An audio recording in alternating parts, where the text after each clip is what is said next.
Morning all, morning all, morning all. How are we? Well, I hope we are FCing today, all day. Season finale of the whole save finale as well, I suppose. Season and save finale of the Realistic RTG today. Before then, obviously, we will be putting the vote video live for what the shit comes next. And what comes next is going to get, of course, as we always say, voted on by yourselves. Just change some names on the board behind me for the first episode that we're going to record. The first video that we're going to record is today's YouTube video, so I am going to have to edit that on stream, I'm afraid, and then the next two, obviously, I can just do later.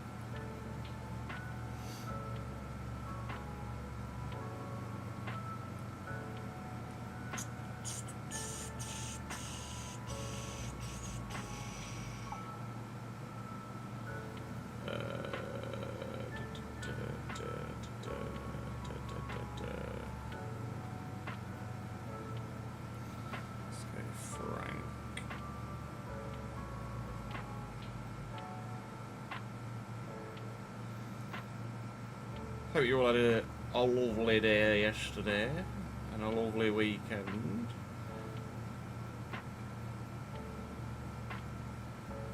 See, we were F1ing yesterday. We'll be F1ing again for the rest of the week after today to try and get ahead for me being away Monday to Friday next week.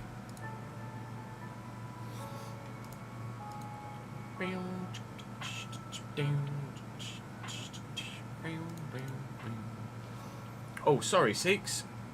I've just switched back to the different screen, and I've seen that you've redeemed your pick me. So let's pop you up there. Seeks 1992.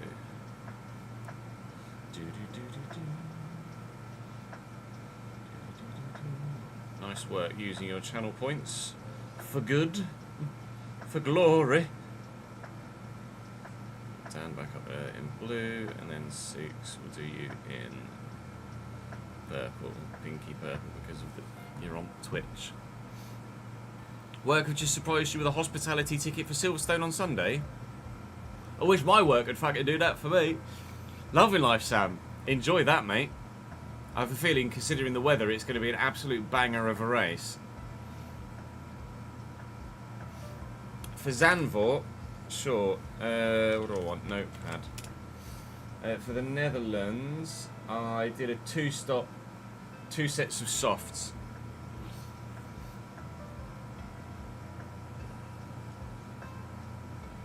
Started with 2.5 laps, but nearly used it all. However, we did get lapped. Oh, nice, new controllers arrived, Daniel. Sweet. Yeah, went with a balance. 2 soft sets in the Netherlands. Actually, I don't know as we updated the. No, we didn't.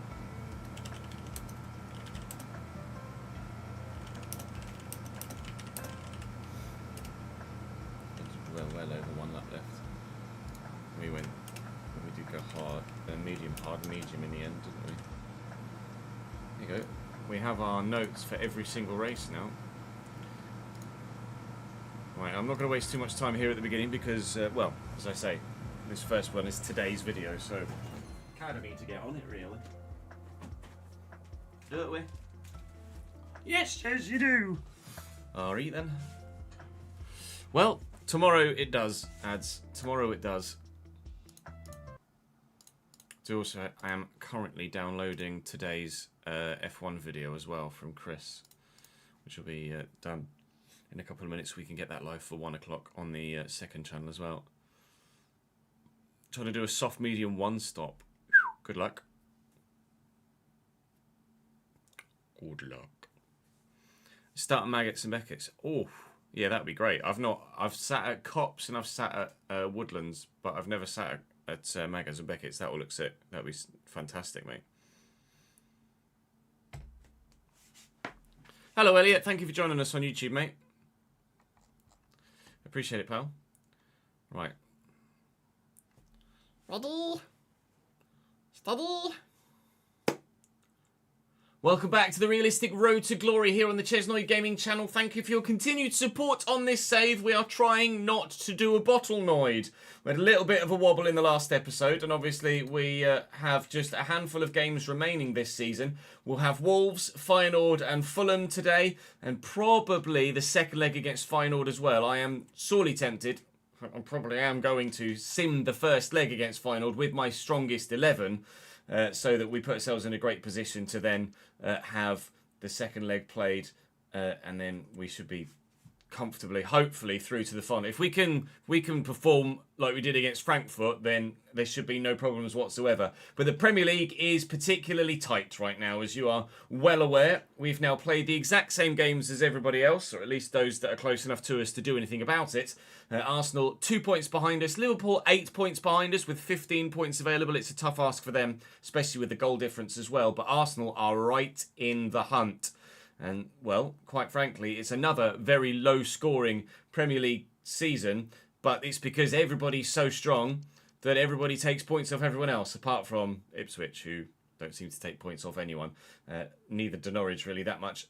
Wolves look like they might be doomed as well, to be fair. So it's another case of the bottom three just aren't good enough for the level, as per real life, and the rest are all as good as each other at this stage of the save. Obviously, towards the end of season 10 now, so we will do our best to get the points on the board we need to win this Premier League title, but it is not going to be easy. It hasn't been easy at any point in this save, and the grind will continue, but I'm going to do my bloody best not to bottleноid. We've already won the Carabao Cup this year. We'd love to make it a treble with a Europa League win and a Premier League win as well. Saying thank you to Silent Wolf, to Dan and to Seeks on the board behind me for your continued support in the comment section and on stream. Do join me on stream as well, of course, that being here on YouTube, on this channel, or, of course, on Twitch, on the Chesnoid Gaming channel over there. But without any further ado, I'm going to head to Molineux and hopefully get a relatively straightforward win against 18th placed Wolves. All good, thank you, Chris. How are you, mate? Good to see you, pal. Orlando win at Silverstone certainly would be great, but so would a Russell win. I mean, I think I'd love Lewis to get his first win at Ferrari at Silverstone. I think that would be unbelievable. But McLaren is so strong. I don't really see anyone other than either of the Mazdas on the top step, really.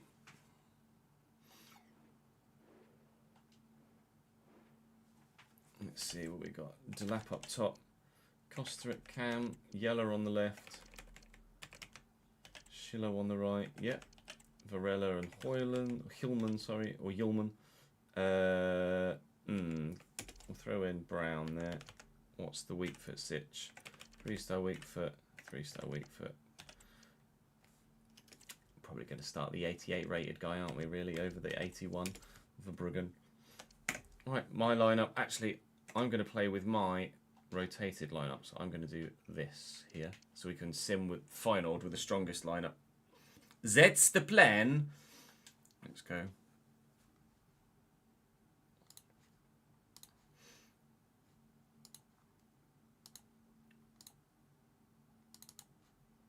Yeah, being a dick in chat isn't exactly going to get you anything other than a timeout, Mr. Don't know your language. So enjoy a 5-minute timeout and don't be a knobber when you get back. Thanks, mate.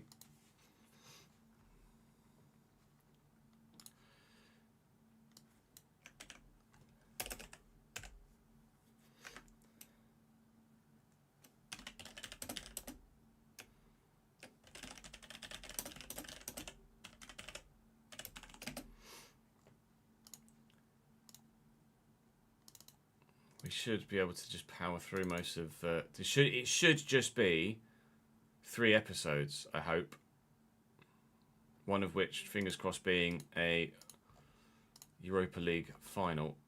You never know, we might get Europa League final special if everything works out the way that it could do. Just putting some ads in that F1 video that's now uploading to go live at 1 o'clock, so do forgive me for a moment. thank you for the sub as well, by the way. I can't quite see chat at the moment, so I will say thank you specifically to the individual person in Uno Momento. Got the Wolves lineup coming up in the graphics next to me now. It's weird. We always used to wait for the lineups, didn't we? But now people are more intrigued in seeing players' actual ratings than they are seeing the actual official lineups, which is fair enough. I guess, especially when you're this far in a save, you want to know how good certain players are rather than be like, oh, that's insert name. He's definitely going to be insert rating. So you get an idea of how players are growing or declining depending on age and depth of the saves so far. Very nearly there. It's Qatar that's going live on the second channel today. The Abu Dhabi for the season finale to go live on the YouTube channel tomorrow, which obviously we recorded, we recorded yesterday.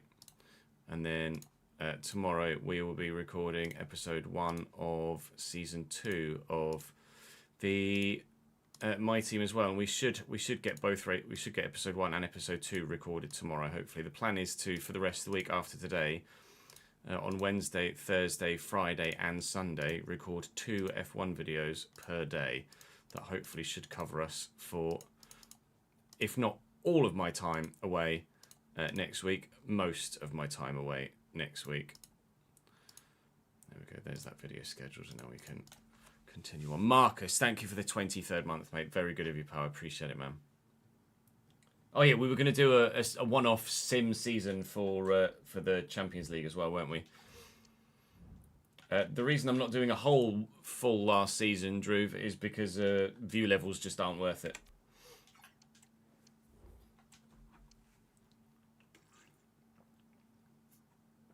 Congratulations, Anthony. You're already up to season 5. Congratulations, mate. Hope you, the lady wife, and the little one are doing well.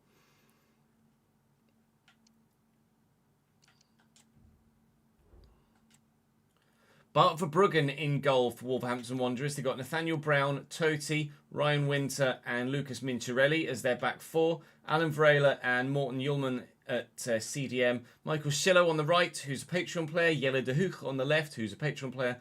David Costa at Cam and Liam Delap up top. It's not a bad side, really, is it? They don't have much depth in terms of quality, but it's not a bad team by any stretch. But they are, by a little bit of a stretch, in the relegation zone at the bottom of the Premier League table. So they're going to have to try and turn that around to survive. But I think if we add one more defeat to their tally... Oh, that was poor.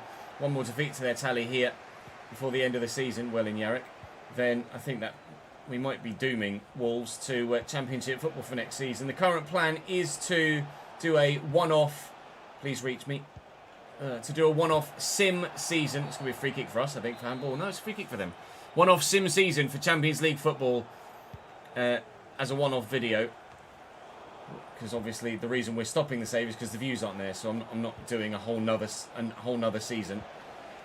But hopefully we can get some sort of Champions League run together and show you that in an episode, and then hopefully reach the final and have some sort of Champions League special as a one-off video that will see us lift that trophy as well. And if we do lift that trophy, as well as lifting the Premier League here and having already lifted the Carabao Cup, then we would have won all the important trophies in this save. We obviously lost the Conference League final, good save, last season, but we hope to win the Europa League this year and then hopefully do something in the Champions League next year as well in that one-off video. Good block by Adeyemi with his face. Wolves looking to press and get themselves in front here at Molineux. Going to take the corner short, and Pereira da Costa, or David Costa, sorry, building. That's Totti with the effort. Good save by Lunin. Wasn't that dangerous though. We'll dink that forward, and Adeyemi could flick it on actually, but he hasn't flicked it on well enough, and the pressure from Wolves will continue. It's over.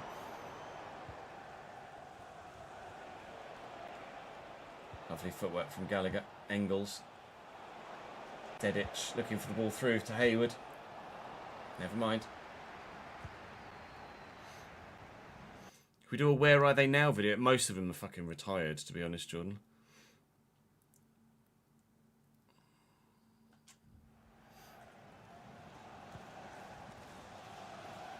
David Costa. Lovely ball, looking for Zalat, who's beaten the defender and scores a great goal. Wolverhampton Wanderers lead here. That's not ideal. That's not what we wanted. That's not what we were after. But the home fans above those very sad-looking away fans will be looking over the edge of that gantry and giving them a special wave.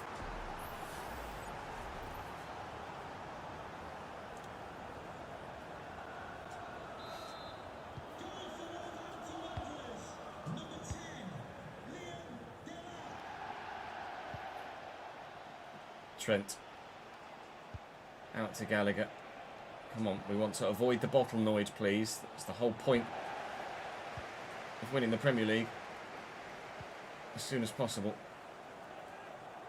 To Costa. Out wide well. To Huch. Can't get away from Dedic though. Dedic will get away from him, although he's a bit quick. Looking for the runner, Ribeiro here. And Rodrigo turns sharply, looking to get away from the defenders. Which he's done very well. Then looking for Hayward over the top to nod it back into the middle. Try and nod this down to a teammate, keep the move alive. Ribeiro, it's Trent. Trent from the edge of the box. It's travelling for Bruggen with a decent save. And Hayward can't quite get to it ahead of Mincherelli. 33 minutes in, it's still 1-0 Wolves.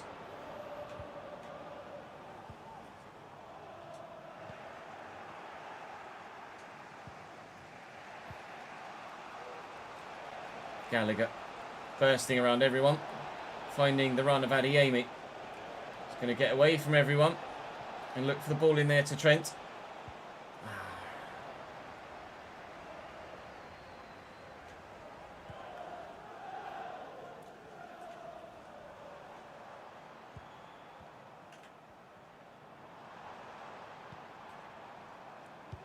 Costa forward quickly to Zalat, who spun very well. Somehow managed to run off with that. Ball bobbles free off Lunin, but he's able to get it under control eventually, and we don't concede a second.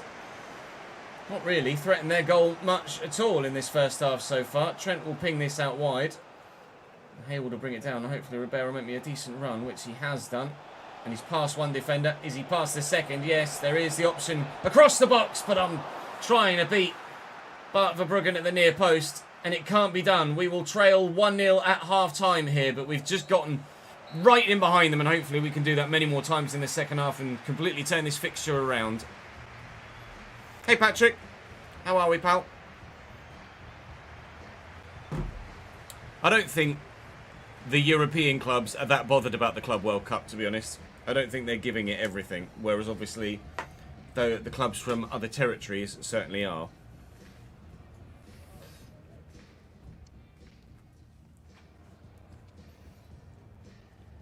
You were like, no, fuck it, I'm done. I'm not going in goal anymore.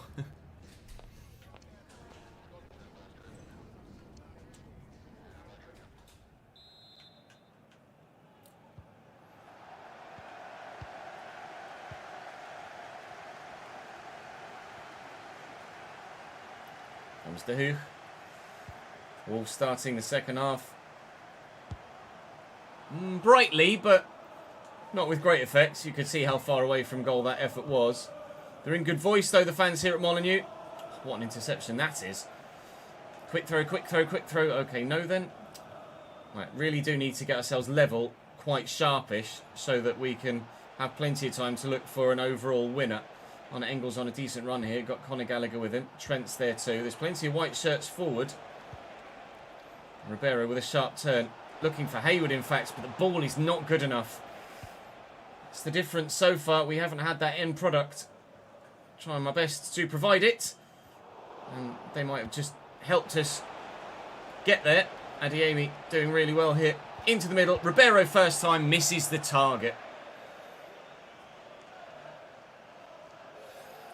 You ever spend a friend whose speciality is to hit the ball with ferocity?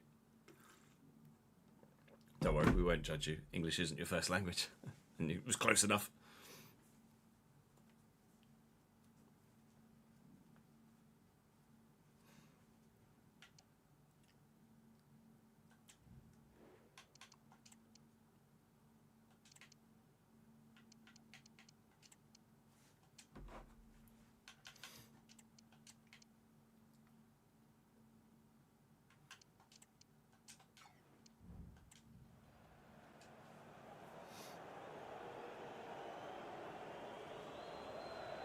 11 a.m. for you tomorrow, is it, Mike? For the Dortmund game.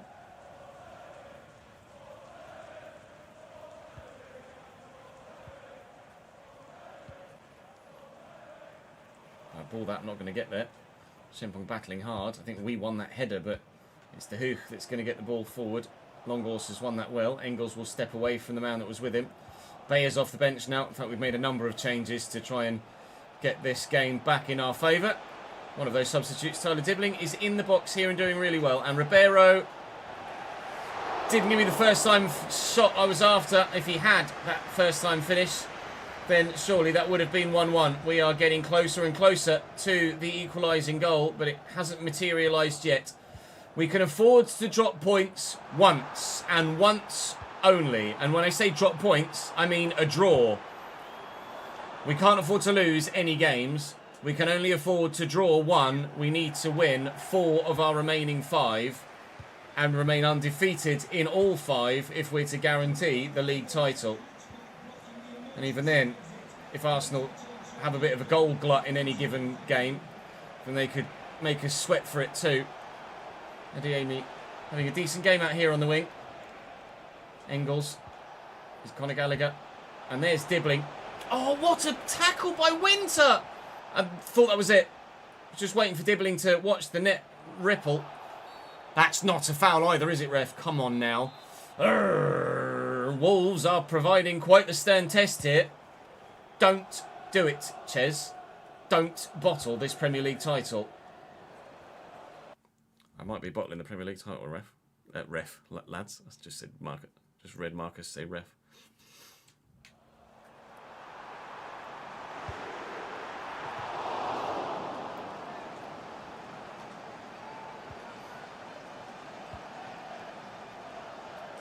Gallagher's backed away into a nice bit of space there.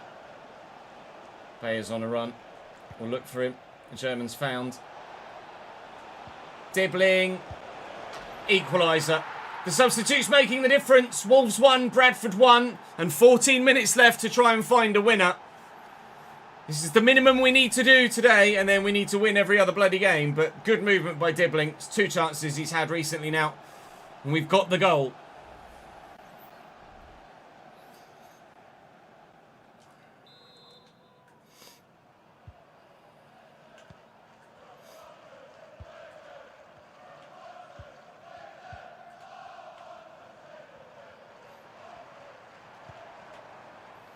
Brown. Tara coming across, can't get there. Lindelap with a turn. Longhorse intercepts. And away we go. Bayer. Gallagher. Across here to Trent. And then if Adeyemi can make that right run, we can get him in that gap, which is done very well. And here's Maximilian Bayer. And Bayer. And I can't believe it. And he's missed the target. I mean, the move is top draw, and the finish underneath the set of draws, not even bottom draw. It's on the floor. It floored me, that's for sure. Check on for them, not Petter.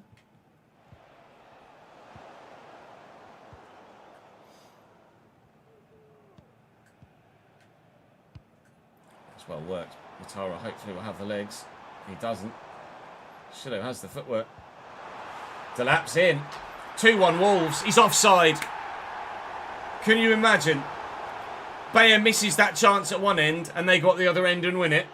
I'd have been more livid than I already was, and it was really tight. But the linesman, by a big toe, might have just saved our Premier League title campaign. That's Nora.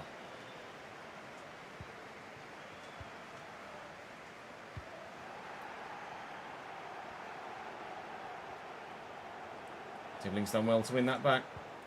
Gallagher's here. 4 minutes added on here at Molineux. 4 whole minutes. Trent, we got a late winner against Aston Villa. It wasn't even meant for him. It's meant for Bayer, but of course it plays it's the man that's fucking offside, doesn't it? Winter with the free kick for Wolves here. There are 2 minutes to go. If we win this header, we've still got a chance. We won the header. We've still got a chance. Bayer turns away from his man. And back again. No. No chance. It's the 1-1 draw against Wolves. It's the minimum needed. And now we must win all 4 remaining games to guarantee the Premier League title. Fair play to Wolves. They're fighting for their lives at the bottom end of the table. We should have won it. They could have won it. And if that Maximilian Bayer miss, come the end of 38 games, costs us the title, I'll be very, very annoyed with him.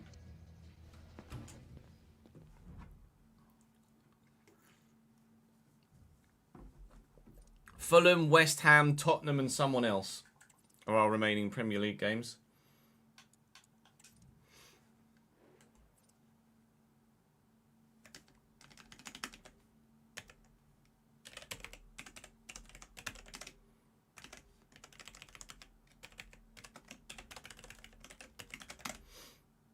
$1.16 is 580,000. Half of 580,000 is 290,000.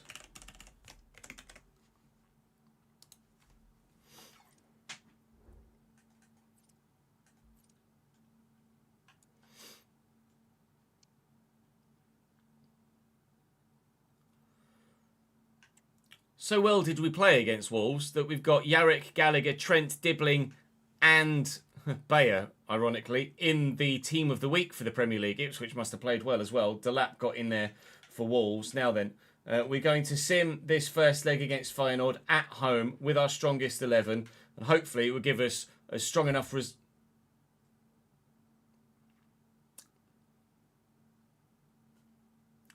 I'm sorry, what?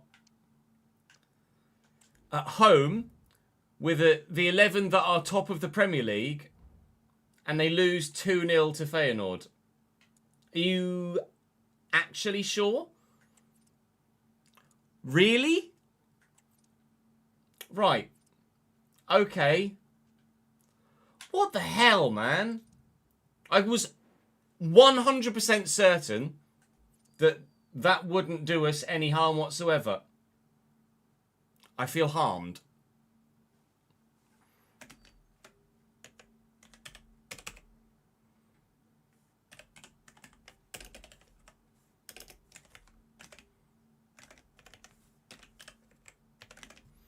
$25,008.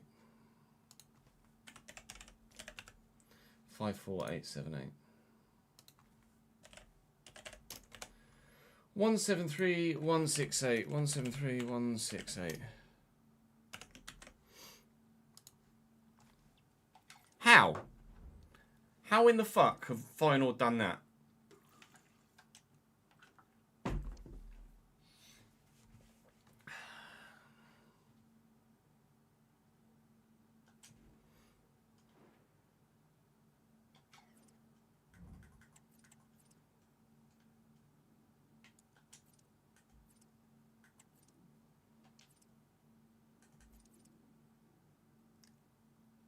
Yeah, there was 2,107,000. It was, I added the 2. It was the 173168 I needed to remember.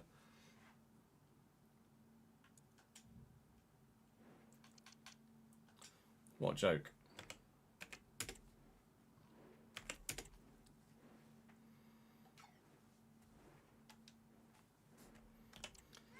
I've got friggin' Endrick.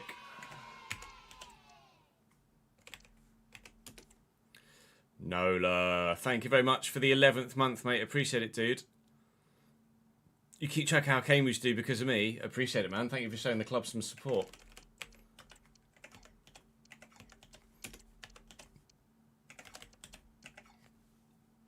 '91 rated fucking Endrick at Fulham.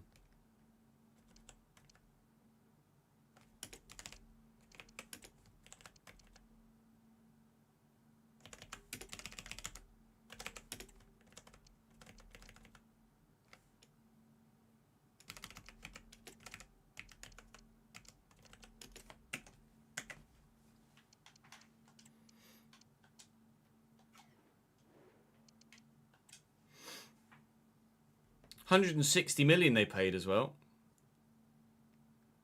I mean, that surely our side to Feyenoord is a golfing quality. My first team is like 86, 87, 88 rated players.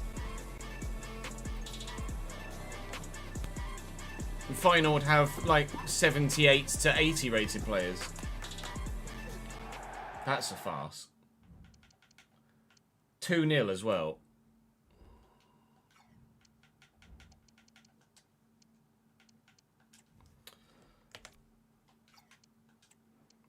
We can beat Frankfurt at home in a simmer, but we can't beat Feyenoord. Okay. Jonas Urbig in goal for Fulham. It's Raffaele Abate at right back. Thomas Aviles, Diego Alonso and Luke Chambers is their rest of the back four. Samuel Moser at CDM with Kaya. Kaya, formerly of Man United, I believe. Cardoso, Pineda. Luke Farrell, who's a Patreon player on the left. And a, 91 rated Endrick signed for £160 million. Starts up top for Fulham. They do have an 85 rated Nicholas Jackson on the bench, as well as a couple of other players in the early 80s that they could call upon, including the man that spent almost just as much time with us as he has done Fulham in recent years, Emil Smith-Rowe. We're playing a full strength 11 other than Yoro is out and Longors is in purely for stamina. I'm still reeling after that defeat to Feyenoord. You're telling me we can beat an average of 83, 84 rated Frankfurt by 2-0 at home, but an average of 78, 79 rated Feyenoord? No, we lose to them 2-0. I only simmed the first leg at home, or rephrased the home leg, regardless of which way round it was, because of the strength of that Frankfurt result. I'm fuming. I'm really, really fuming. Murillo gets that down, and we will come away with it. And on the breakaway, we need the win today. In front of our own fans, hopefully we'll get it, but apparently Alonso's quite quick.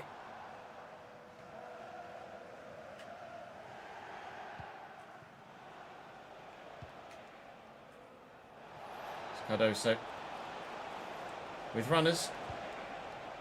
Hendrick, 1-2. Kaya's there. Of course. Of course! My player brings it down under control and they fucking run off with it. 1-0 Fulham in the 11th minute. Alright. It's getting a little bit silly now. Unbelievable, Jeff. Unbelievable, Jeff.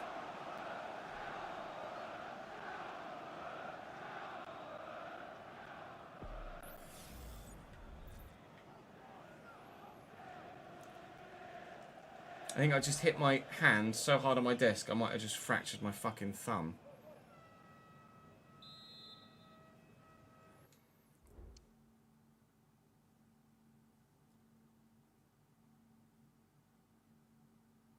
Genuinely think I've just broken my thumb.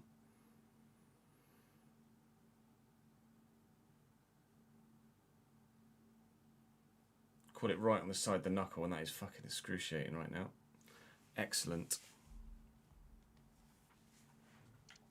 That's going to hurt like fuck for the rest of the day.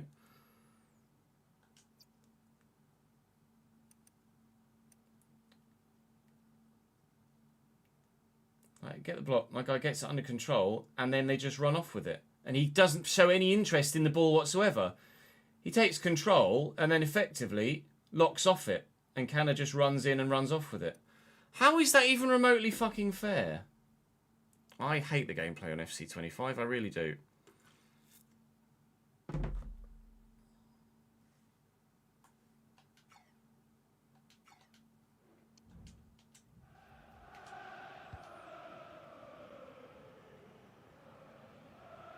Fernandez away from everyone. Dibbling looking to do the same. Fernandez is out wide still. Bayer is there in the gap. Bayer back. Dibbling.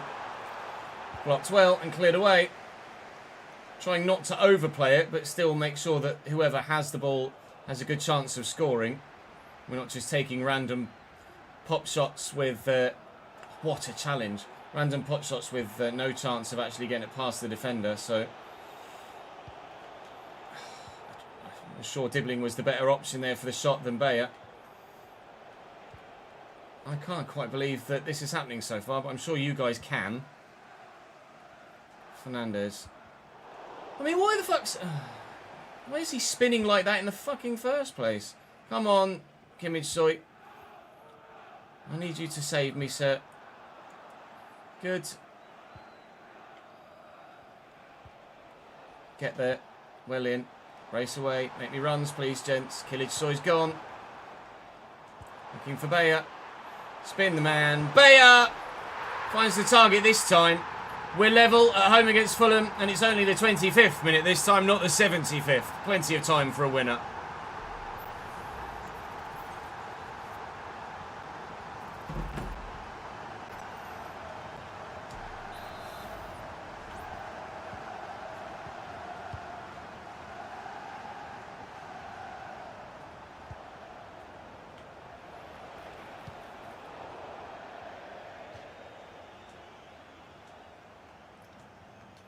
Couldn't fucking see that, man, because the bloody badge. Engels looking for and finding Bayer. Back to go forwards. Killage Soy. Spins well. Rig. With as much room on the edge of the box as I hoped he would have. Oh, fucking stay on side, you stupid cunt. That's intriguing from Urbig. Very intriguing. Not sure why he's done that.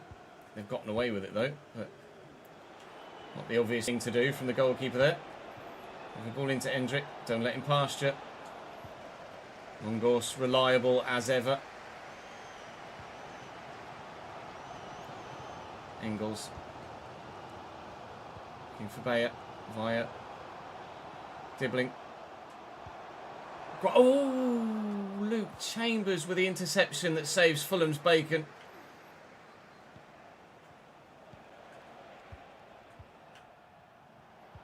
Cardoso, Mosa, Kaya, read it, get it forward. Come on, run. Bayer through the gap. Bears away. Bears away. He's not got a great angle for a shot though.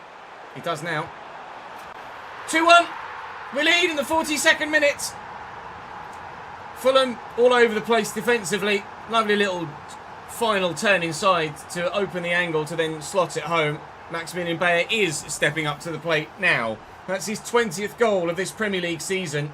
He's not scored as many as Lancashire, but he's still been very, very good.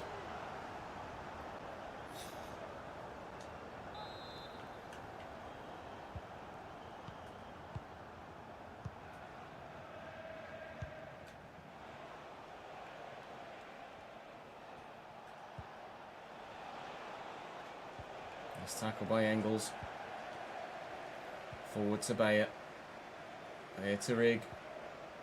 Well, looking for Killage Soy was the plan. 1 minute added on.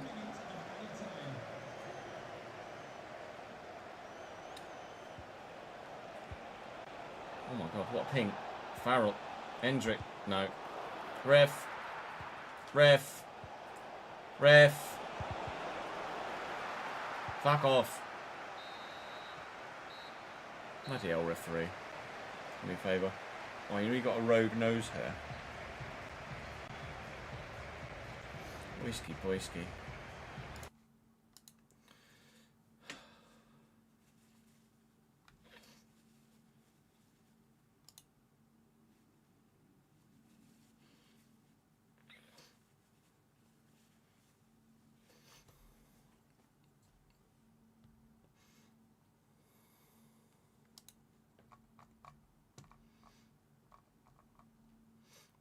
Monaco will announce Ansu Fati and Paul Pogba soon, apparently. All documents completed. Well, announce Ansu Fati, sorry. Pogba must have already been announced if he's used in that same graphic. Referee's a tosser.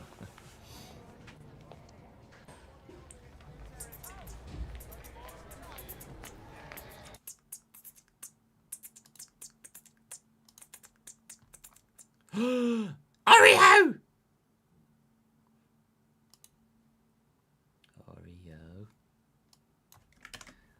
Here's Oreo.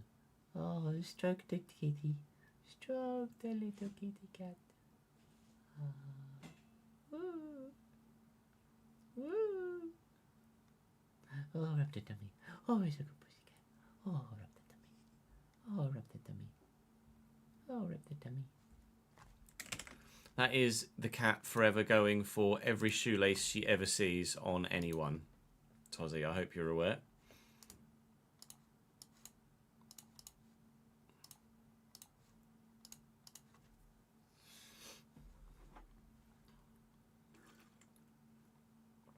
He's a cutie. I love his little boop on the end of his snoot. Hello, sausage. Loaf, yes.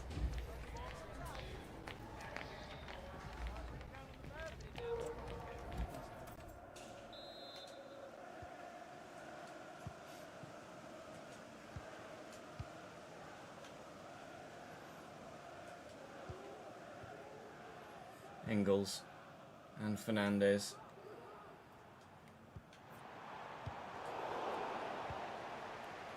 Nice tackle by Rigg. Looking for Killage Soy. Two with him. Neither able to get it off him. Rigg. Fernandez is there. Nice sharp turn. And Dibbling. Stolen away from him. Chris Rigg's left foot, however, not accurate enough this time. Straight to the hands of Jonas Urbig. Thank you. And in front of Fernandez. And Dibbling can go. Bayer's gone. Ah.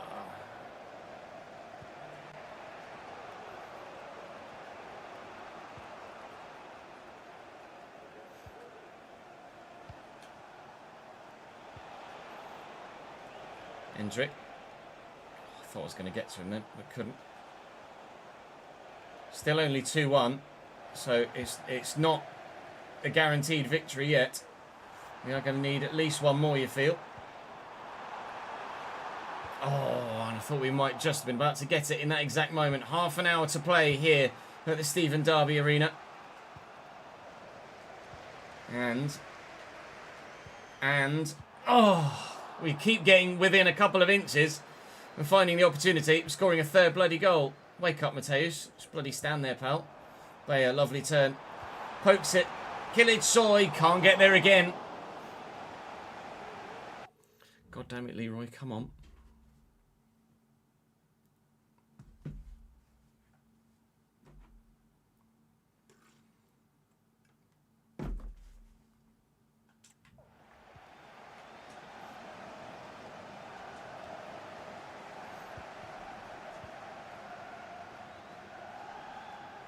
Fernandez. Dibbling. Lovely run by Bayer. Hat-trick maybe. Yeah. Squeezes underneath the keeper. The hat-trick hero at the home ground. Maximilian Bayer makes up for, in part at least, missing that chance against Wolves, because single-handedly he's beaten Fulham.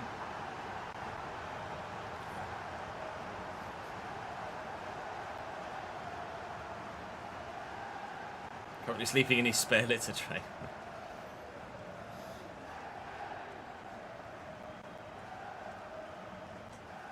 Right, now we start to rest people for the game against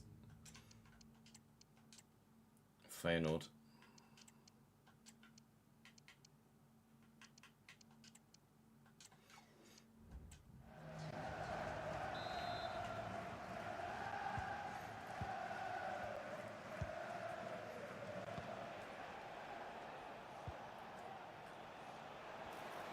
Chambers down the left. Finding Farrell. Farrell somehow finds Hendrick, and Trubin somehow gets to that. It's a brilliant save. It's not quite Bono-esque, but it was still a very good stop. Adeyemi on now. We made some changes here just to rest some faces before the game of all games against Feyenoord at the end of the day.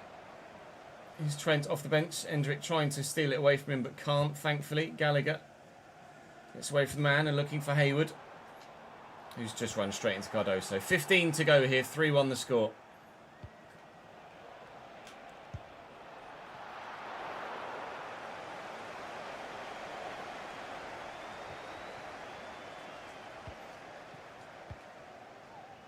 Trent into Adeyemi.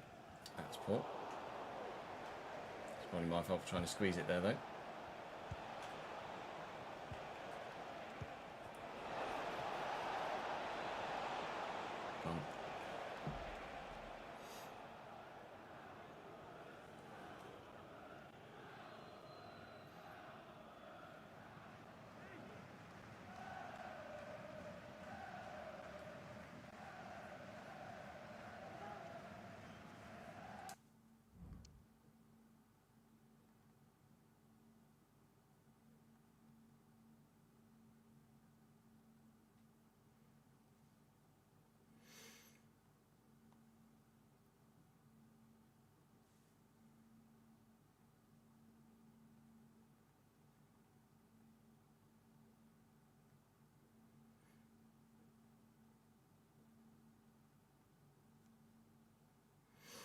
Told you sent me another picture.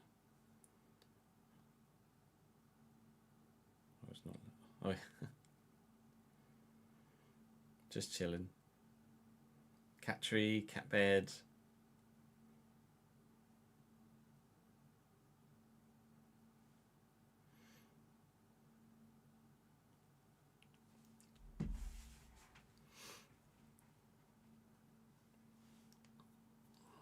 You're new to FIFA. You've got a team of the season with 96 Pedri, 93 Saka, 95 Wule, 96 Mateo. Who should you pick? I'd have gone with Pedri personally, yeah. Thank you for the follow though, not Casa. I'd have picked Pedri personally. Pedri or Saka.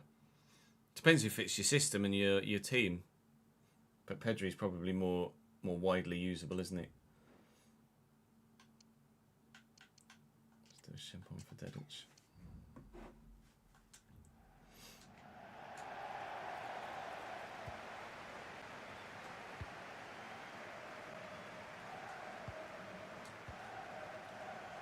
Ingles.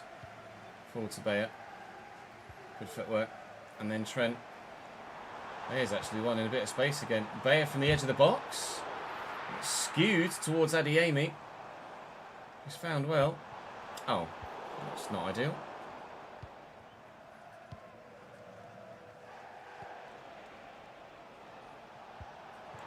It's a great ball down the line for Hendrick to run onto.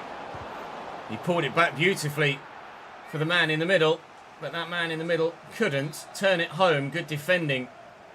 Cardoso off and Calvin Bassey on for them as they've switched formation, I think. As Nicholas Jackson is now on alongside Hendrick, as opposed to, well in Murillo, as opposed to them having the single man up top. But that'll be game. That's the 3-1 win against Fulham. Now, if we can do that again against Feyenoord for our game of games today, then I'll be delighted. But I'm still a bit flabbergasted that the simmer went the way that it did. You can't tell me that you wouldn't have done the same with a Premier League title on the line as well. But it is what it is. We just need to go and beat Feyenoord convincingly.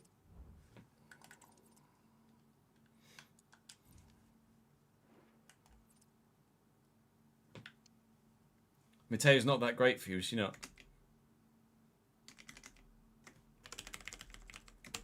It's always good when someone has a personal recommendation, isn't it? Like that when they've got some experience with a certain player. I've done travel costs in there. Held up. I want this one.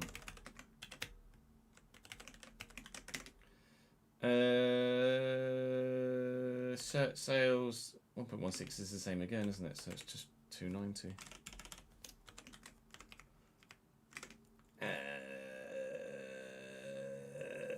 Match tickets 25002. 54865. 54865 to 172654. 172654.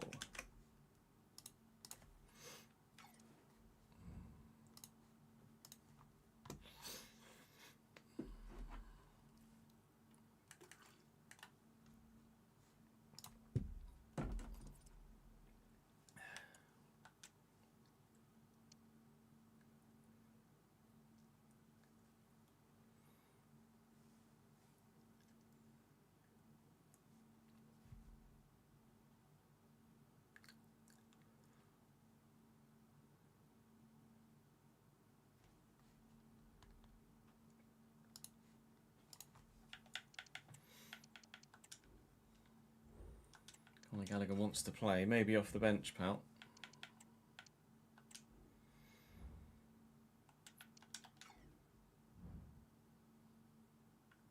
Izzy struggles a bit at the minute, Daniel.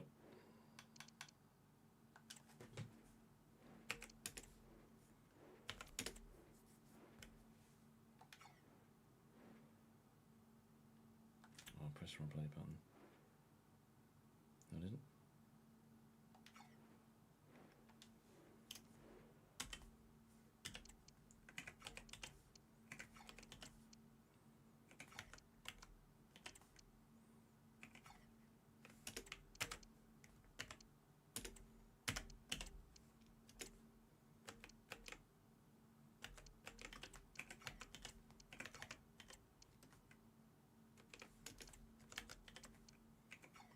Telling me that team beat this team 2-0 on its own turf. Okay. Not sure about that one, Chief.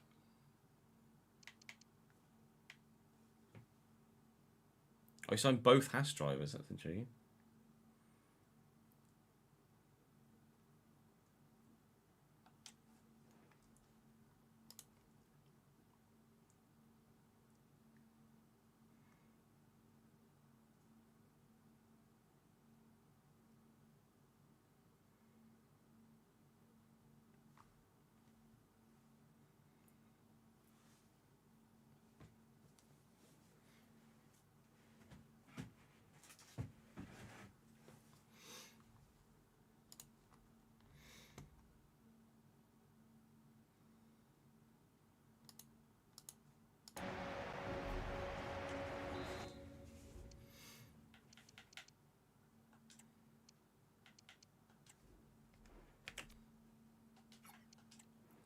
This isn't finals ground, is it? Surely.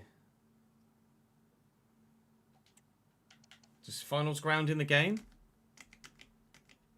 Don't think it is it?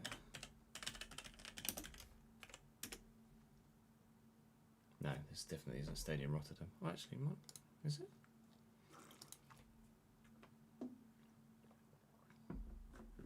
No, it is. This is finals ground, isn't it?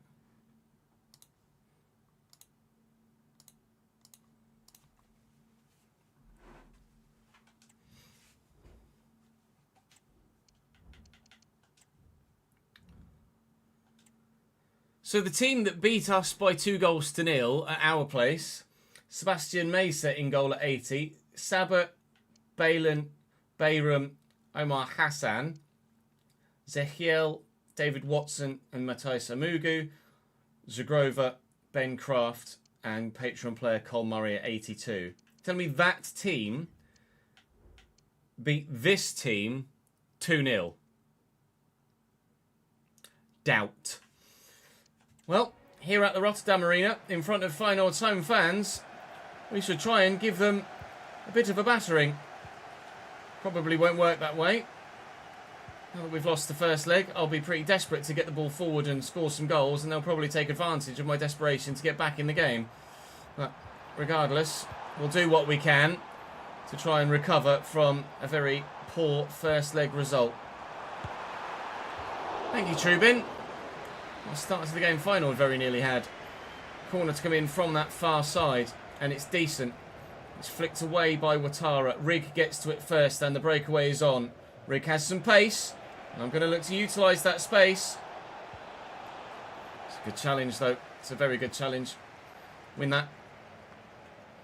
Cool. Murray to Amugu. I know where you want to go. It's just a case of stopping them doing it. They're playing really well so far, Feyenoord.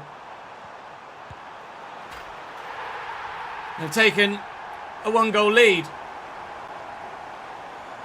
Keeper very slow to get across to it.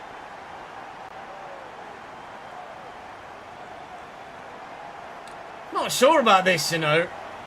I'm really not sure about this. First time effort.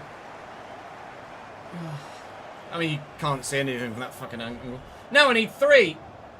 Alright. Sweet. Excellent marking from defenders in the middle as well. Lovely. Do feel like the keeper dived late there. Regardless, it's 1-0 Feyenoord and it's 3-0 Feyenoord on aggregate. Sick. We go again.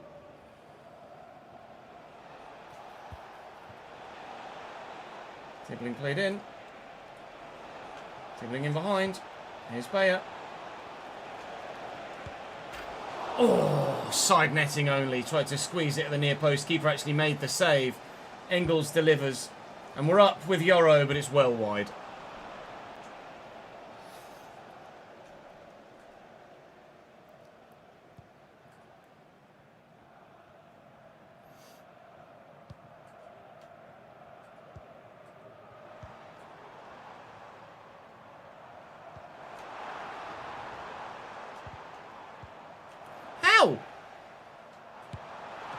Fuck off. I've tackled him there, and my guy's supposedly still in possession, and he's just, again, just like in the bloody Wolves game, stood there and watched him run off with the ball. That was Fulham's goal, wasn't it? It was like that. Will you piss off, Feyenoord? What in the world is happening? Shagrova with the corner. Taken short. Amugu. Delivers. And delivers well. And on the volley, that has gone a long way wide.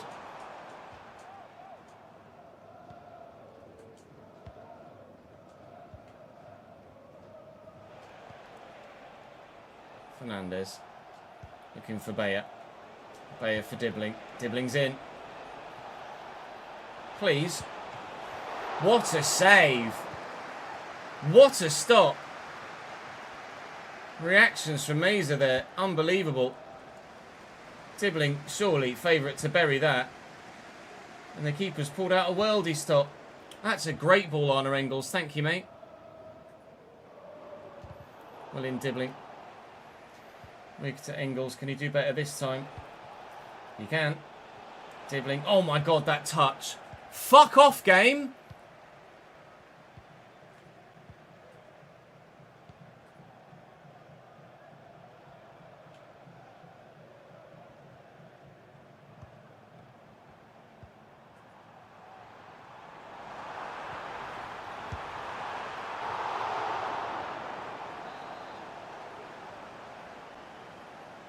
Shagrova, corner short. Amugu picks out his man. Shagrova, Watson hits a Shempong, who's then dived past the ball.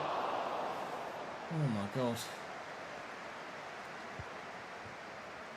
Lovely spin by Kilidsoy, and he's away from the defender, and he's trying to get away still. Defender's failed. Bayer with good positional sense. Can't get the shot away. Feel like we're going to be 3-0 down on aggregate at the break, and it's going to be a very difficult second half. We can get one before half-time. That'd be huge. I asked for a pass the first time he brought it down, and he decided, no, I'm going to take a beat, and then the passing angle was gone by the time he actually kicked it. Engels, Mateus Fernandez. Dibbling's there. Dibbling's making a great run. And the defender... I don't even know. I've turned right. The defender stood to my left, not moved, and somehow fucking tackled me. I feel like there's something fishy going on here. Engels looking for Dibbling. Dibbling found, looking for Bayer. Bayer found, in the box. One back before half-time. 2 goals needed in the second half, at least. Which one did I finesse, Marcus? I don't remember finessing a shot.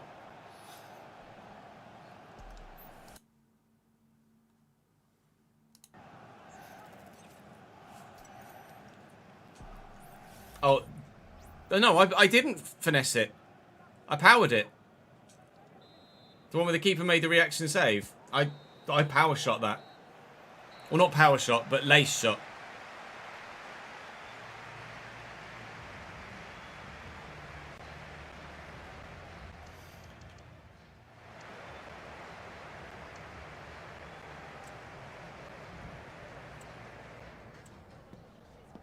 Sebastian Meza.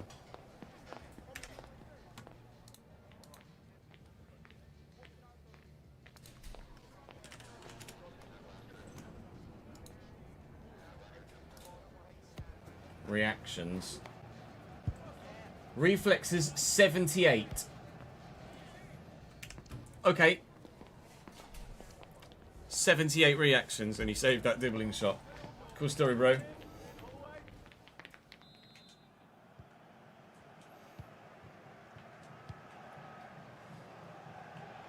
We've done a bit of the job, but evidently Feyenoord can still hurt us. So that bit of the job isn't the whole bloody job, is it? I mean, if Bayer wants to get back to his feet, that'd be lovely.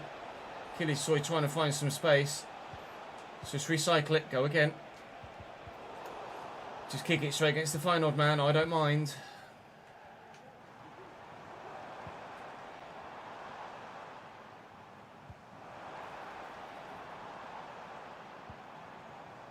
Kraft.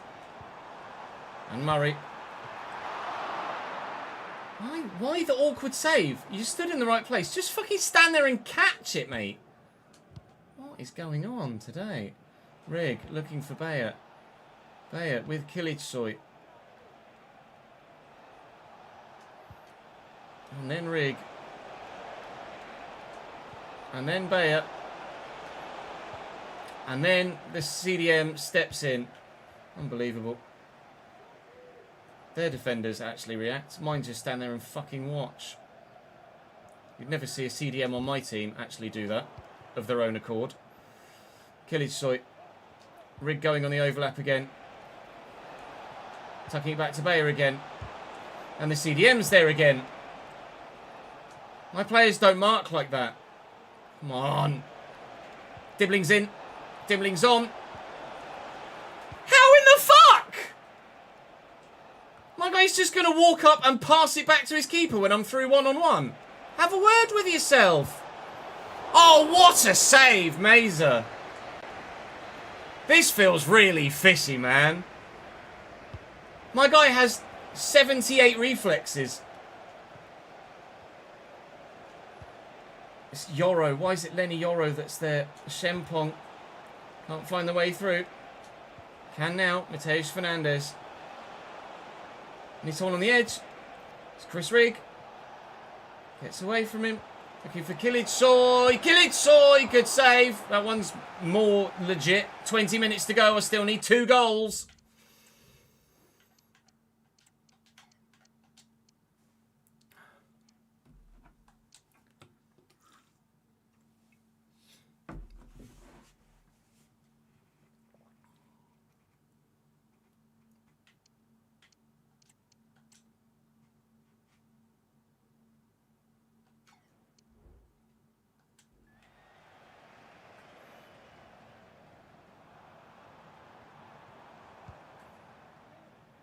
Murray.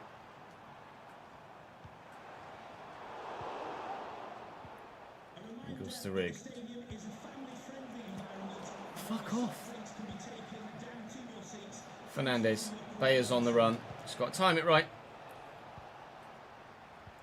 Fucking joke. Absolute joke. Give me that back. Run. Kilitsoy. In. Simi. Fuck off, mate! Come on! This is getting silly now. How is he missing? This is getting silly now. The saves that their keeper is making, with the stats that he has, absolute farce. And then you're telling me Kilitsoy just doesn't hit the target there with a completely free shot 12 yards out. He has buried that every single time the entirety of the rest of the season.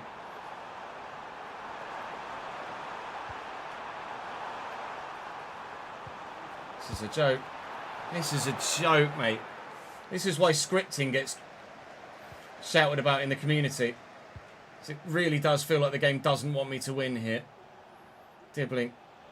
Running around. Morgala's trying to get to me. Somehow does. I mean, I'm literally past him. We're going out of the Europa League at the semi-final stage. There's no way I scored 2 goals now. Cool. Great header, Josh.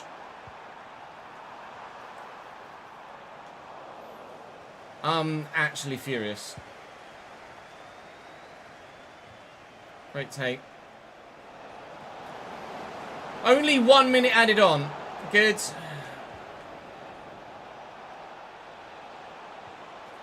Good. Good. This is for you, game. That is nonsense. Absolute nonsense. Feyenoord reach the Europa League final. Tomorrow, Premier League finale. But that is bullshit.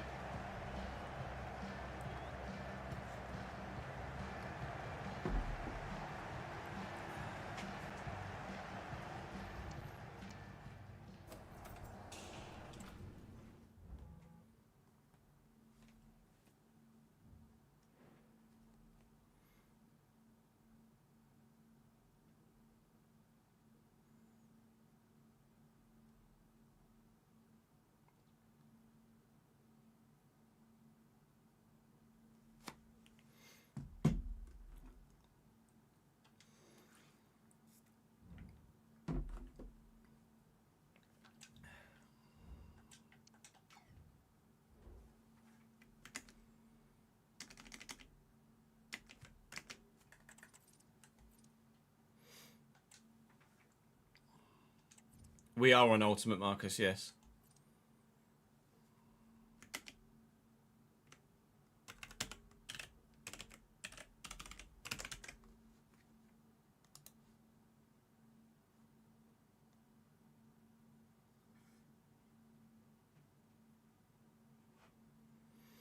No prize money for going out at that round. So that's where we end the day then. Well, we're 3 points clear at the top of the Premier League, but Arsenal do have a game in hand. So should they win that, they will come level on points with us, which is the scenario we anticipated when we drew with Wolves. Arsenal's game in hand isn't being played on that weekend. Do they have a game at the end of April? They must do, surely. Wait and see. No, so the game in hand is coming later in the season. The game in hand might be that one against Everton on the 10th. 14th and 17th. Must be the one against Everton, I presume.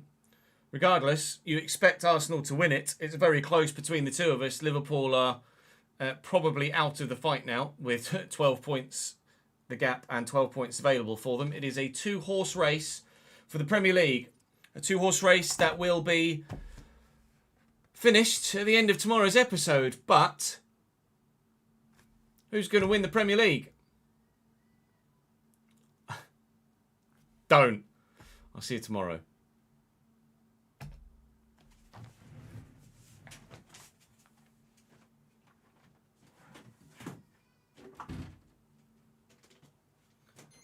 Alright, I need to edit that because that's today's video, so do bear with me for the next 15 minutes or so.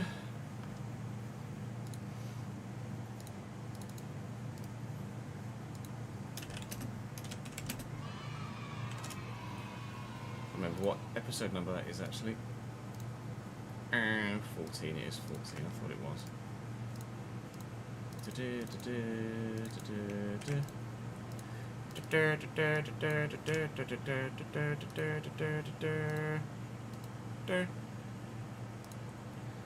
YouTube video went live. F1 video's up for Qatar. Pardon me.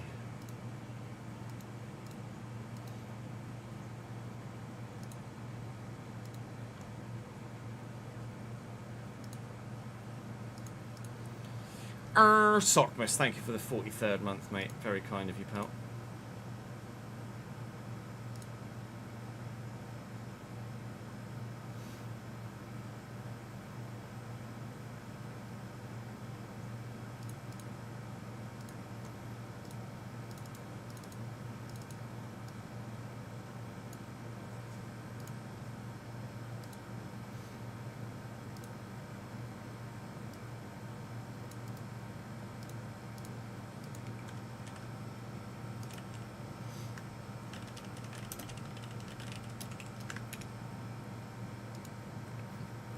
Calling the episode European Corruption.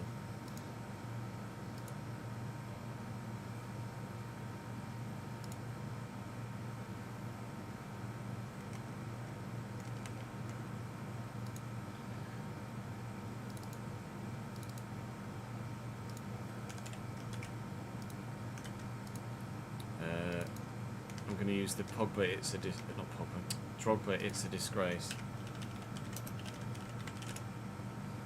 image.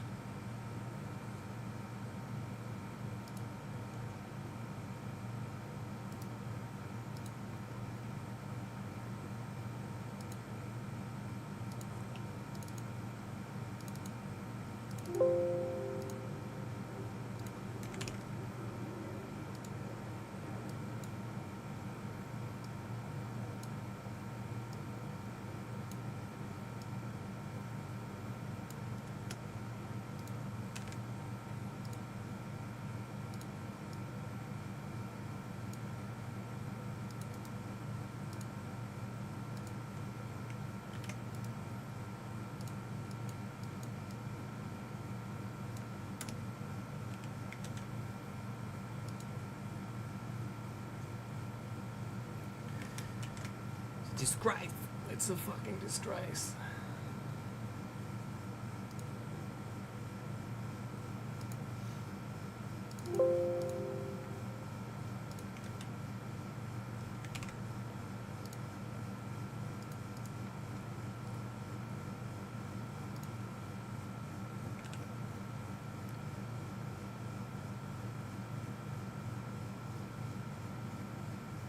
Yeah, Legendary was too easy.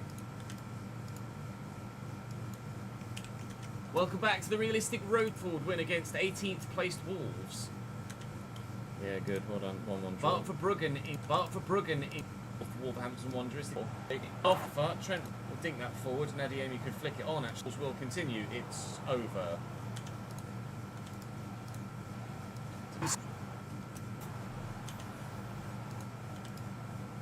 Costa.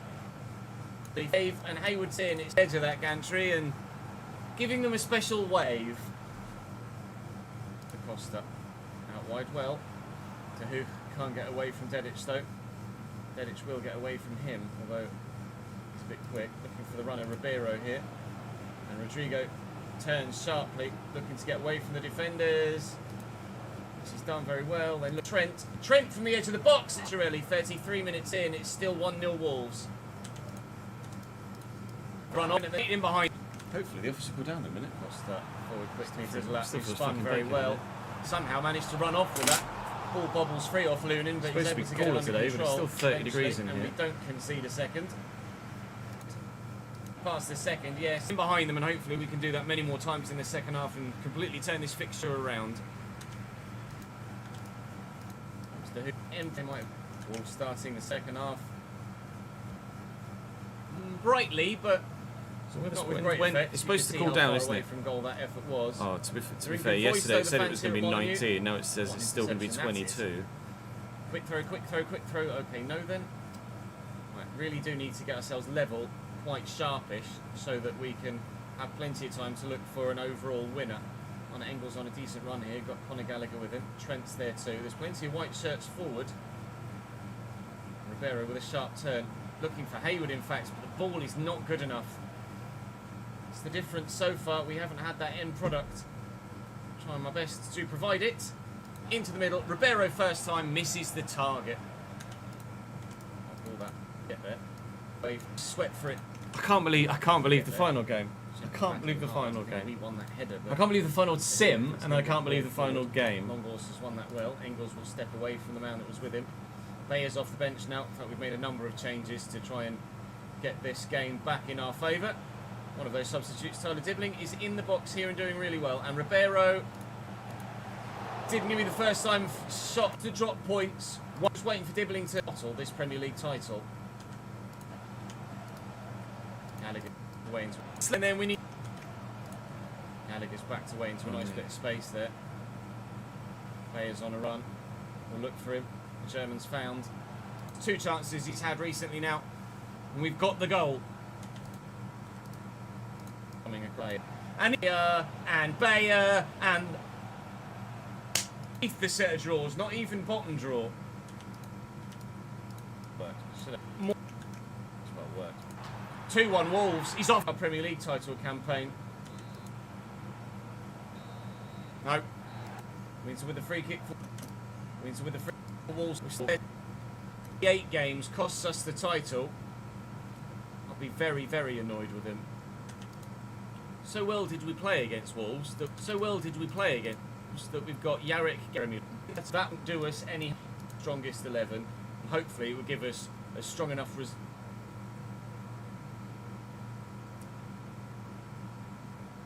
Feyenoord.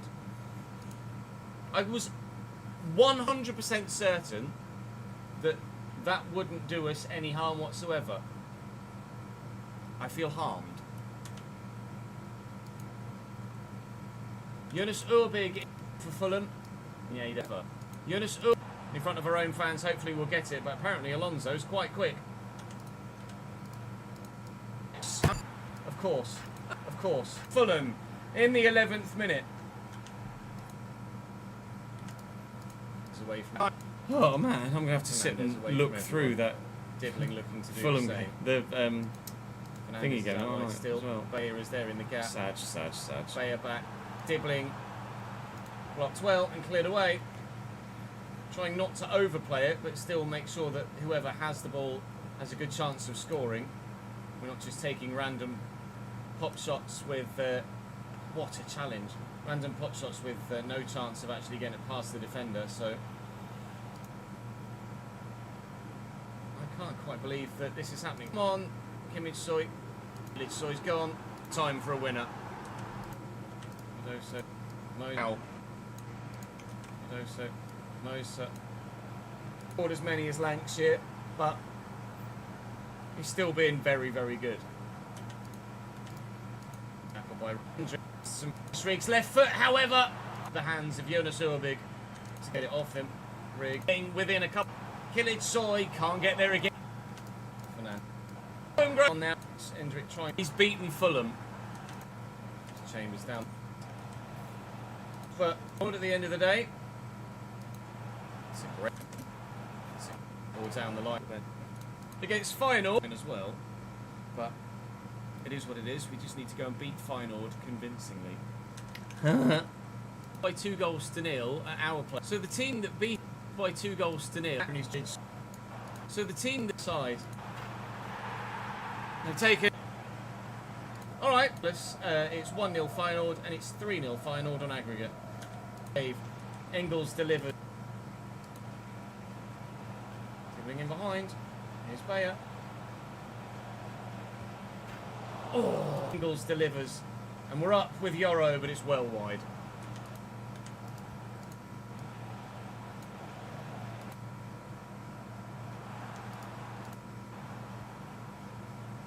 Ow! It can shoot. That even looks weird watching it back. Like my guy puts his foot there, and then their guy passes afterwards. Afternoon to Wonka, how are you, pal? Fuck off. I've tackled him there, and my guy's supposedly still in possession, and he's just, again, just like in the bloody Wolves game, stood there and watched him run off with the ball. It was Fulham's goal, wasn't it? It was like that. Will you piss off, Feyenoord? What in the world is Fernandez? To that, Marengo. Please. Yeah, he hit that with laces. Please. Straight out of the fucking What a save. What a stop. Surely favourite to bury that. Ball on Engels. Thank you, mate. Fuck off, game. You better this time. You can. Dibbling. Oh my god, that touch. Fuck off, game. The Shempong, who's then in Dibbling. Touch. You can. Dibbling. Oh my god, that touch. Fuck off, game. Shagrova. Short. Will out his man. Shagrova. Watson hits a Shempong. Then he lost his head. Who's then dived past the ball. Oh my god. Lovely spin by Killage Soy. And he's away from the defender and he's trying to get away still. Defender's failed. Bayer with good positional sense. Can't get the shot away. A pass. The first time he brought it down and Dibbling's making a great run. And the defender. Dibbling's there. Dibbling's making a great run. And the defender. No. I don't even know. A fucking tackle box. One. Back. Half at least. Oh. No, I didn't. Right. Just fucking stand there and catch. Their defenders actually react. Mine just stand there and fucking. And then the CDM step back to Bayer again. And the CDM's there again. My players don't mark like that. Come on. Dibbling's in. Dibbling's on. How in the fuck? Dibbling's on. How in the fuck? My guy's just going to walk up and pass it back to his keeper when I'm through one-on-one. Have a word with yourself. Oh, what a save, Mazer. This feels really fishy, man. My guy has 78 reflexes. Chris Rigg gets away from it. He's all on the edge. Soy, kill it, Soy! 20 minutes to go, I still need 2 goals. Absolute joke. Give me that back. In here. Give me that back. Run. Kill it, Soy. In. Simi. Fuck off, mate! Come on! This is getting silly now. Let's have a look. How's he missing? This is getting silly now. the saves that their keeper is making, 86 with the finishing. stats that he has, Misses the target absolute there. farce. And then you're telling me Kılıçsoy just doesn't hit the target there with a completely free shot the entirety of the rest of the season. This is a joke, mate. This is what you want me to win. I mean, I'm literally at the semi-final stage. There's no way I scored 2 goals now. Actually furious. Actually, I landed on. Good. But that is bullshit. Well, we're 3 points clear of the Premier League. But when we see, no, so they for the don't. See you tomorrow. Oh Christ! What is my life?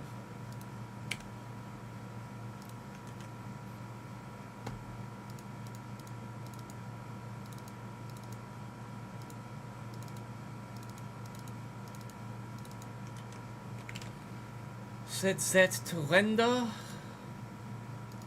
So that's today's video that needs to go up in the next hour and 15 minutes, which it comfortably well now. Yeah, good, thank you, Luke. How are you, mate?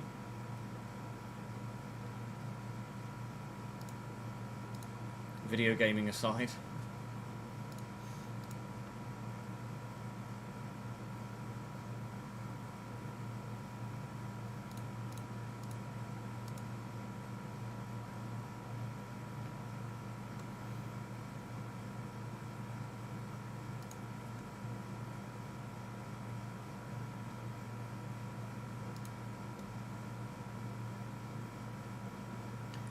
Liverpool and Mark Gahey reach agreement on personal terms ahead of his proposed move to Liverpool.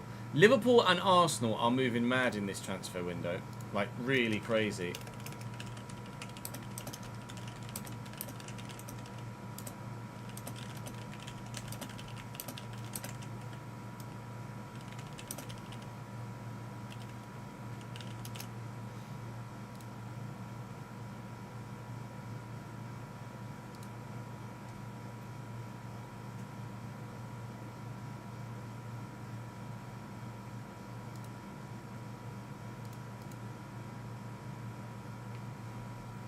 Just played Smith on 25. How you finding it, Luke? Sore, Jack. I might have just bruised the corner of the knuckle bone. But I don't know if you can quite see it. You see that little purple patch there? That's right on the corner of the knuckle. I don't know if you can see the comparison. No, that one's fine. That one, oh, you can't quite see it. The camera's focused as incorrectly. We got relegated, Fusion. We got relegated. So Cambridge will be League 2 next year. So the realistic RTG will be with Cambridge next season, for sure. Decision made. I was planning to do the Mexico Grand Prix, but now you don't know if you want to. Mexico's decent. Mexico's a good fun weekend. Been grinding my team like mad, making Maserati and F1. Maserati, that's a great shout. I don't know if I've even ever seen anyone do Maserati. Maserati were like one of the original manufacturers in the 50s, weren't they? I'm sure Maserati were part of Formula One back then.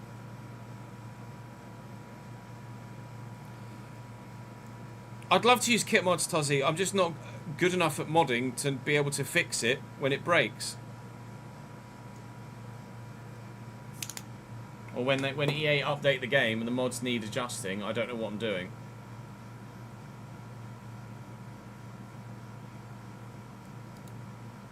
So it's not something I've ever done.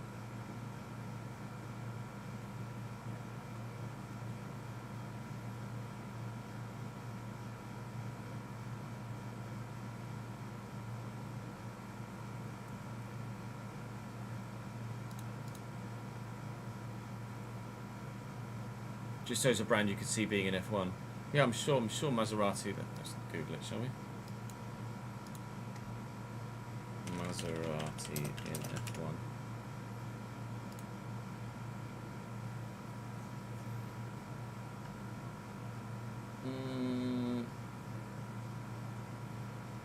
Formula One. Maserati participated in Grand Prix racing during the 1930s and in Formula One motor racing during the 50s and 60s. There you go. Sure, I was going to say, Juan Manuel Fangio won in a Maserati. Won the 1957 World Championship. And there was multiple drivers in 54.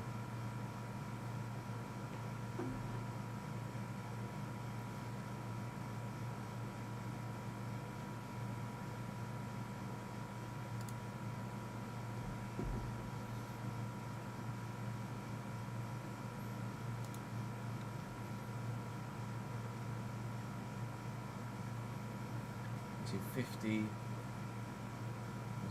52, 53, 54, 55, 6, 7.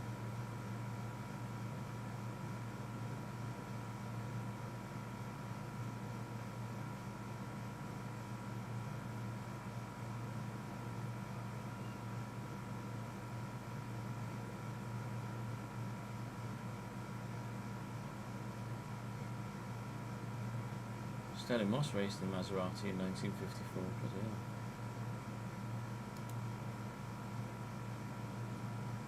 Has it really been 5 years already since Sterling Moss passed? That's crazy.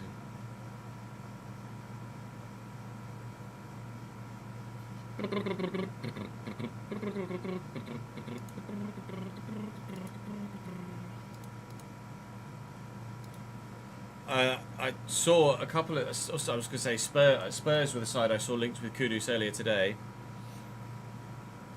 You've got a 95 Leclerc and an 87 Bortoleto. You really have been rinsing my team, haven't you? What season are you in, Luke? Nice to see that you've got some growth out your drivers as well, which we haven't really had much of in season 1. Yeah, in the second season calendar, we took out Monaco and added in Austria reverse, Ronald. Yeah, Arsenal and Spurs both want Eze as well. John Duran's going to Turkey, isn't he, I think? Tammy Abraham's going to Besiktas. Arsenal bid for Madueke, yeah.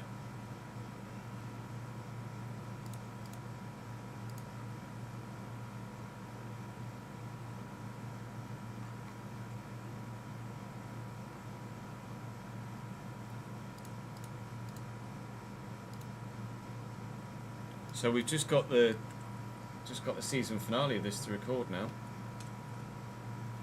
which is West Ham, Palace, Spurs. Season finale and season and series roundup, and then we'll probably spend the end of this. You're in season 7. Bloody hell. At what point did you have the car maxed out?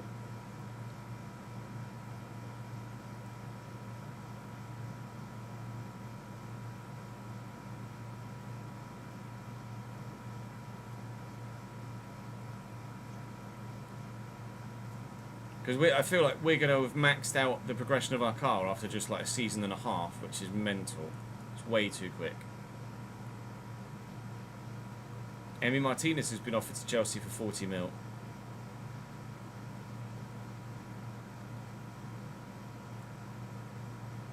Chelsea didn't want to pay 20 for Magnon, really? I saw Chelsea were in for Magnon.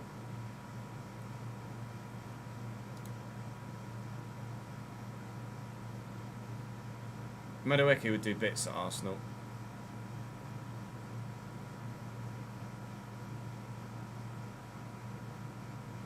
Refusing to budge higher than 15 million. What a joke. Chelsea, that Chelsea side is screaming for a world-class goalkeeper, and they won't pay 20 million quid in this market, in this modern market. Just fucking pay it. Literally, Chelsea have been throwing money around left, right and centre, and now all of a sudden they're going to haggle over 5 million quid.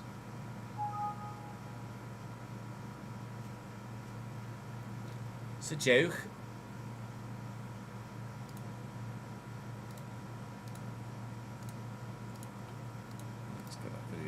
set to upload, and then we can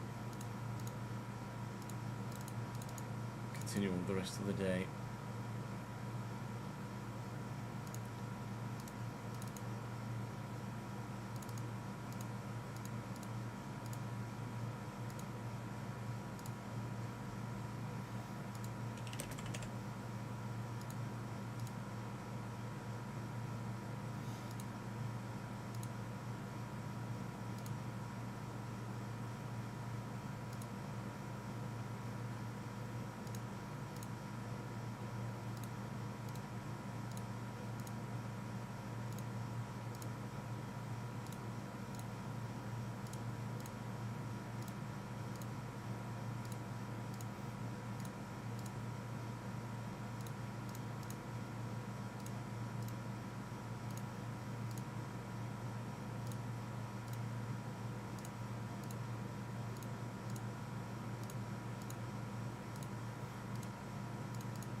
Right, I'm going to have a quick toilet break. I'm going to grab a sandwich, and then we will record the season finale episode and hopefully win the bloody Premier League.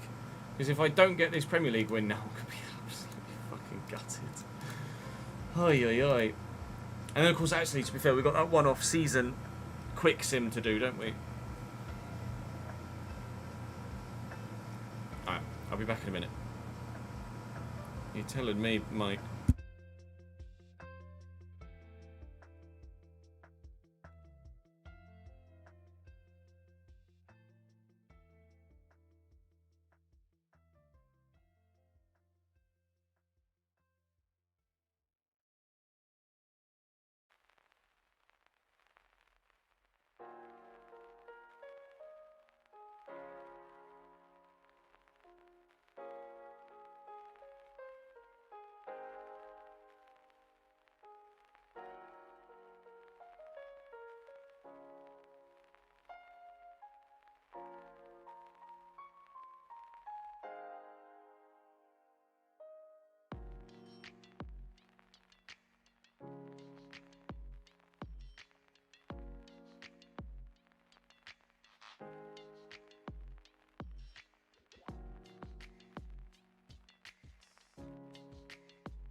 Hello.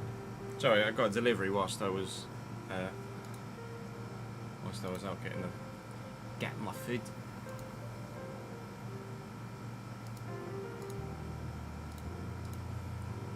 Got a new phone case. Look at that. Let's fucking go. That's Cambridge United.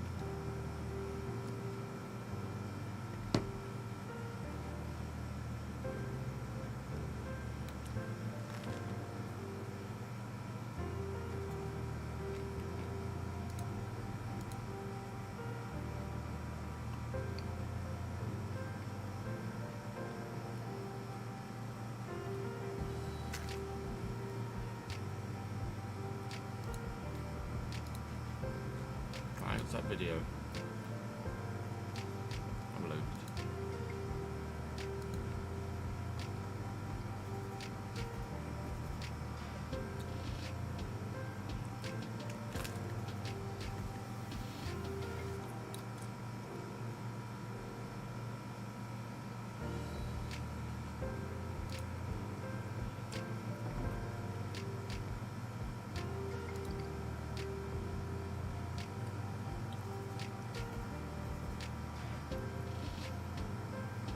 Zepikeno Redmond signed from Feyenoord to Villa, just been announced.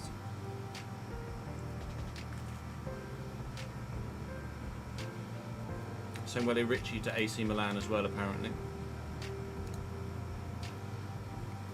Here we go.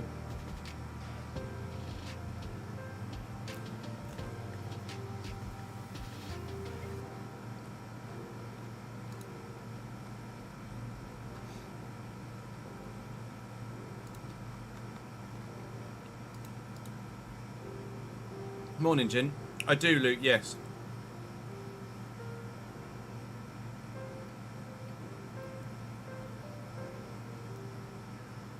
Oh yeah, it's been a successful save regardless, Cody, I think. It would have been nice to have won either the Europa League or the Conference League. Hopefully in the season one off we can win the Champions League, but let's see.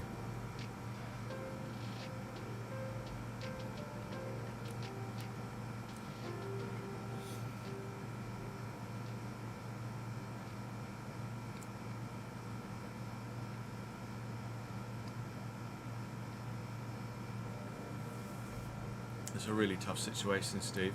Firstly, my condolences for your partner's health and obviously the situation that follows.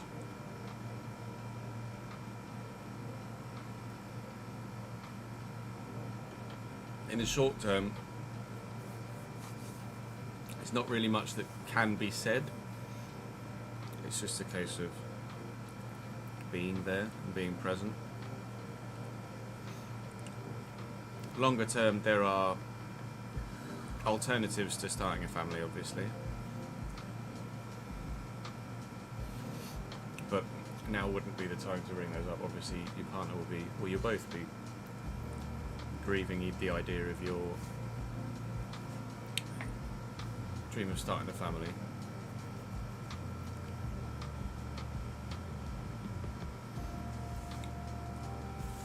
So, obviously, it's a really tough situation.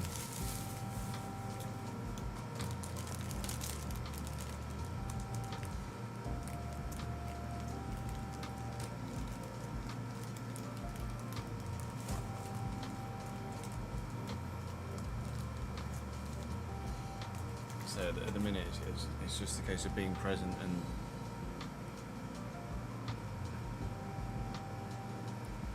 it's tough to know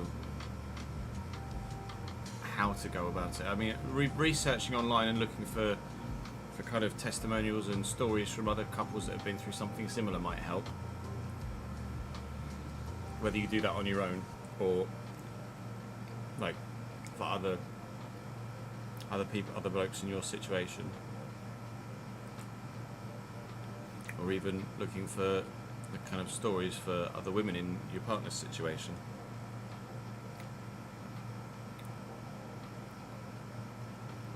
Like not like-minded, but you know what I mean, like hearing other people's stories that are in the same situation as you or have been through the same situation as you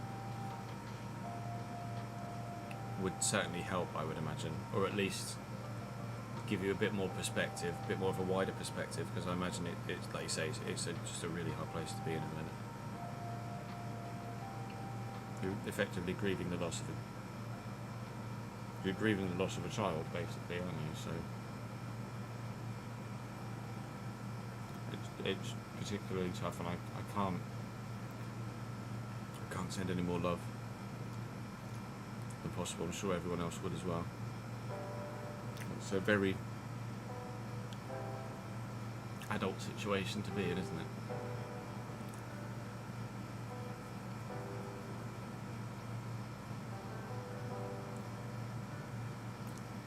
Yeah, that would probably be my go-to advice. Would be to listen to other people's stories who've been through what you're going through, or are currently going through what you're going through. Maybe look for support groups, because I'm sure there'll be something out there that could help you navigate your way through it as a couple. And ultimately, there are alternatives to, like in the long term, there are alternatives to starting a family, but obviously not in the way in which you'd envisaged. It might not be in the way that you've envisaged, but there is definitely still the opportunity for you guys to have a family and a loving home situation for a young one, for sure. So whilst yes, it is understandably particularly difficult right now,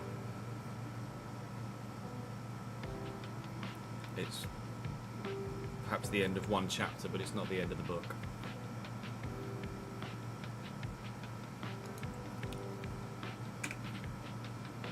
We have 3 games remaining, Jay. The next episode we record will be the season finale of season 10. We've just got West Ham, Crystal Palace and Tottenham Hotspur to play.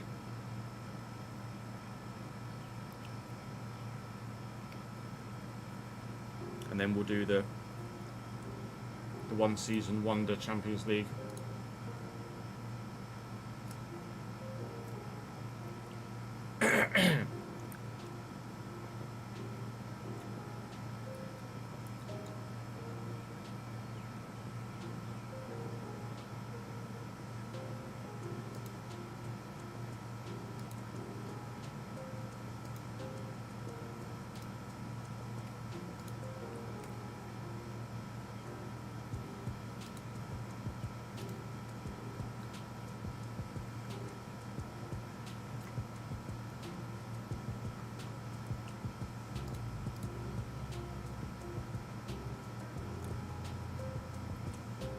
Yeah, no, I don't blame you, Steve.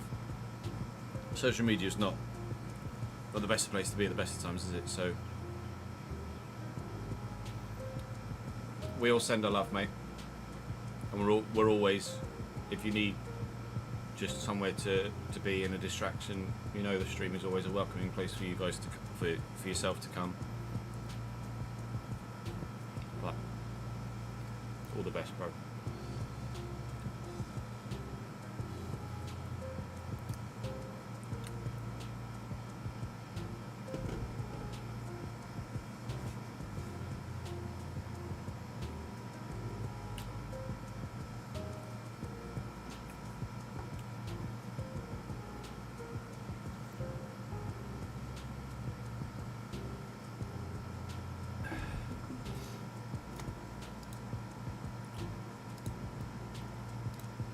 Good point, actually, as there is if it's just general feedback, then by all means hit me with it. If you've encountered any bugs specifically, then do leave them in the bug Discord channel on the Chesno Gaming Discord, which you'll have access to as a subscriber. This fucking AC unit is really doing dick all right now. It's gone from 30 degrees to 28 degrees. Doesn't feel particularly any different in here right now.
that uploaded. We can get the next video. Let's get some comments, not some comments, some usernames, shall we? What am I doing? Where's the app? Come here up. Come here up. Oh, nice. Emerson's going to be load as well, sweet. Jude now has some more sun cream for holiday.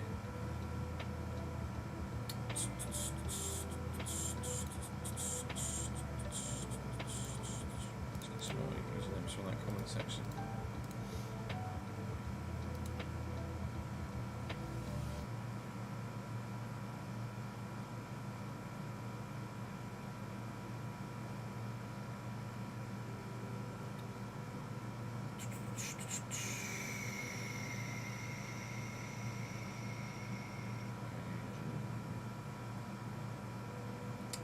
If you can fucking type, doesn't it, Chaz?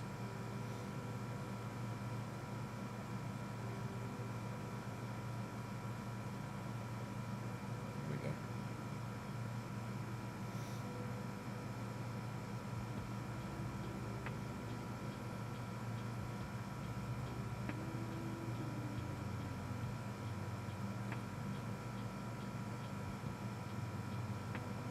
Just changing the colour of the usernames.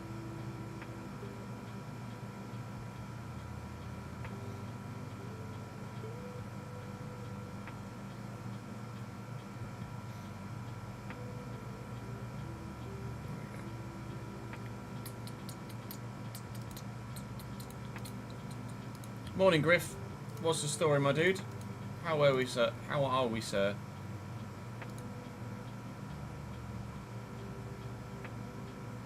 What country are we in at the moment? We're going to Bulgaria on the 25th. Nice. That'll be stonking hot.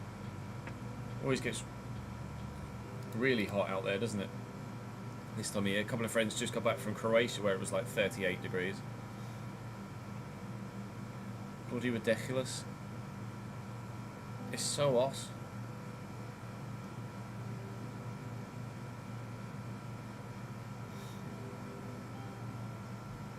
I thought Austria was decent, Luke, to be honest. I thought it was a really decent Grand Prix. I enjoyed it. Plenty of overtakes. Decent battle for the lead. A big crash. That nobody got hurt in. Points for usual non-point scorers.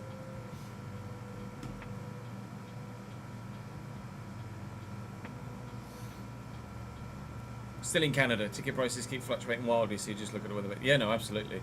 No point in paying. There's no point if you've got the luxury of being able to choose when you go. There's no point paying more than you have to, is there?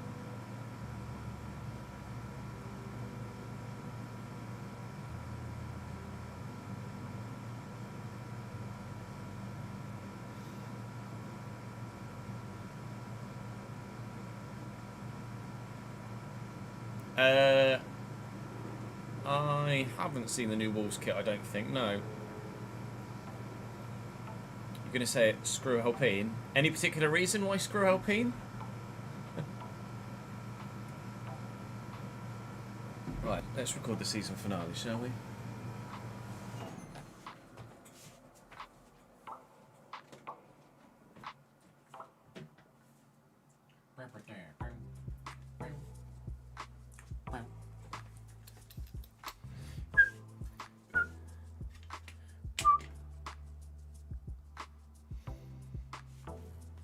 I don't really make much of Al Hilal knocking City up, to be honest. I think the major European clubs are actually taking it seriously as a competition.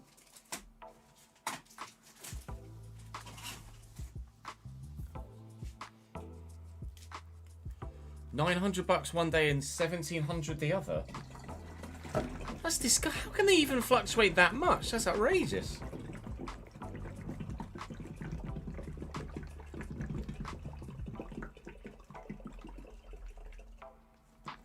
Like, you're doing the exact same fucking journey. That's mad. It's also mad that companies can get away with shit like that and it's not regulated better.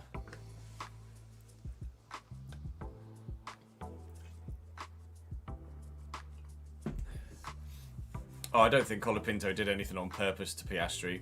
He just didn't see him.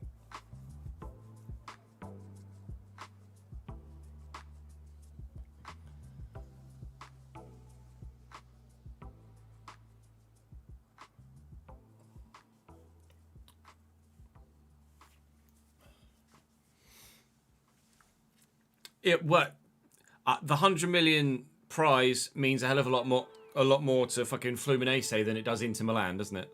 Or Manchester City.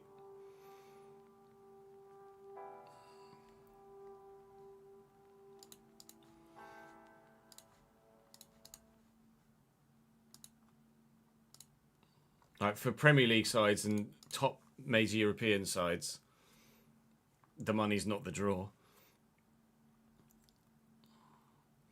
No F1 today, Connor. We might end up on F1 a little bit later just to finish off adjusting the livery for the new car, but we won't be doing any racing today. But we will be tomorrow.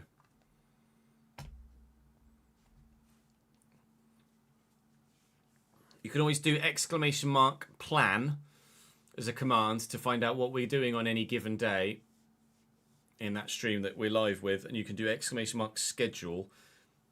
And that will link you to the Twitch schedule where you can see what we're streaming and when. Literally, the majority of players would rather be on their holiday with family instead of playing a tournament purely so FIFA can make more money. Agreed.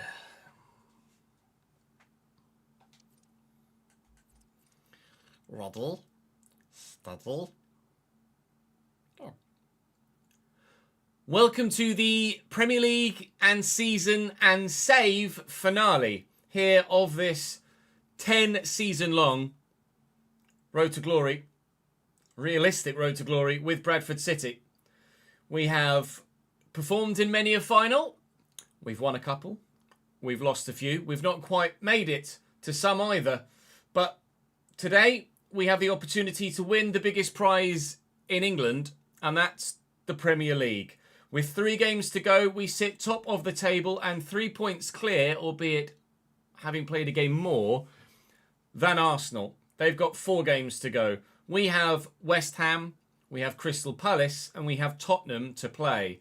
And Spurs could have a big impact on that final game day of whether Arsenal do or don't win the Premier League title. So we know if we win all of our games, we more than likely will win the league on goal difference as a minimum.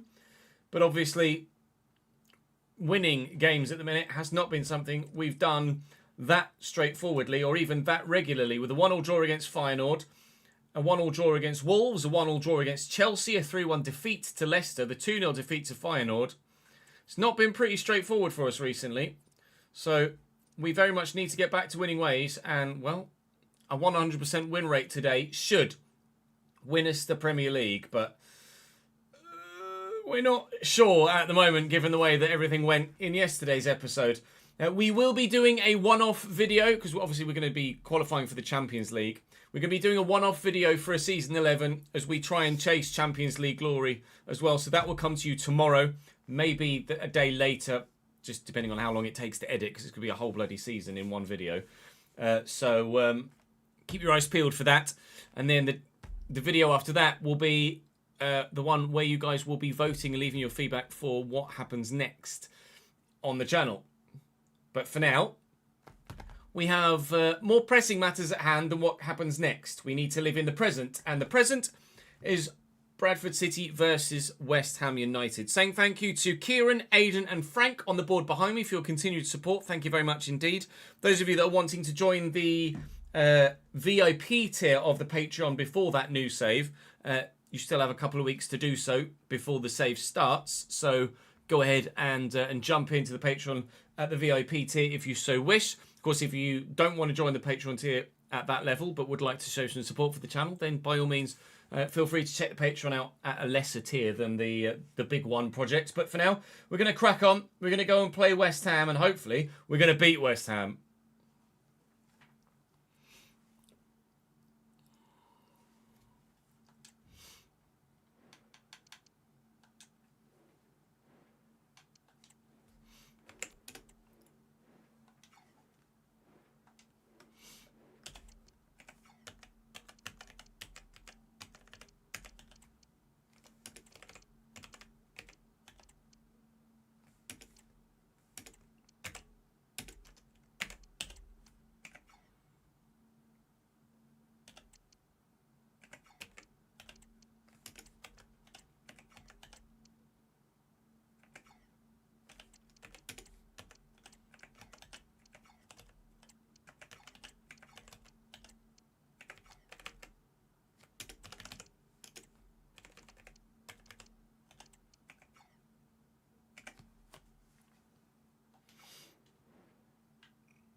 It's hard to look beyond Oscar for the full season.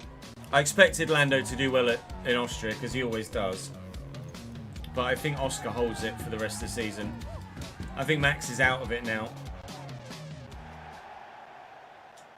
I think it's between the two McLaren drivers. And I think over a full season, Oscar will be the one that pulls through. Hello, Emmett. How are you, pal?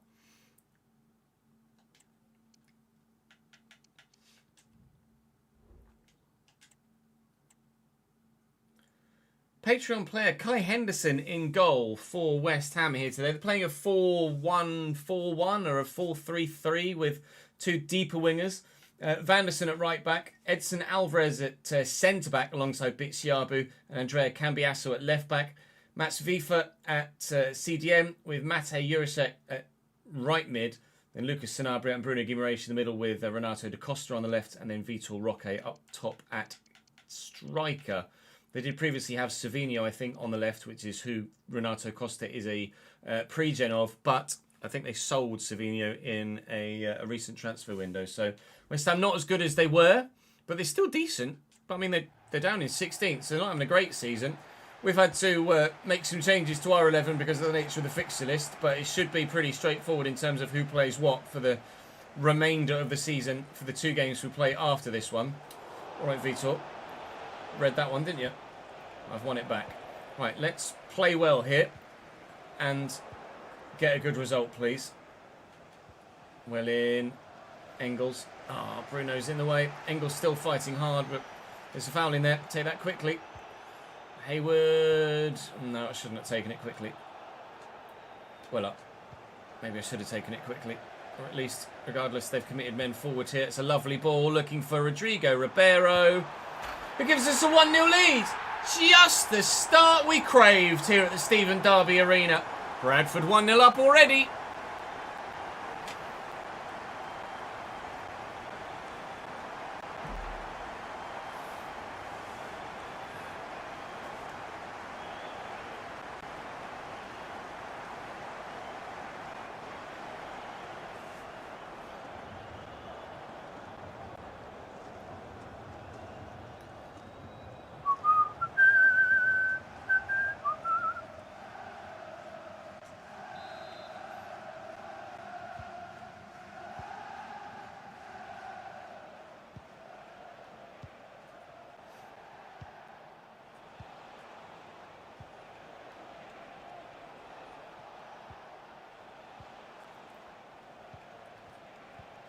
It's a nice little 1-2. Comfortable enough for Lunin, but did make it look a little awkward. That down the line. And Hayward comes to feet for it. Conor Gallagher's bursting. A great run here, Conor. Looking for the pass, and Ribeiro's in again. Oh, and he couldn't have come much closer. And he's going to keep it in play. Looking for Gallagher in the middle. It's well blocked. Couldn't quite get the first time shot away. West Ham under significant pressure here. Trying to hold on. Just 1-0 down for the time being. And to be fair to them, thanks to their goalkeeper and the very inside of their post, they are.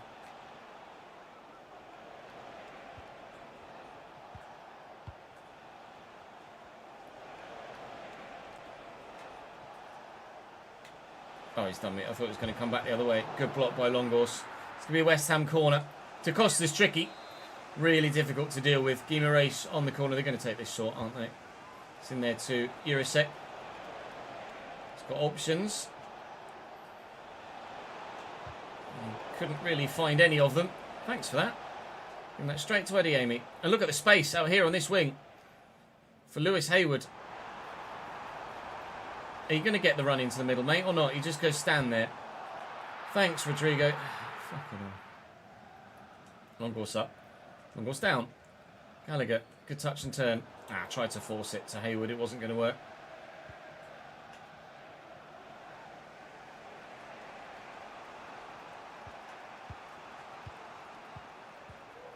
All right. I mean, you just have to stand and watch when they decide to play passing about like that, don't you, really? Not really much you can do. Tried to step in onto Costa there and couldn't get to it. Bruno. Vitor Roque's offside. Keeper's got it anyway.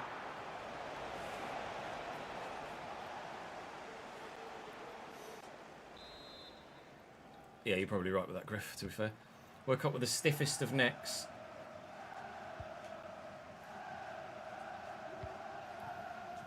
I hate it when you wake up and you've like slept funny and you've pulled a muscle in your back or your neck. Engels, lay that in front of Trent. Alright, Jurashek's got some pace apparently. Here he is again. Mate. Trent says no though. Get that to Gallagher first, then into Engels. Then out to Trent again. Make the run please, Adeyemi. Through the gap. He's going to have the pace. Can he finish? Well, there's your answer. He's got right underneath that. It wasn't that far away, actually, but it still weren't great.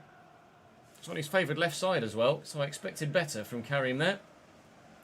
Thank you for the follow, Gobble. Welcome to the channel, mate. This is Season 10, pal.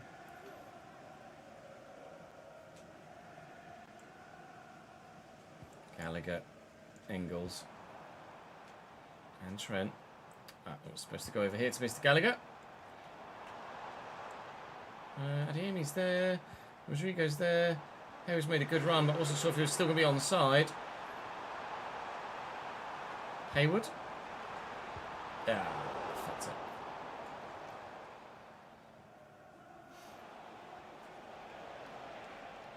Oh, it's a great burst past the defender from Jurasek. And they're in.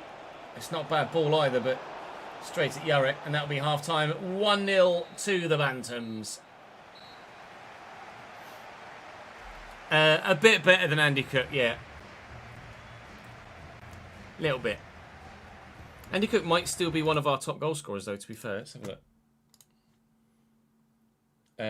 No. Tommy Lee with 36. How many goals did Andy Cook get for us then? Let's have a look. Be near the top. Andy Cook ended with 16 goals for us in the end. Was our top goal scorer season 1, to be fair.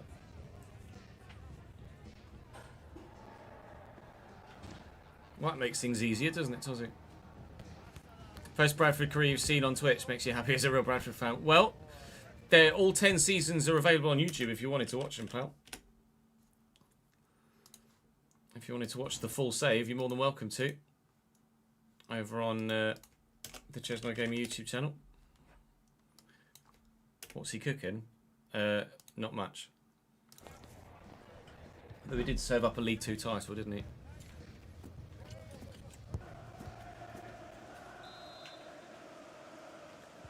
Let's go. See this through. I am worried about the Crystal Palace and Spurs games, to be fair. Hayward and Ribeiro beats one man. Okay. Shouldn't have dived in. Shouldn't have dived in. Mr. Costa. Oh, it was a block that saw it drop back to Vitor Roque. And he slammed it home. It's just deflected straight to the West Ham man. I got there with Longos. That's just unlucky. Nothing but unlucky. West Ham are level 6 minutes into the second half. We need to score again. Trent. Play that in front of Gallagher.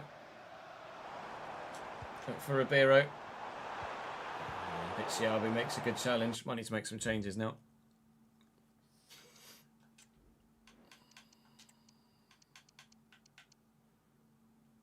I was going to say, where the fuck's Dibbling? I had Adeyemi's dropped to 84 now as well. Fuck.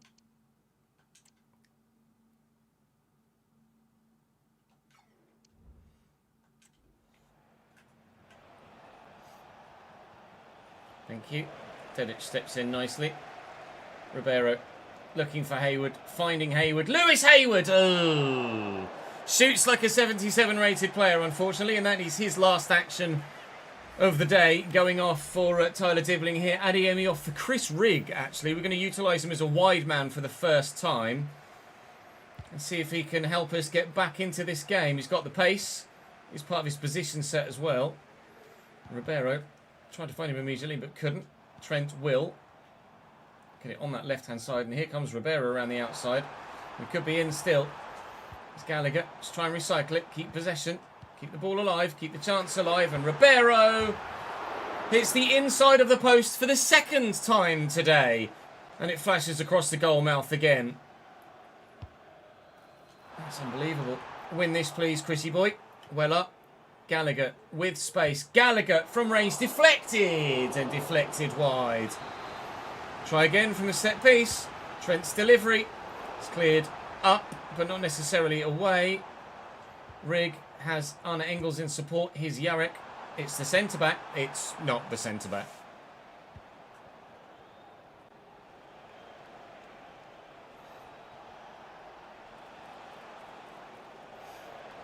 It's good work from Jurasek. Oh, I saw that coming, but couldn't do anything about it. Back post. Well up Dedic. Don't even know how he got that header like that in that angle, but that's ultimate for you. Longors driven for Dibbling. Leaves the defender for dead. That's what we brought Tyler Dibbling off the bench to do. And then he's running to the next man when I was trying to play the pass. Excellent. Potts. Oh, he's done me there.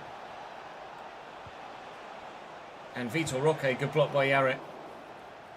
It's up for a corner. I'm going to take Ribeiro off for Bayer and see if we can't force the issue. A draw could very well be a terrible result for us here, but defeat would be even worse. Flicked away well by Engels, and Rig will get to that. He has kept it in play. Well done, mate. I don't quite know how he's managed that. We've knocked this down. Dibbling's up well. Bayer off the bench here, looking for Gallagher, who's looking for Dibbling. I've not got much in the way of support in the middle yet, but Bayer is arriving, and we'll try and play it to him. Maximilian Bayer! Good save by the goalkeeper. We do not have our lead back again yet, and there are only 10 minutes to try and find it.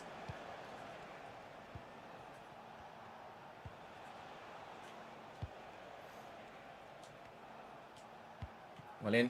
Run, Tyler. Great ball. He's off. No mods, Ethan.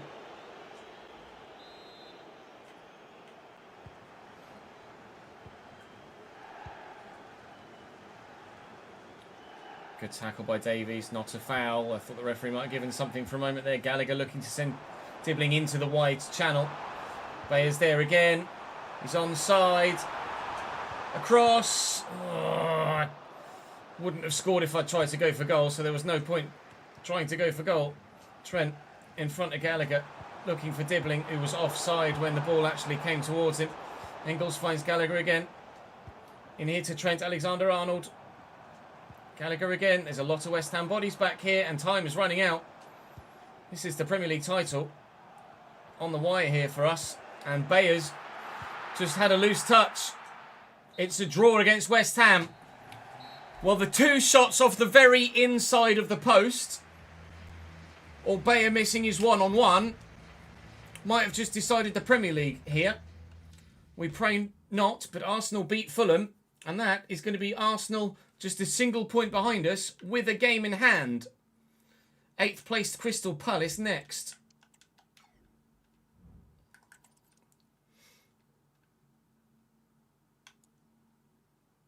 We turned the weather effects off, Emmett, so it's just a visual thing. But yes, wet weather is still shit in regular gameplay, as far as I'm aware.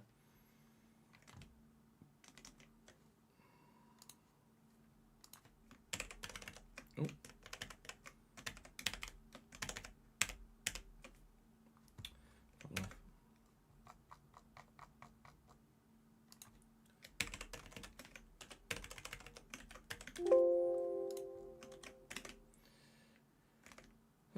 Still 290, 25,004. Oh, it's literally going to be exactly the same.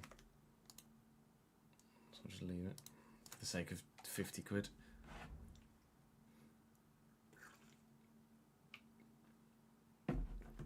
You reckon Bradford will do well in League One IRL, do you? Potentially.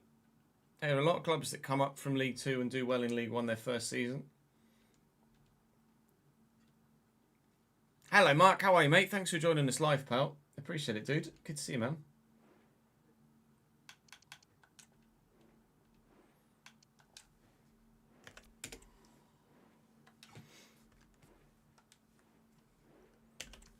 Duarte. Harder. Canadu. Where's that 91 rated guy? Gallardo. Could probably do with a more defence-minded player in there, couldn't they, really? Well, Devoe can play CDM. Maybe we put Devoe in there. It's not classed as a CDM.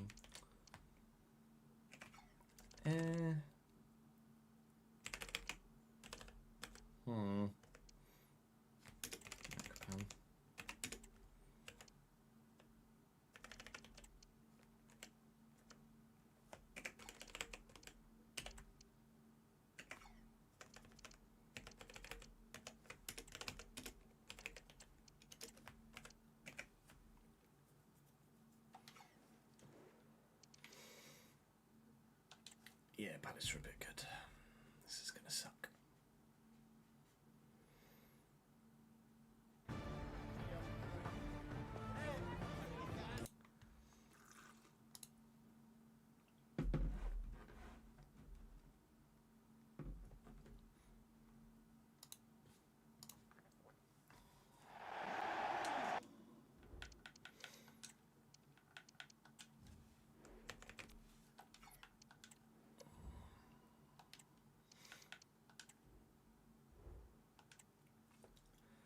Palace, as ever, in the latter seasons of this save, are very good. Vincent Koon, still their go-to number one goalkeeper. Charles Armstrong, Isaac Defoe, Esri Konsa, Chadi Riyad, and Peter De Vries is their backline. Benjamin Akpan and a 91 rated Manuel Gallardo in at centre mid. Still got Canadu, still got Harder, still got Duarte. Options on the bench are limited to basically Tresoldi and Charles de Catalara, but I mean, if we struggled against West Ham and we struggled against Wolves, then this Crystal Palace side are a level above, aren't they? Selhurst Park is never the easiest place to go. At the best of times, I get a little bit lucky there with a slight deflection, looking for Bayer inside. He's got the runner through the gap, but what an interception from Esri Konsa. We are now in a situation where even if we beat Palace and Spurs, we need Arsenal to drop points if we're to win the Premier League title this season. Can't quite believe that's the situation we find ourselves in. But it is. Shempong. Can't quite find the ball from Dibbling to Bayer to start us off.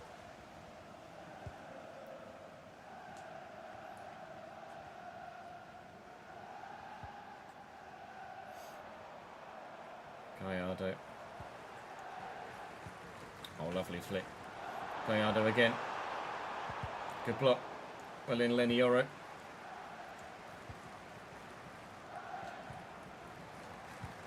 Forward to Bayer. Arriving at pace is Fernandes. Here's Dibbling. Oh, I committed to the pass before I realised he was going to be quite so clear in the box.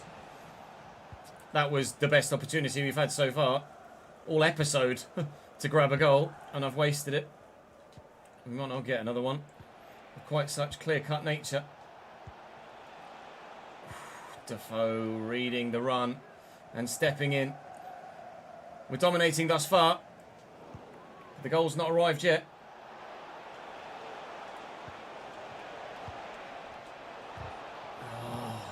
First pass was meant for the striker, not the winger on the far side. It's the uncountable amount of times that that's happened. We've tried to play it to the striker and it's tried to get it all the way across to the far winger. Drives me bloody batty when it does that. But they're in now. And they thankfully haven't scored. But they came dangerously close to doing so. Let's get that forward to Dibbling. It's a great ball. He's got the legs on Riyad. He's turned Riyad. And then De Vries arrives, but he's given it straight to Fernandes. and Kilic Soy, and there's just too many Crystal Palace shirts back there. So far, the Eagles are dealing with the Bantams.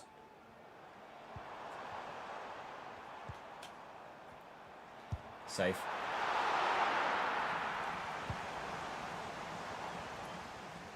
Well up. Simi. Great ball. Oh, brilliant. Slightly bad angle though. Kilic Soy. Oh, I thought it snuck in at the near post for a moment. It didn't. It went wide. Still 0-0 here.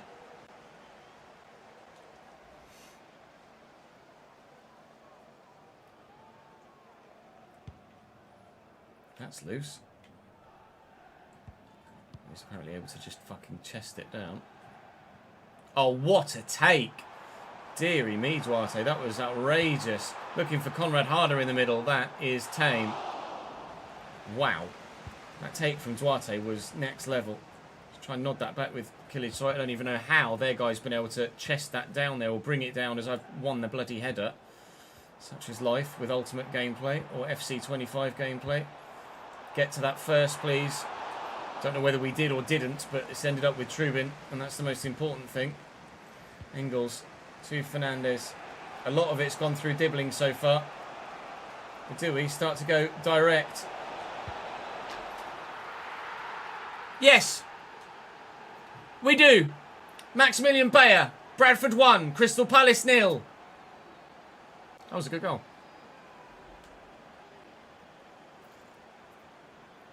Ads has already replied to you, James, with the training plans.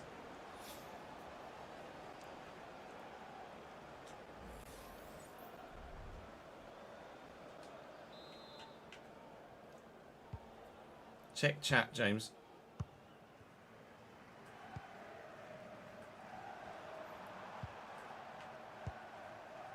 Well in, Lenny. Jesus. Challenge. Bloody hell. Kilic, try make the run then. Don't just stand there with your arm up doing nothing. And Fernandez. Can't find Dibbling 1-0 up at half time.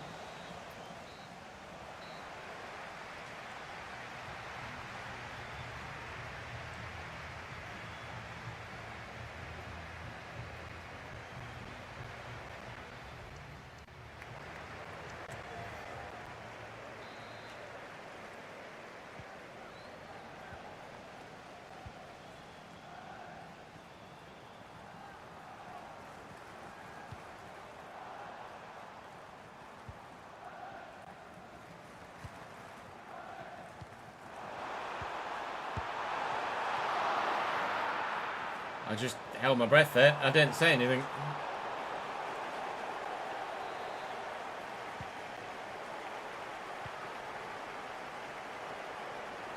Watara. Driven to Kilic Soy. I've got to wait for the support. It's just a case of can I find it.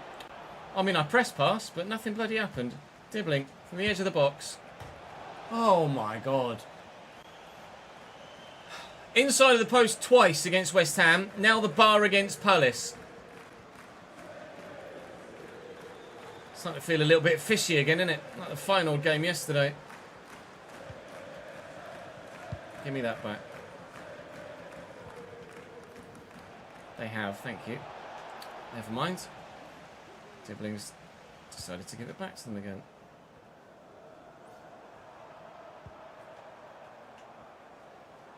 Duarte. Great ball. Of course that falls to Harder. Of course they get a free kick for handball. Of course this is going to end up in the back of the net. Thank you, Wall. Would have been absolutely typical of the past couple of days had it gone into the back of the net, wouldn't it? Engels. And Bayer. Please be on. Fuck.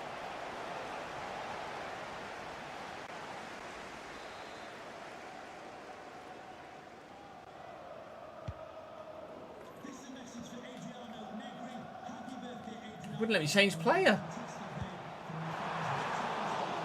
Trying to switch to the right back, wouldn't let me. Not until Conrad had taken his first touch, anyway. Engels out wide to Watara. Kilic with a run. Quickly on to Bayer. Not many in the way. Looking for Bayer again. Touch finds Dibbling, and Dibbling makes it 2.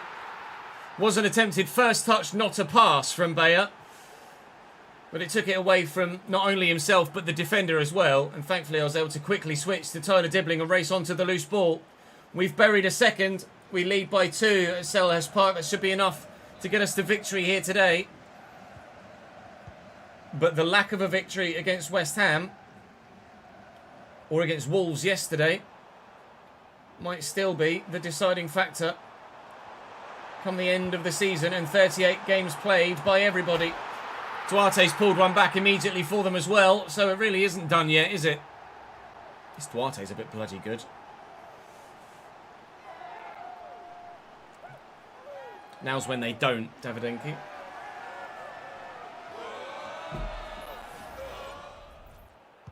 He's tiny, Duarte, there. And he's controlled that with his cheek and then volleyed home the rebound. Sweet.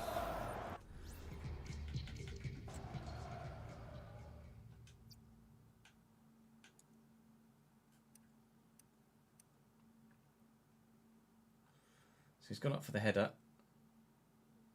I mean, it's hit his hand as well, to be fair. He's headed it. Oh, no, actually, the ball has gone through his face. Ball goes through his face. I win the header. It then hits Duarte's hand, and he volleys it home. Through his own fucking face. Good.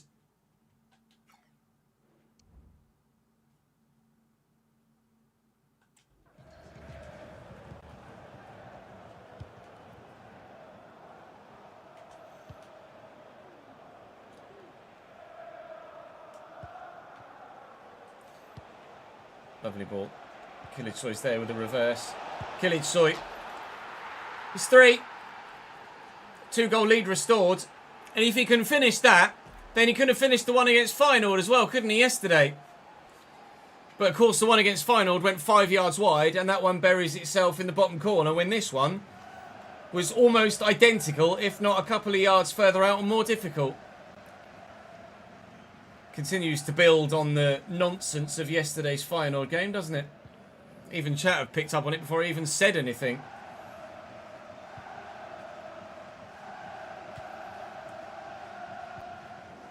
Well in the way.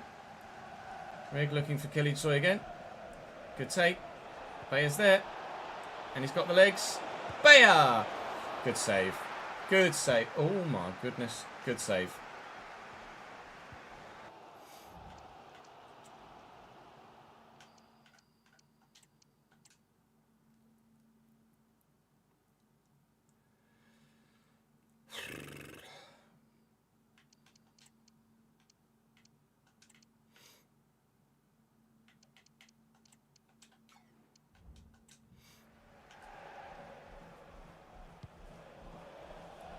There we go, please, Murillo. Thank you. Angles down. Rise the challenge from Conrad Harder, which would have gotten him a free kick. Nicely done by De Ketelara. Into Conrad Harder and out to Don Angelo Canadu. He's in behind. And tackled immediately. See the space? That's not where the space was or where the pass was supposed to go, Mr. Rigg, but never mind, we'll let you off for now. Sure, Lenny, just intercept the ball and then immediately just give up on it. Mateus Fernandes will give it short to Bayer. Dibbling's going. Beat the man. Little back heel maybe. Spin the defender. Bayer for 4. Good block by the 17th defender that they've got in their back line. And there is no 4th for us. Engels. Ball into the middle. Murillo's up. He's not. That's going to fall to Lenny Yoro. He's not the man to score from there.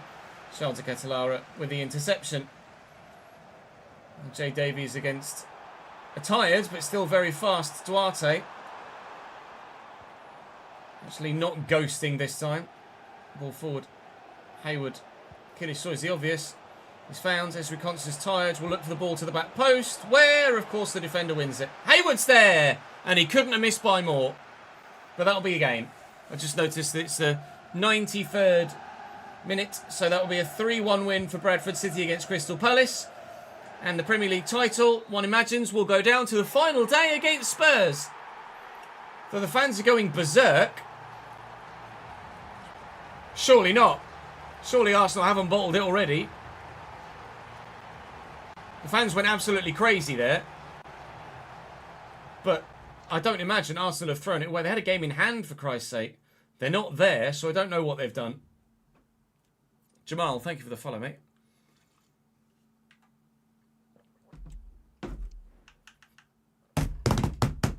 They have not bottled it. I saw the gap was 4 points. And my heart was in my throat. It is back in our hands, though. They might have bottled it. All we need is a win on the final day against Tottenham Hotspur to deny Arsenal the title. Arsenal have Chelsea in their game in hand as well. Oh, it really was a huge result. They lost 2-1 at home away from home against 14th placed Everton. Giant win for the Toffees at Goodison Park after Arsenal beat Fulham by 2-1 on our previous match day. Game in hand against Chelsea. If they lose that, then we've won the title before we even play Spurs, and it really is a party atmosphere at the Stephen Derby Arena. What was Arsenal's result? Oh, they got a point. They drew against Chelsea. 1-1. Well, we have a 3-point lead with 3 points available. But we also have an 8-goal advantage. So as we play Tottenham Hotspur, a 11th placed, but surely better than that on paper, Tottenham Hotspur, all we need is to avoid defeat, and we've won the league. Arsenal have the side that we've just beaten, Crystal Palace, at the Emirates. I mean, we could lose, as long as we don't lose by 4, then surely the league title is ours. At the other end of the table, they are all down. Wolves, Norwich and Ipswich a long time ago. Relegated down to the Championship. Well, not only is it in our hands, it's almost already done as we head into the final day. Tedic's loan is set to expire, but that we don't care about at all. Bring on Tottenham. Bring on the trophy.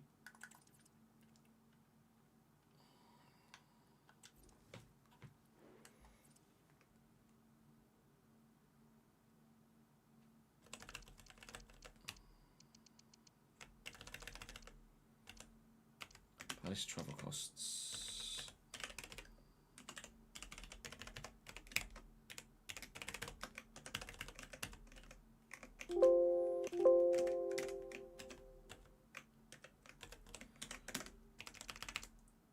For the sake of 250 quid, we won't change that. Nice one, Daniel. GG's, dude.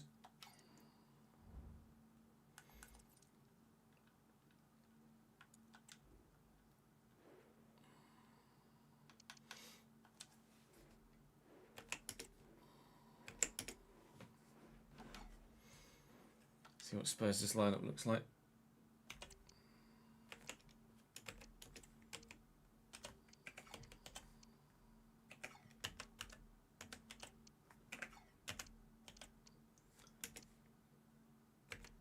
They don't have much in midfield, do they?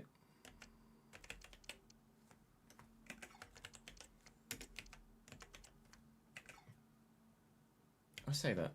Divine did score against us last time we played them, and Rivero is really decent.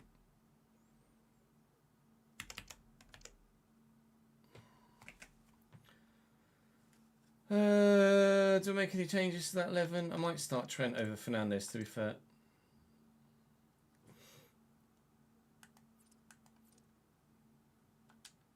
And let's give the captain's armband to Bayer. It's his goals that have fired us to this title, isn't it?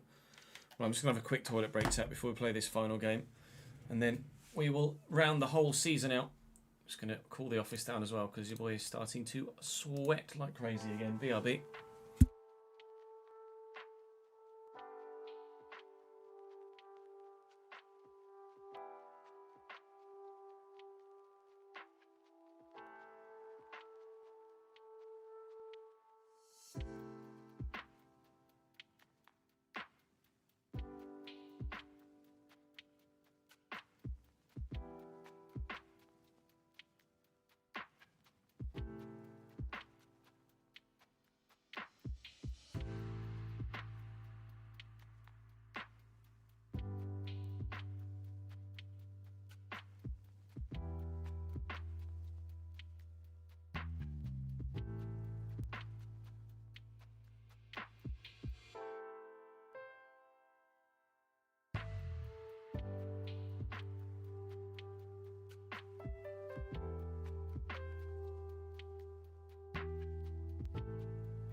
100 gifted if I score a goal from outside the box.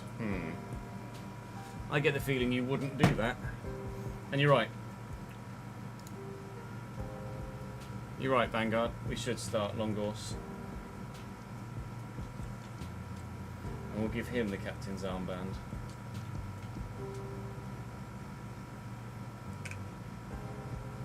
Considering the nature of the situation is, thankfully it's a little bit easier, we hope, than it could be.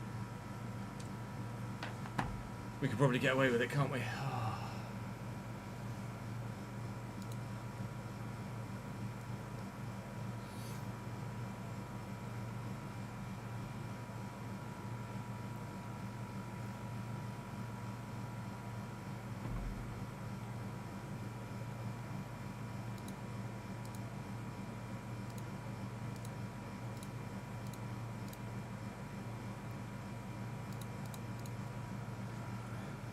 Kubasi, yeah. Sorry, Emma.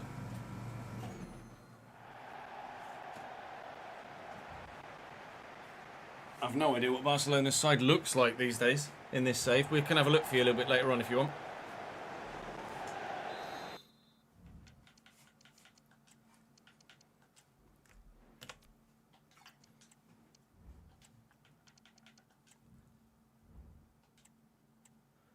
The Spurs side that stand in our way. Georgi Petrovic in goal. Will Short at right back. A 90 rated Pau Kubasi alongside Leo Egger and Alphonso Davies. And then Matthew Craig in midfield alongside Rivero and Devine. Nico Williams, Samu and Gabri Vega make a decent front three. There are obvious weak spots in this Tottenham team, so it's no surprise that they haven't necessarily fulfilled their potential or maximised what the fans would have expected this season. We made one change. Longos starts with the captain's armband to hopefully lift the Premier League title for us at the end of the game.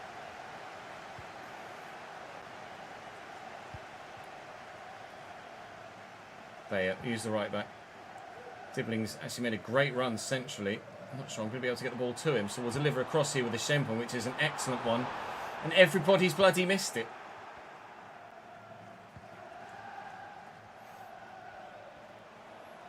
Davies on the run. Alphonso Davies still going on the run. Thankfully Lenny Oro is there. Davies has recovered his position already. He's going to be doing a lot of running today, I think, the Canadian. It's a terrible ball. Thank you. Shimpon cuts it out nicely. We'll recycle possession, and switch it to the left-hand position.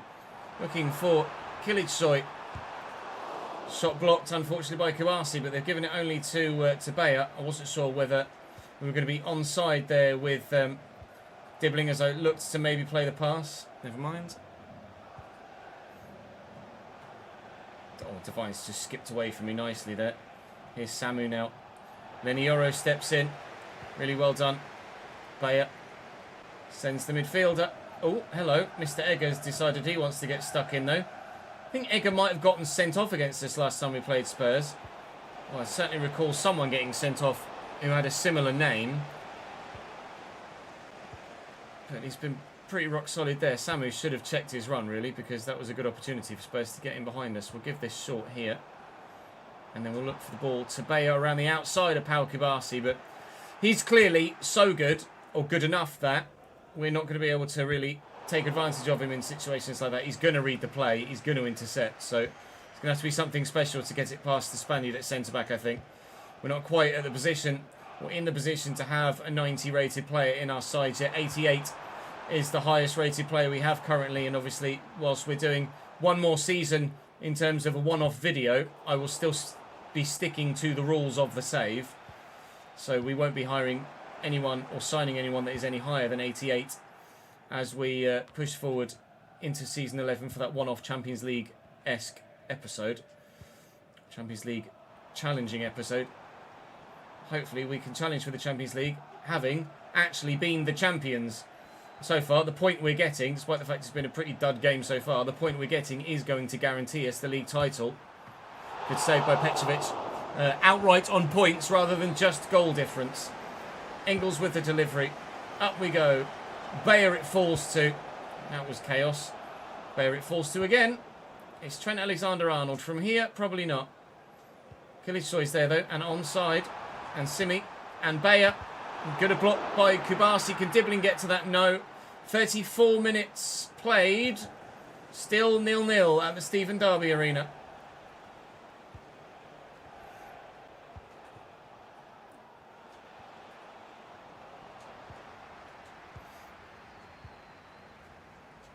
Engels across.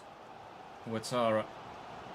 Play a high line, Spurs, so my go-to plan of kind of slotting someone into a channel as they run beyond defenders really isn't working thus far because the whole defence is so high I can't actually get in behind them.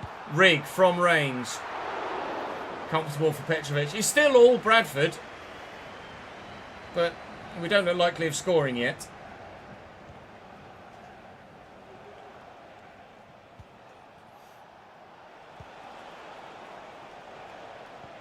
Oh, it's a great ball through to Samu, who buries it.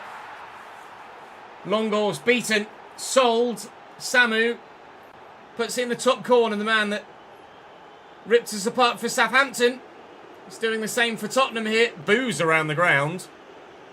Bit harsh. I'm sure Arsenal aren't winning 9-0, lads. Don't worry. But still, we trail. And Coronation Day might be dampened slightly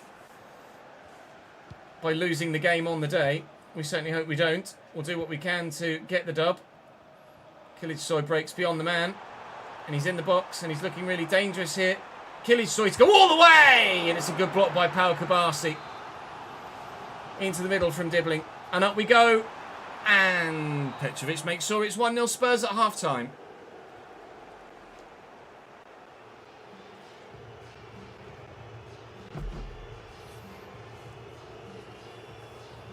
Jude Bellingham plays for Barcelona in your save now. Lol.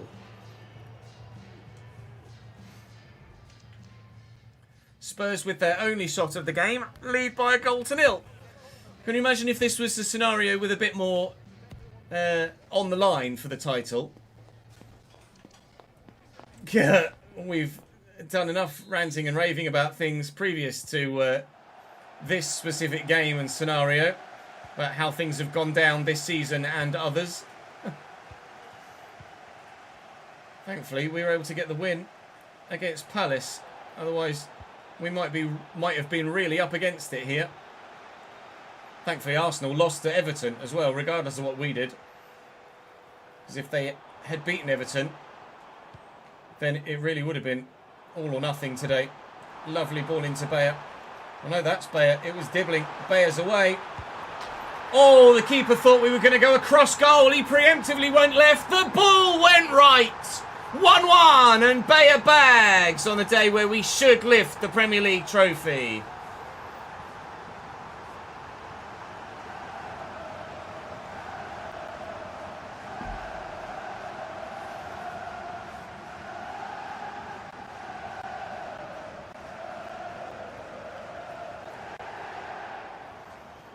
Full disclosure, I did aim across goal where the keeper dived, but the ball got shanked to the left.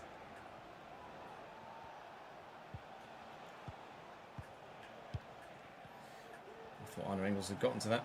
Samu. Welly and Longors, love that. Not such a good ball down the line there from Ouattara. That was supposed to go all the way out left, and he tried to play it through the gap to the defender in front of him. Not ideal there. Ouattara wins the header though, so he's half made up for it. Rig will chase after this, and Rivero's turned him really nicely. Oh, that's excellent. Nico Williams and Devine, and Alfie Devine gives Tottenham their lead back again, and that was undefendable.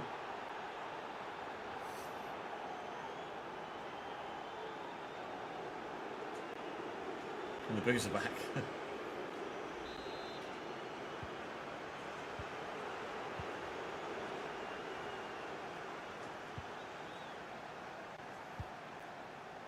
Trent to Ashempong. I'm going to drill this for Dibbling. Oh, and he's completely sold the defender. He's gone the other way. Dibbling's in the box. Egger has dealt with it. He's gotten back to me. Oh, when the Spurs go marching in, they sing. Give me Engels. Fucking Nora. Change player mechanics so fucking shit. Gabri Vega, lovely little ball. Samu's in, could be 3. It's not, it should have been. Well, that was a Killage Soy-esque shank and miss from a clear goal-scoring opportunity by Samu. I think he took it on his weak foot, though, so he has a bit more of an excuse than our Turkish man out wide on the left, who does get the ball. Although that was meant for Chris Rigg and didn't go anywhere near him. To then go to Bayer. Thank you, Sammy. We'll have that back. Oh, my God. Ball is pinballing everywhere right now. Arne Engels holds off the man and we'll go out to a Shempong and get someone in bloody space with it, shall we? Through there looking for Dibbling. It's a good ball. Keeper's not come. Just got to hold on to it. Didn't have the angle to shoot and score, and Bayer's just not got the strength. Alfonso Davis runs off with it.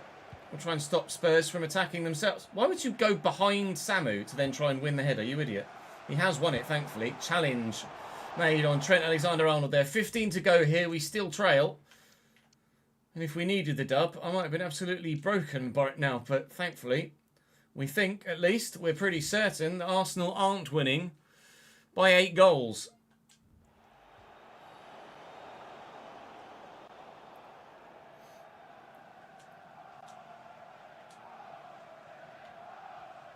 Lovely turn by Dibbling.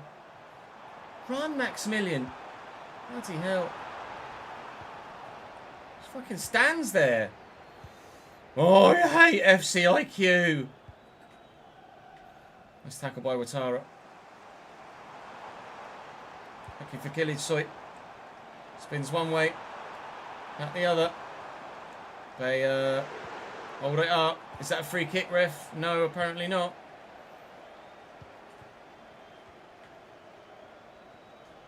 Well in. Arne Engels doing the business again. Defensively, it's a great ball to Dibbling.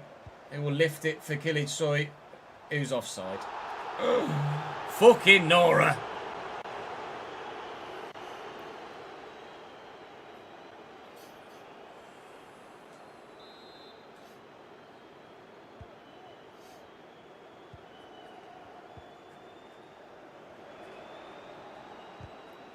Good block.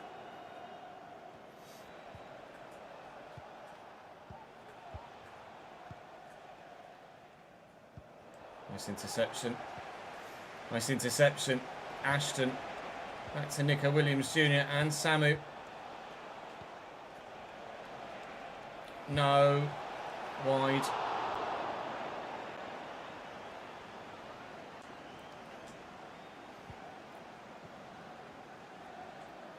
Yoro. Forward to Engels. Into Trent. Away from Devine. Dibbling's just stood there looking at me. Look to reverse that to Bayer. Oh, that was supposed to be a fake shot, and I missed the A button press. So he's just let fly on his weak foot from 35 yards. But time is gone. That will be game. We lose at home to Tottenham on the Premier League's final day. But despite that, we will win the Premier League with Bradford City. It's not been the easiest ride at all in this save. We've lost cup finals, we've lost cup semi-finals, but we have done a double this year. We've won the big prize in England, the Premier League and the Carabao Cup this season, added to last year's FA Cup. Unfortunately, Europa Conference League final defeat last season and Europa League semi-final defeat this year, so no European trophy to add to the list. But we won the EFL trophy, we've won the EFL Cup, we've won the FA Cup, we've won the Premier League, and we won League 2 along the way as well. 5 trophies in 10 years is not bad going at all, if we're honest, and look at things objectively. On the way from League 2 to the Premier League title, it's taken 10 years to get through the 4 divisions and to the very top. But a man that's been rock solid for a long, long time here at Bradford City is Sander Longos. And he will be the man to lift the trophy in front of the Stephen Derby Arena crowd. And Bradford City are your Premier League champions in 2034-5. That'll do. That'll do very nicely indeed. I'm glad at least we haven't bottled everything at the end of this season. We will go into a 1-game series finale of sorts. One season series finale of sorts tomorrow, where we will make some transfers and we'll sim all the games and try and win the Champions League. But for now, for this season, for wrapping up the 10 whole saves, that's a nice way to end, isn't it?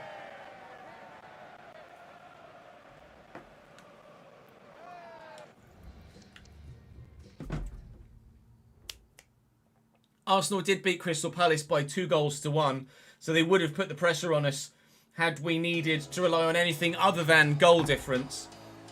But our second trophy parade of the season... Actually, I wonder if the Community Shield will be in there as well. It's not, I don't think. Technically, we have won 6 pieces of silverware then, haven't we? After winning the Community Shield against Liverpool at the beginning of this season. But it's our first double for a while in any save on the channel. On either channel. So we'll be very, very happy with it. You can't ever not be happy with winning the Premier League, really, can you? Quite frankly. So we will absolutely enjoy the scenes whilst they last. Through the town centre. Through the city centre, should we say. Bradford City. You love to see it. We'll take it all the way to the bank. Speaking of bank, let me go and figure out all of the spreadsheet for the roundup at the end of this season. And of course, we'll have a look and see how things went down everywhere in this save in this season as well, with all the other competitions too.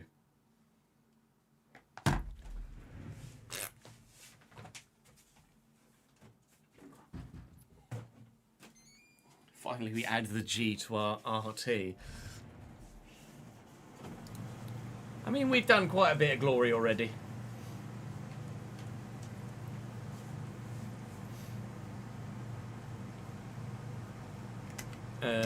Do.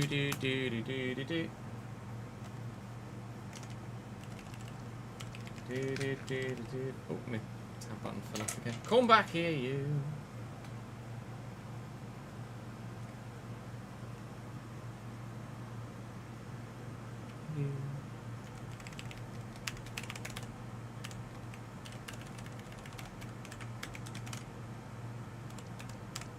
Match tickets, 25,100.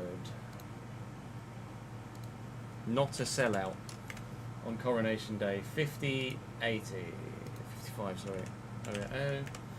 181, 168. 181, 168. Lovely. On your way to win Liga with Nantes, 8-point gap to Marseille. Nice one, dude. Nice one, dude.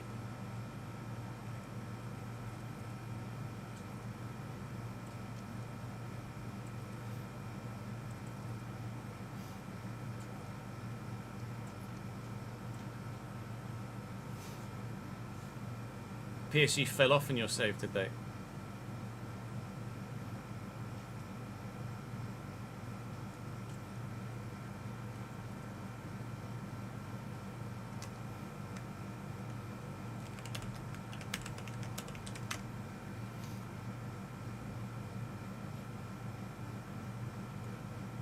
Is that a total loss of $1 billion? No,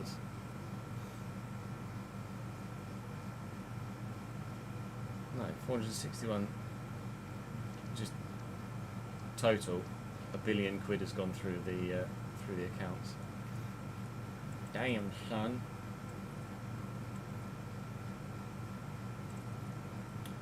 Bayern won the Champions League then.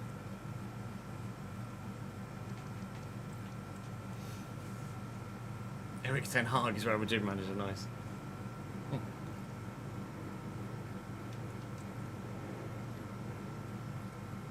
Oh, what a surprise. The numbers are very, very similar, if not the same.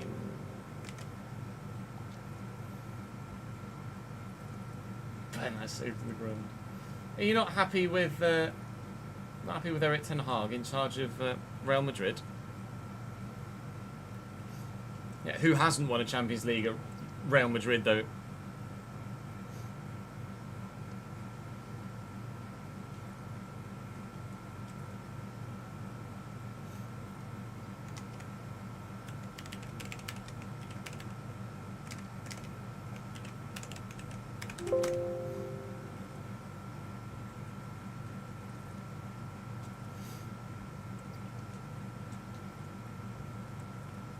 What's 23, 24, 4? Oh no, 23, 4, sorry.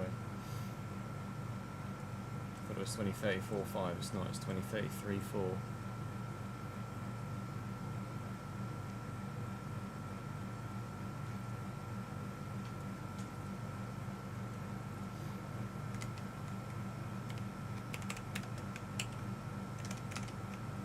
Fuck off for this fucking co-pilot shit. I don't want it.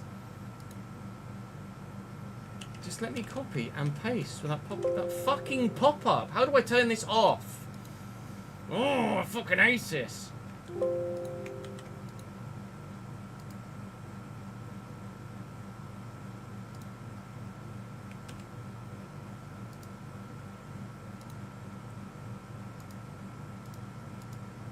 Oh, now I've got rid of the ribbon. I want the ribbon back. View.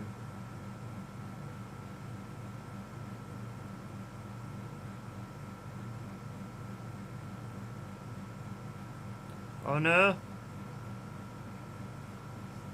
How do I get me ribbon back?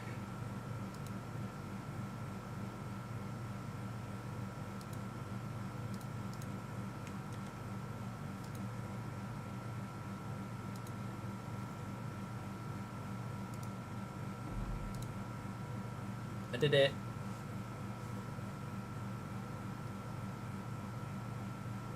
I just don't want this. Just go away. It's that.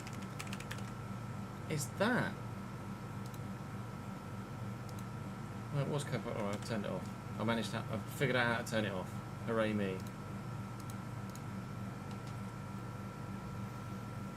Boomer shouts at computer and removes his own settings. More news at 10. Yeah, something about it. Scotland 2, Northern Ireland 1.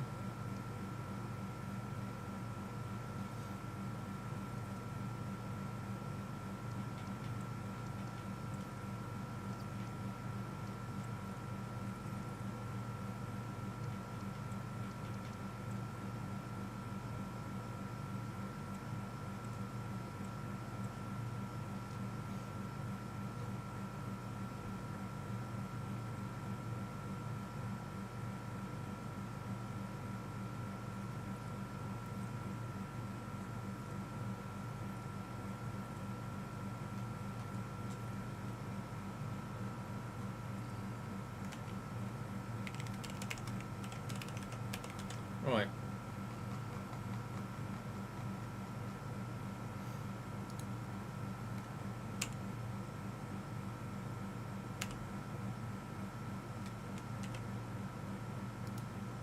Then again, I don't want that fucking control thing. Just let me just control paste.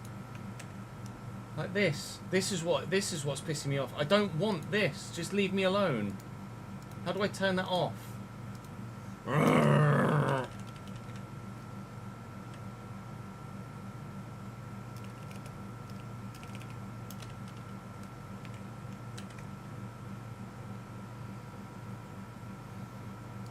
Premier League prize money, we got 62,300.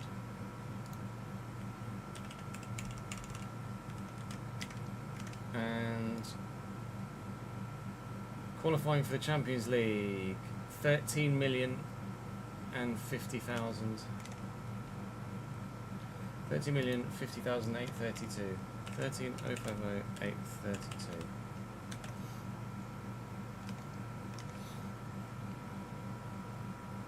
You're in the Netherlands, right, Ronald? If I'm not mistaken.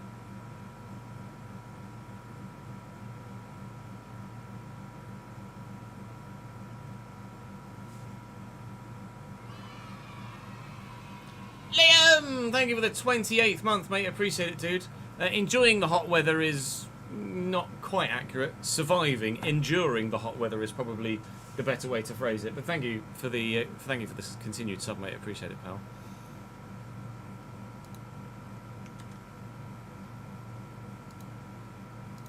Right, we're not doing anything else financially now, are we? So we can figure out our tax. So we made a profit this season of 138. Wow. 138,569,734. 138,569,734. 734. Christ. 138 569 734. 138 569 734. Yeah? 138 569 734. Means we pay a corporation tax bill of £34,642,433. 34642433. 34642433. 34642433. 34642433. £34.5 million in tax.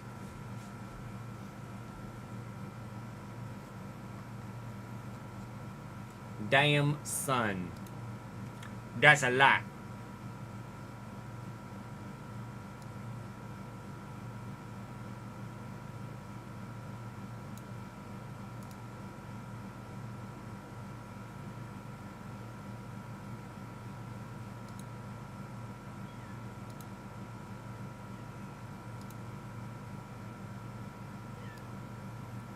I know, Rolo.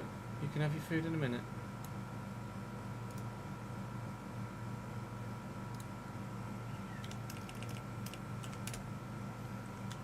Season 11.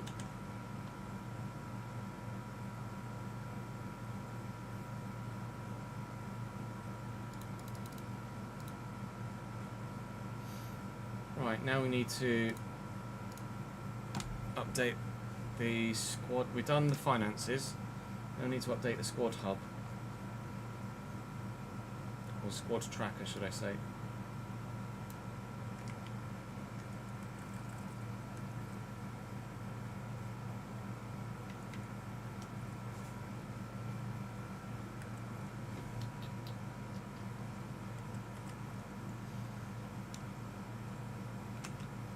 So where am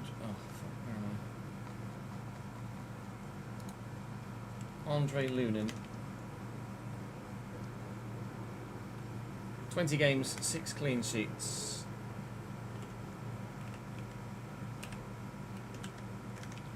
Anatoly Trubin. 39 games, 10 clean sheets.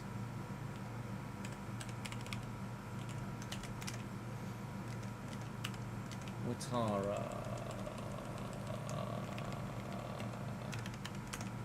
Another 45 games, and that's it, just 45 games, 127, 128 games now for Ouattara. Jay Davies with another 27 games and 1 yellow card, 27 games, it's 55 and 1 yellow card. Lenny Yoro's a long way down here. We've had a lot of centre backs in the save, haven't we? Lenny Yoro. His debut season, 35 games, 1 assist. The end. Sondolongos. With another 28 games, takes him to 171. Just the 1 red card. Murillo adds to last season's 23 appearances with another 41 this season. So that takes him to 64, 1 goal, 3 yellow cards, takes him to 4. Yarek adds to last season's 44 games with another 26, which takes him to 70. Plus 1 assist and 1 yellow card.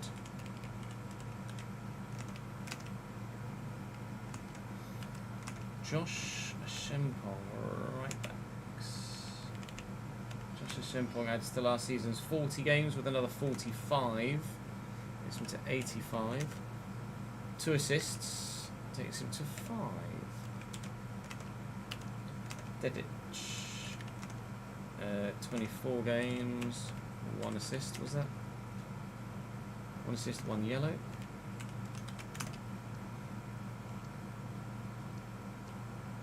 Trent Alexander-Arnold with 53 games, 3 goals, 18 assists. 53 games, 3 goals, 18 assists. 18 assists in a single season is up there with some of the best from anyone, isn't it? Return-wise. Conor Gallagher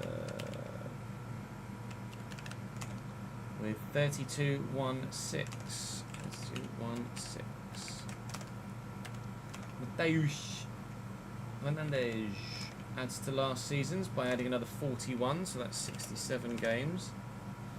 Another 3 goals and 7 assists, so 9 and 11. Picked up 2 yellow cards along the way. Arne Engels played 55 games last year, played 58 games this year, so that's 113. Another 6 goals and 2 assists, so that's 8 and 8. Picked up 2 yellow cards and 2 red cards this year. Oh, Arne. Oh dear. Chris Rigg. 43-4-7. 43-4-7. Karim Adeyemi.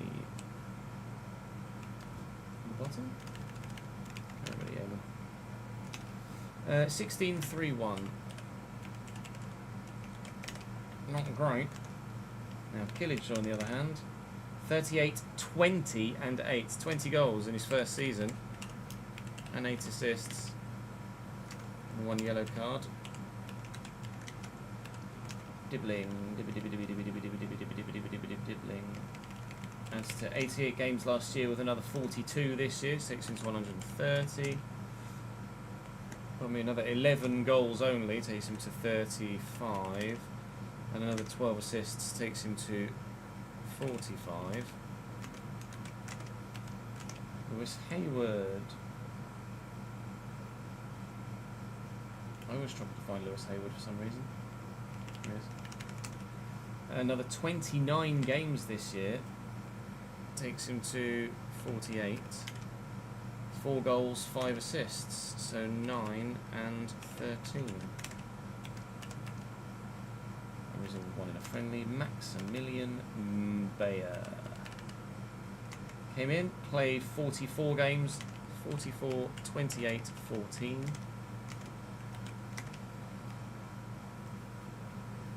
42 contributions in 44 games, not bad for a debut season. Rodrigo Ribeiro with 27 games, so that's 58 games played, another 20 goals, 38, another 4 assists takes him to 11. What signing he was, Rodrigo Ribeiro, absolute cracking player, absolutely cracking player.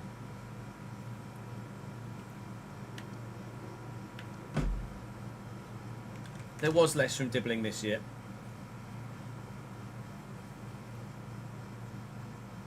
There was less from Dibbling this year. That is factual.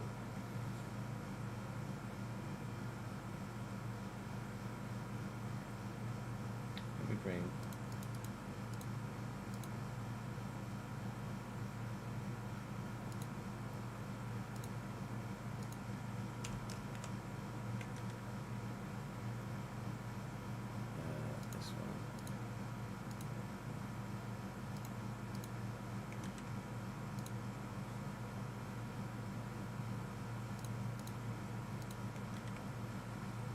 Doobie doobie doobie doo.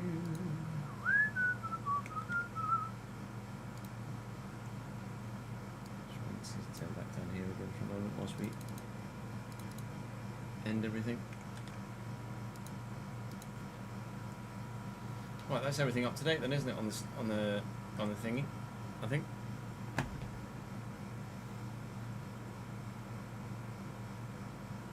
Isn't it? It's at the beginning of the next season, where ordinarily we would then go through and update everyone's ages and ratings and this, that, the other, but I'm not going to bother for the like one-off video season.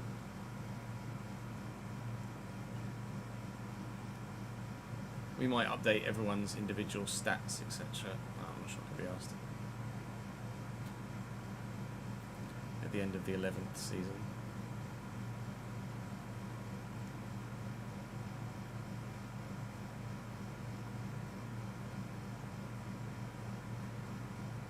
I'm going to have to track the transfers anyway, aren't I? Because we want to stay within the financial regulations of the save, so Not going to break any rules, right? I think we're good enough. We're in a decent position to round out that season finale now, aren't we?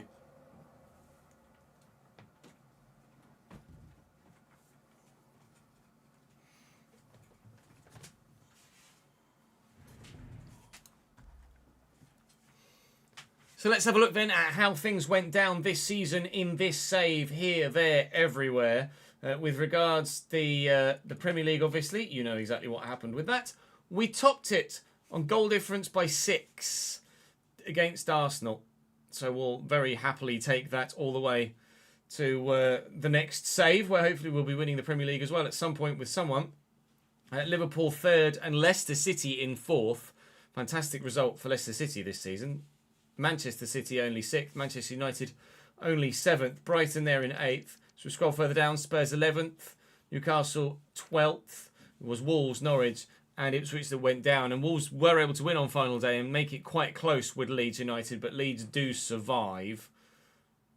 And then, well, West Ham were nowhere near getting relegated, were they, in the end?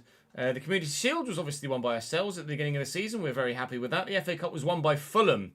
In the end, 1-0 over Arsenal. We lost in round 3 to Leeds. That went well, didn't it? Carabao Cup, we were able to win, though, so very pleased with that.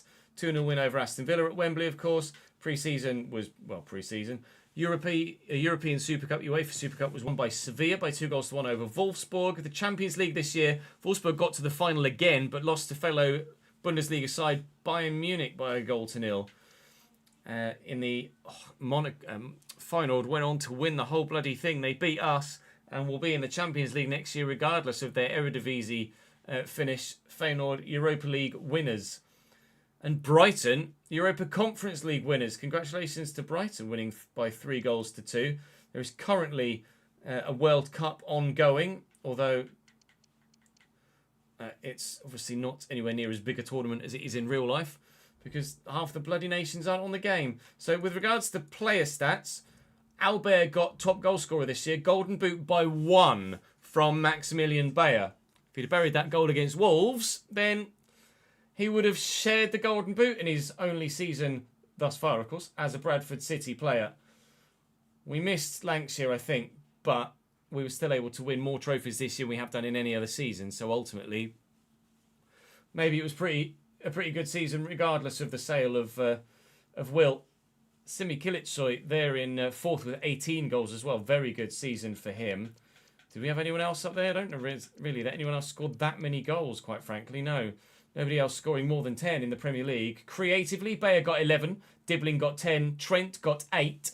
Trent with 18 assists all told this season. So fantastic work from him in his sole season with us to this point. And the Golden Glove went to Aaron Ramsdale, our highest goalkeeper on their tribune with just 7. Obviously red cards and yellow cards we don't really pay that much attention to at the moment. So I'm pretty happy with that, quite frankly. Yes, we would have loved to have won the Europa League this year. Yes, we shat the bed in the FA Cup, losing to Leeds in the 3rd round. But ultimately, we won every English competition there is to win in terms of cup trophies. And then obviously we've won 2 of the 4 divisions as well. So I think that's a successful save.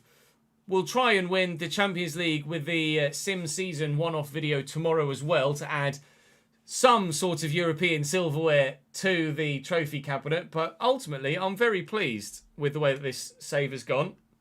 This is how things end up for us financially at the end of the season. So a £284 million bank balance. So as we head into season 11, we'll have 75% available to use in the one season one-off. We'll be still following the rules of the save, etc.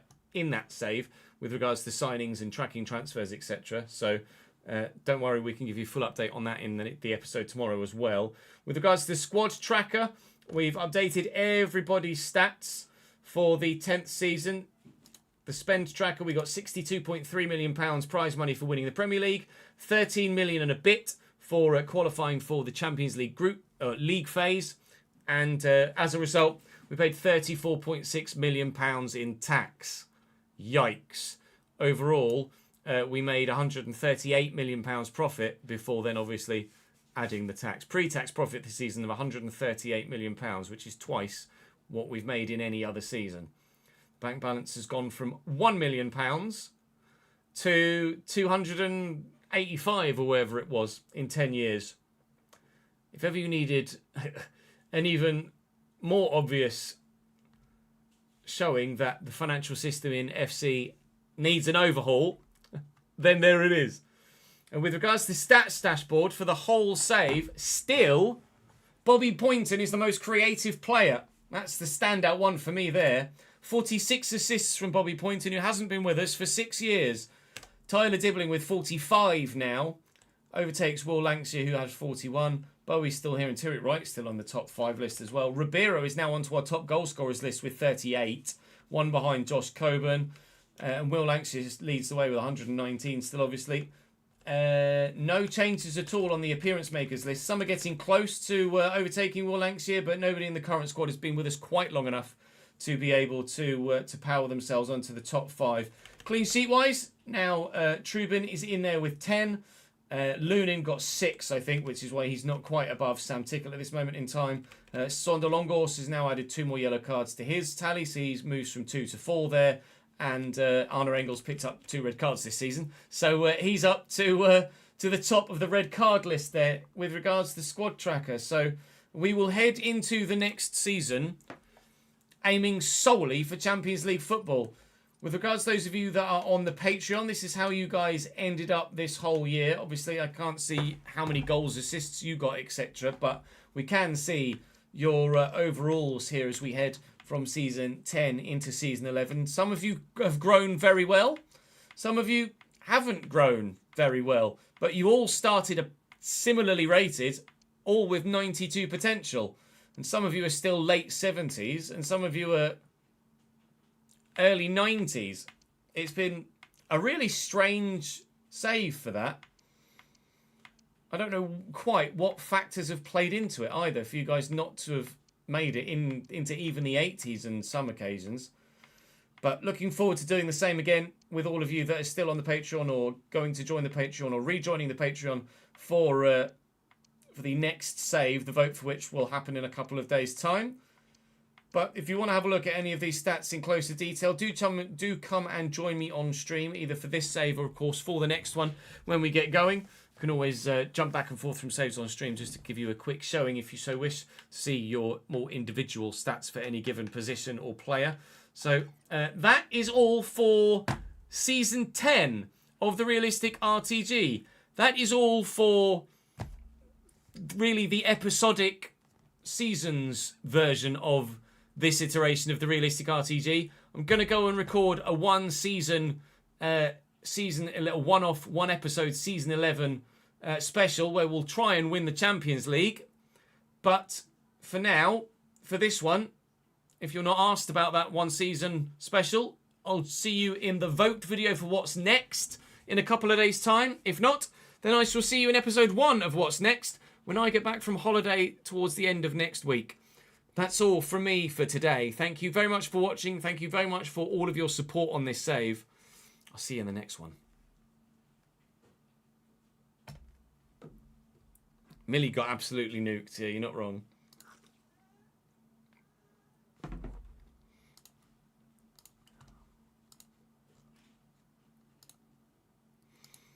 Right.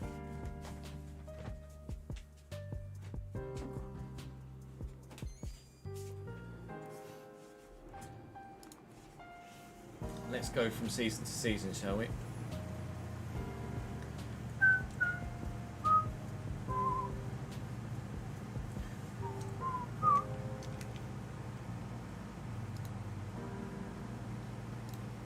Let's move that over here.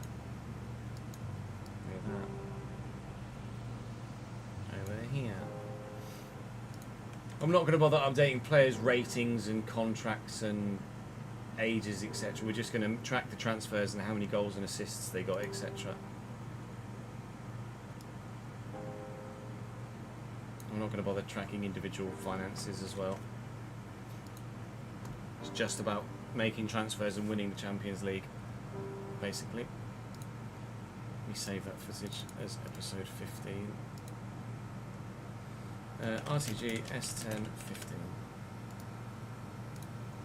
Episode 14 did just go live on the YouTube channel an hour ago. If you wanted to check up on it, called it European Corruption.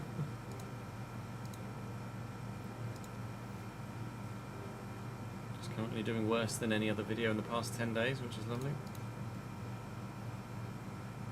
No, Jack, it's going to be a vote. It's going to a vote. Thank you for the raid of 2.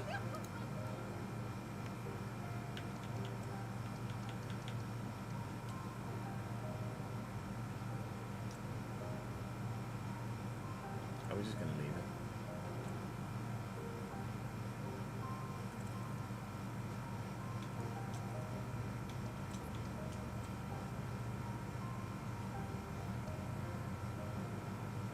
We did lethal, yes.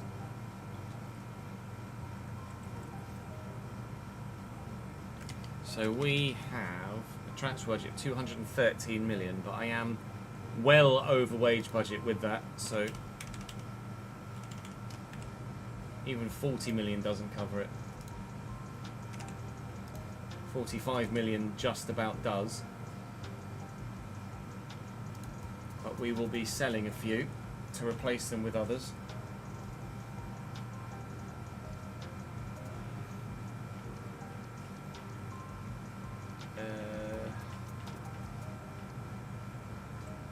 Might sell Gallagher.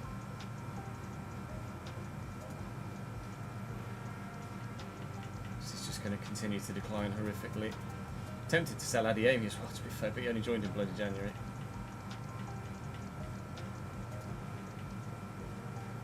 Yeah, so the question is, what do we do now in terms of where do we buy, chat?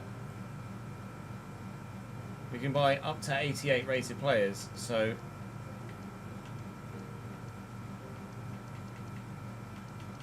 do I sign an 88 rated right back? And just improve? Do we just improve on ratings in every position?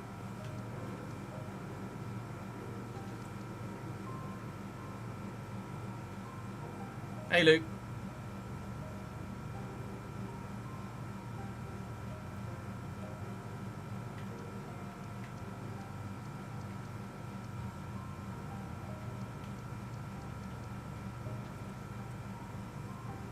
Noosa could be a good shout. See what rating he is.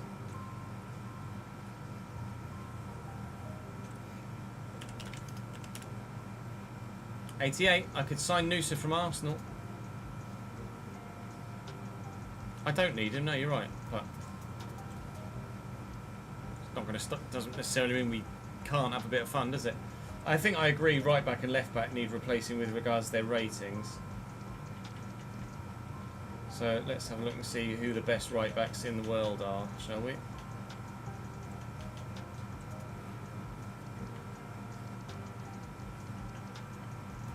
Iñaki Castillo, 87 at Villa.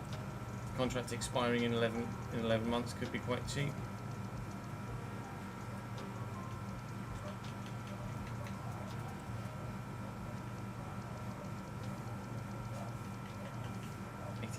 Martin Fernandez, PSG.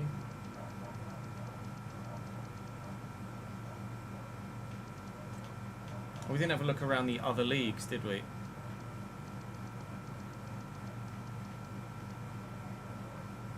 Augusto at Dortmund.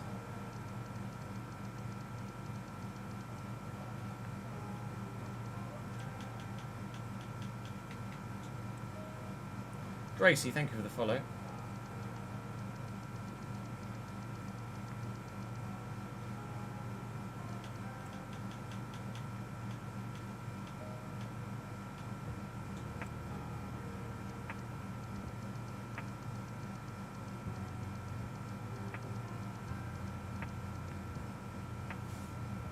Okay.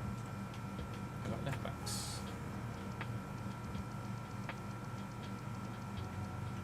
Fardio's not really a left back, is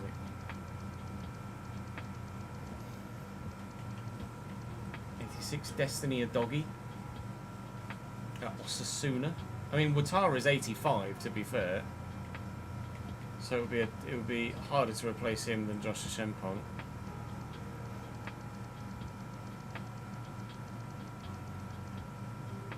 Although Diego Vestreta, left back, right back, 89 rated at Napoli. Damn, son. No, I agree, Jack. It's pretty bad, isn't it?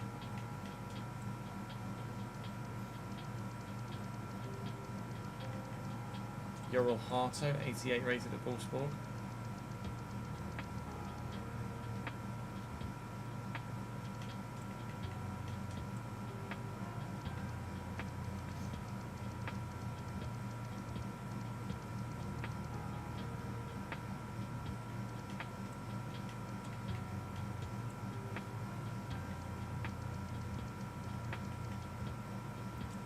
Valde at Liverpool. Pascal Charles at Chelsea. Alphonso Davies.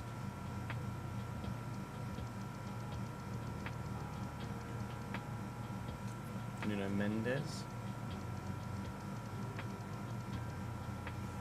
Okay.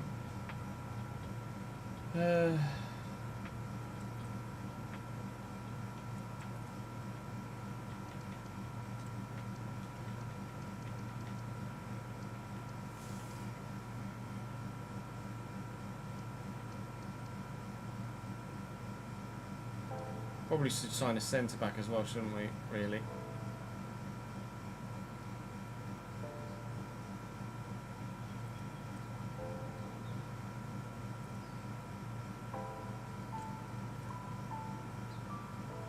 No, it's at the start of the window, Griff.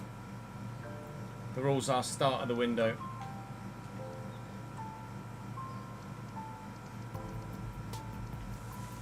So 88 is our ceiling.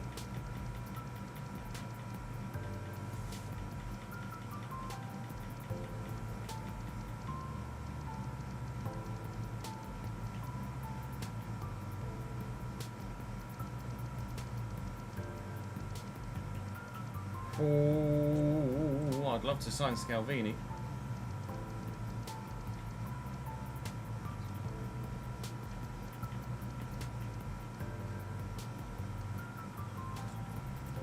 Or Antonio Silva.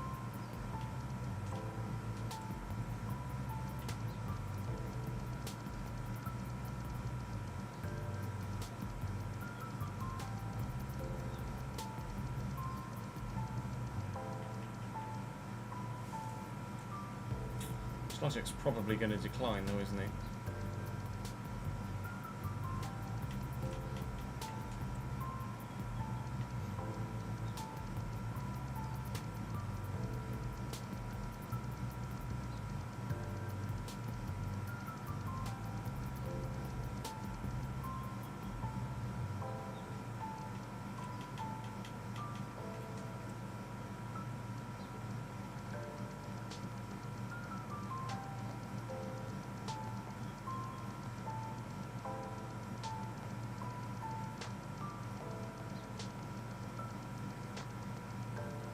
Not that much in terms of defensive talent in Serie A, is there?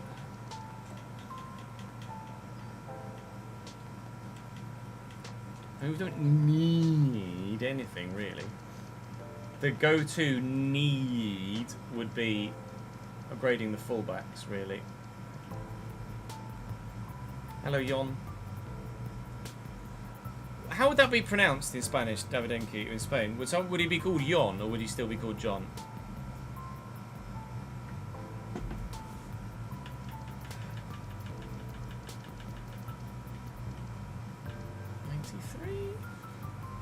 Jon, yeah.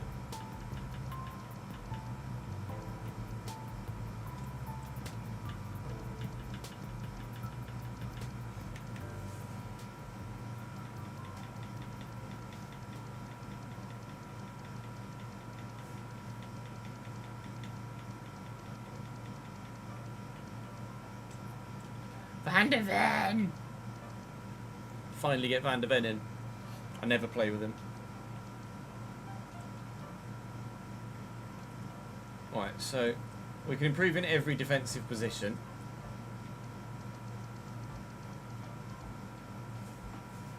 Selling Conor Gallagher means we probably need another centre mid as well, doesn't it? A super good winger or striker is gonna cost us loads of money. I'll sell Ribeiro to try and raise funds.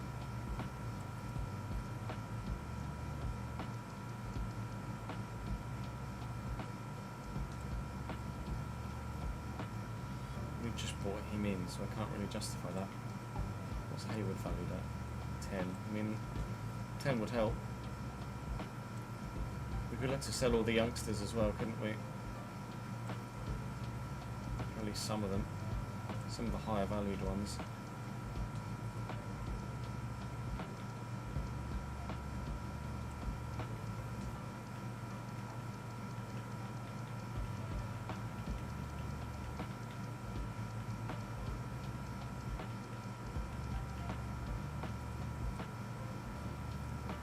"28 players in the squad.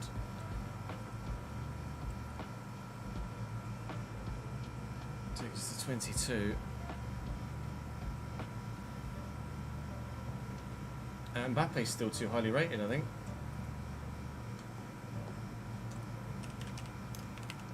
"35-year-old Kylian Mbappe is 85 rated.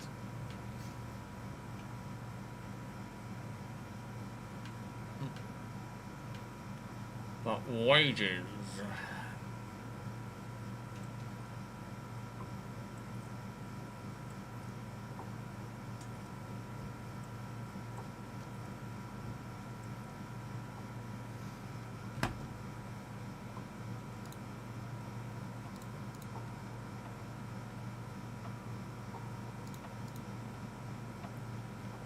Vinny will still be massively highly rated. He was at Inter, wasn't he? I'm pretty sure.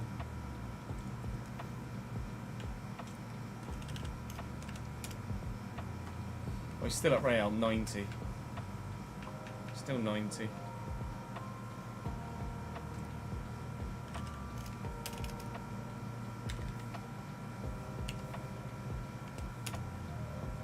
Haaland's still 93.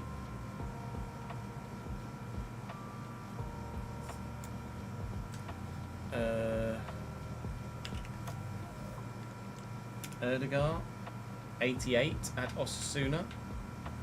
Do we get an aging Martin Erdegaard in? That seems like a no-brainer.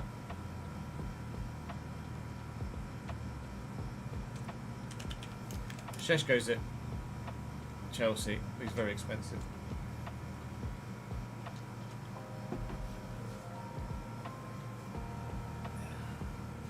Haaland isn't bad in game. You just have to play a certain way with him.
Yamal is like 90.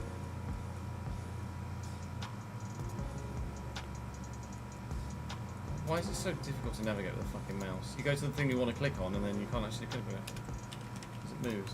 Yamal's like 94? 94.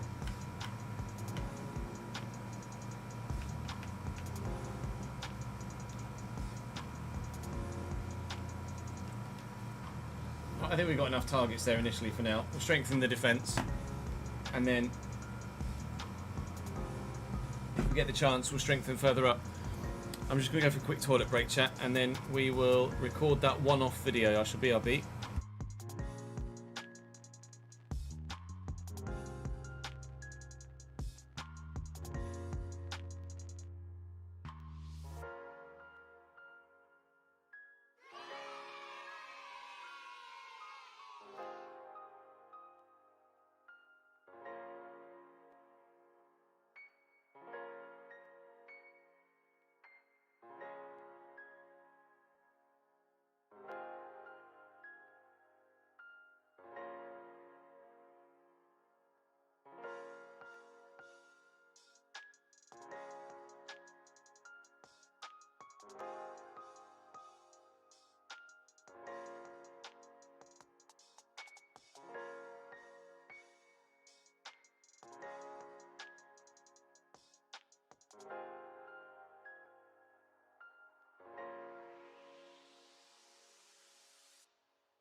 still really hot. Mark, thank you for resubscribing here on the Twitch channel, mate. I appreciate it very much indeed. Indeed, dude. Still been watching the videos on YouTube. Glad you're enjoying, mate. You play FM on PC, nice. What save are you doing at the minute? Thank you for the follow, DQ. Welcome to the channel, pal. Don't mind me, just having a little bit of Madeira cake. Have a bit of Madeira cake. That was like, the Madeira cake needs eating up. I was like, oh, I can't. Leave it in the cupboard and I'll eat it in bits. Because if I take it to the office, I'll eat the whole thing. She's like, no, it's fine, take it to the office. And now I'm eating the whole thing.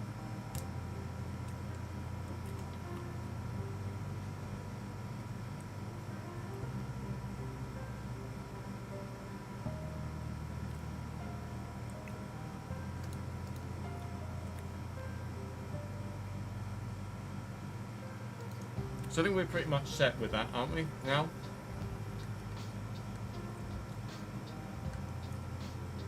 With the current transfer plans. We'll go for some ageing, older rated players. Rephrase. Ageing, higher rated players.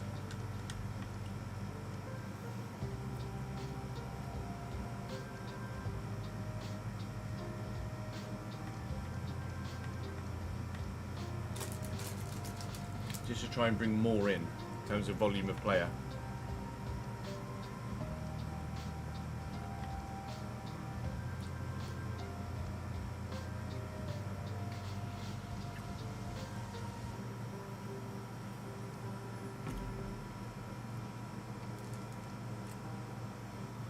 Are you at AFC Toten?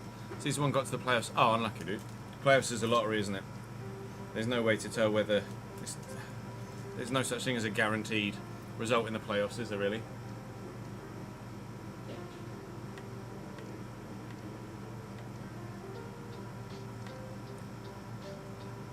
Noosa would be unreal. You have a hypothesis about this save. Pep always takes the jobs you leave, replaced you at Inter once you resigned. Did the same at Newcastle. Now if you leave United, will Pep join in? That would be very intriguing, Griff. Maybe have a separate save file and test it. Because if he took 3 jobs in a row after you left, that would be sus, wouldn't it?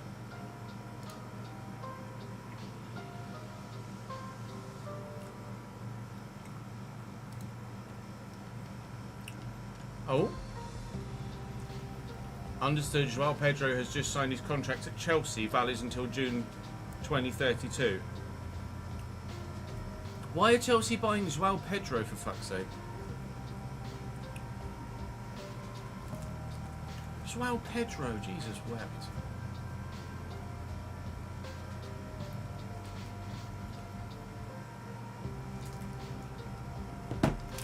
Not the one, boys. I'm happy to be proven wrong, but I don't think he's the one.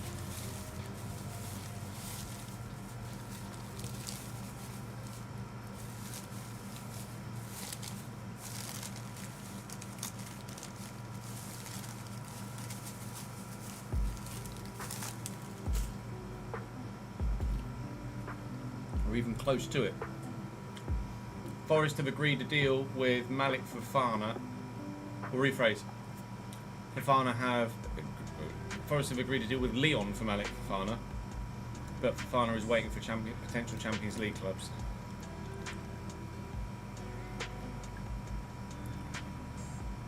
A 3-way battle with Newcastle and City, nice.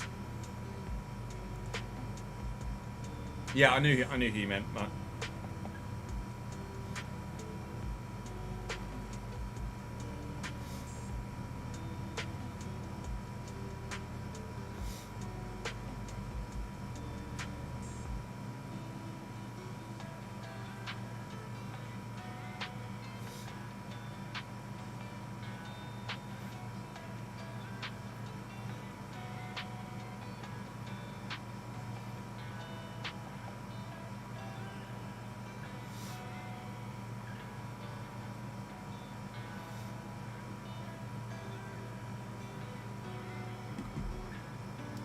Check something.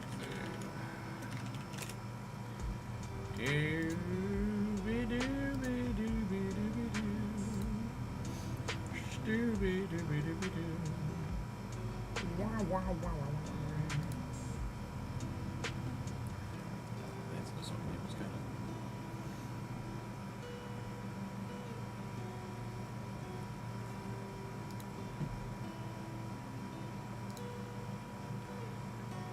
Oh, I've already changed it.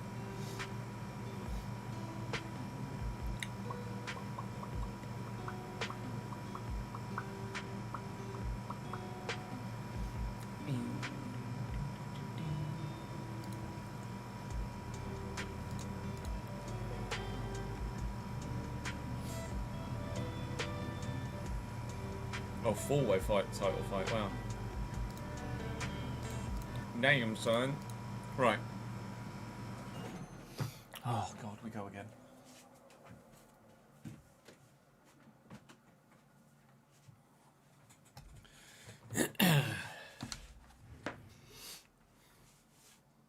I thought the whole 7-year contract thing was supposed to be banned as well, unless maybe they limited it to 7 and you don't get 9-year contracts anymore.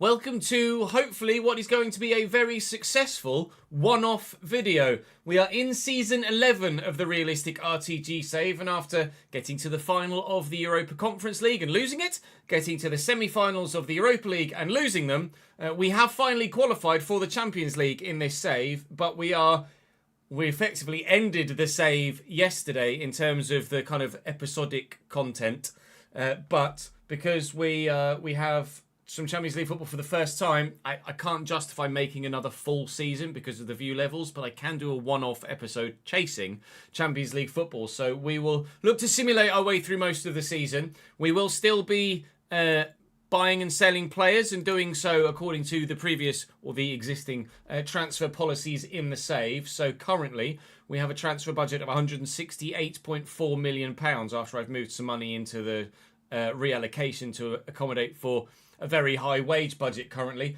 I'm not going to be tracking finances week in, week out, because that effectively was only in one major part to help decide what the transfer budget was going to be for the future season, because obviously it was a percentage of the previous bank balance. But obviously there definitely isn't going to be any Season 12 content, so I don't need to do that anymore, and we won't here. We're just going to track with the squad tracker, signings and sales.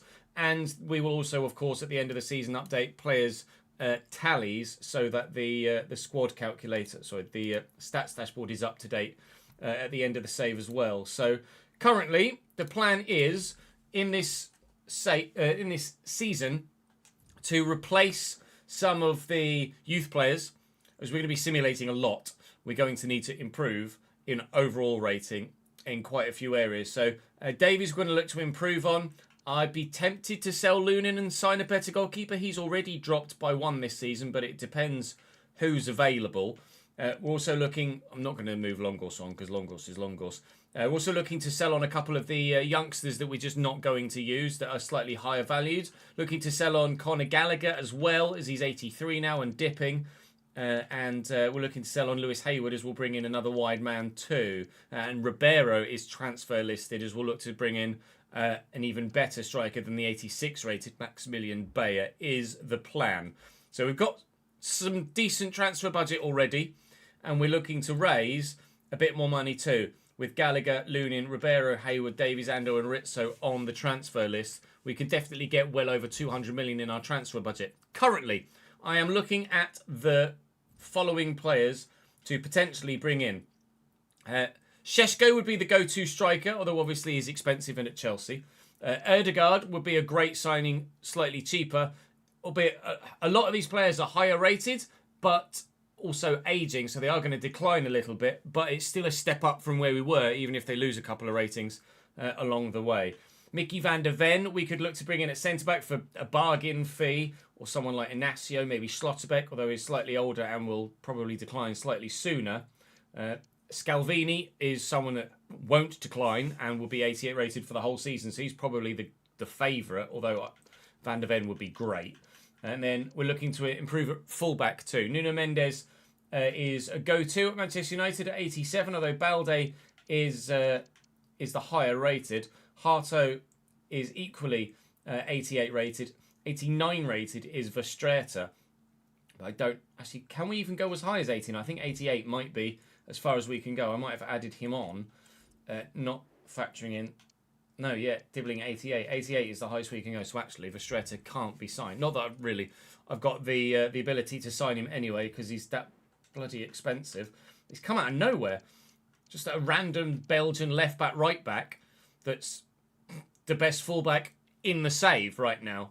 Pretty mental, actually. There's some slightly lower rated players as well in Fernandez, Gusto, and Udogi. Obviously, currently we have 84 rated Ashempong at right back and 85 rated Ouattara at left back. At centre back, we've got the 86 rated Murillo and the 87 rated Lenny Yoro. But then obviously from that, it's 84 rated Yarek and 80 rated Longors. So we would want the centre back. So I'm pretty sure I'm going to go and just get Scalvini, but it depends on finances. We might try and pick up a couple of cheaper players first, and then we'll see how far the money will stretch. But now they're all on my shortlist. I'll get notified if anyone bids for them. So if there is someone we want to make sure that we nab before we've raised some extra money elsewhere, then we can go and do so. Do check yesterday's episode for the full season finale of season 10, so you're not spoiled on anything. I'm about to spoil you. We won the Premier League, but that and the Carabao Cup was it.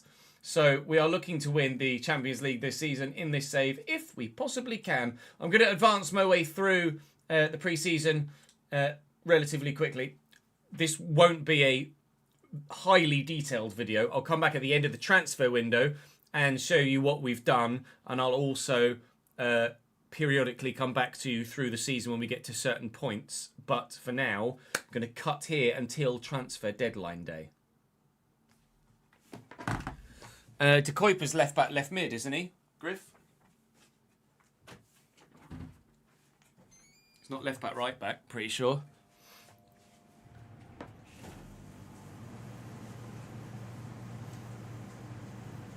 Oh, you've been altering the database, have you, Mark?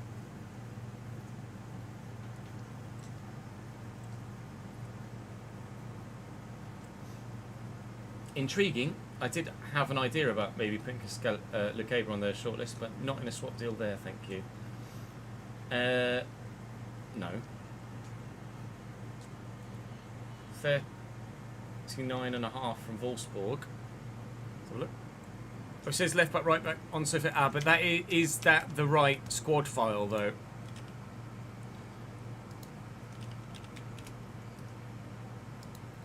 Because if we go back to December 18th and then put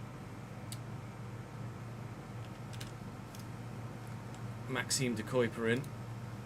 Oh yeah, left back, right back. Alright, it's de Kuiper pre-gen then.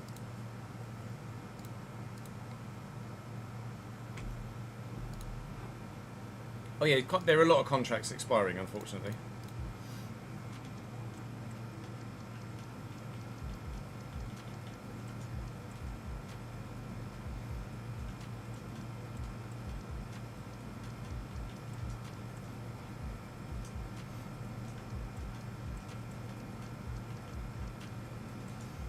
Say yes. Fine. Annoyingly, contracts are expiring everywhere, so I'm probably not going to get the figures I want from people. Fiorentina for Conor Gallagher. It's not a sizable fee for Conor Gallagher, is it?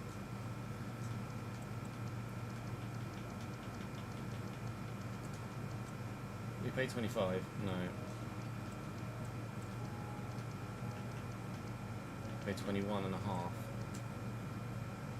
No. Pay 20? No. Feeling we're going to get valuation and valuation only on everybody that we're trying to sell, frustratingly. City, of course City want Gallagher. City bid for fucking all of our fringe players, haven't they?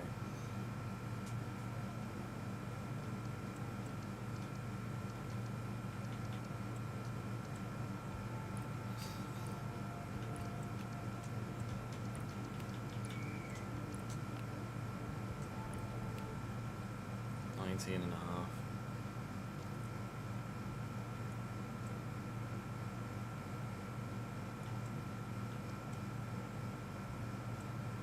in Castillo.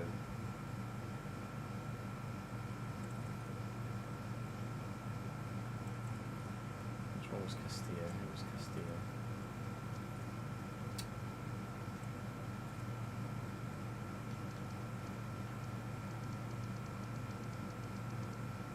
Oh, the right back, Iñaki Castillo.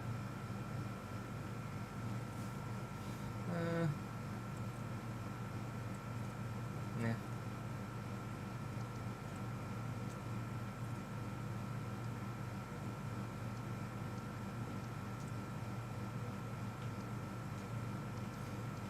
Tottenham bid 89.9 for Dibbling. I'm not gonna. I don't think I want to sell Dibbling though.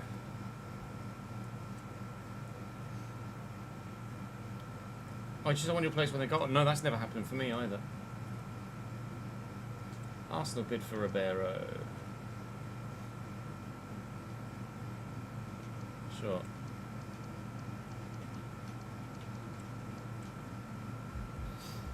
£41 million for Ribeiro. Murillo's not going anywhere, thank you. Oh yeah, no, I know an FM. The Golden Boy isn't on FC, is it?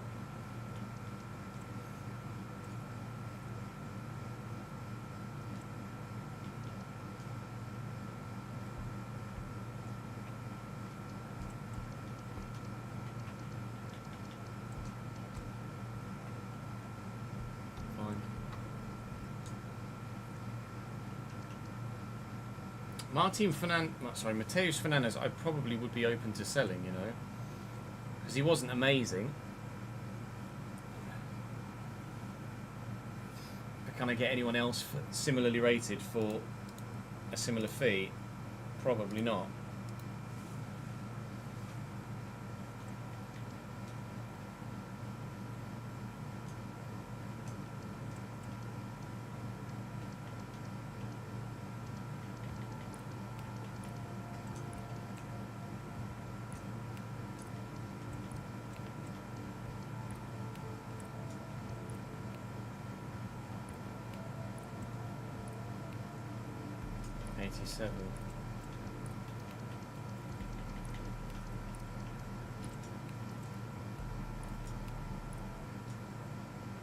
Right, that's one I wasn't anticipating doing, so now we're going to need to find a centre mid. We've got Erdegaard on the list, but we were planning on signing Erdegaard anyway. What other centre mids do I have? I don't.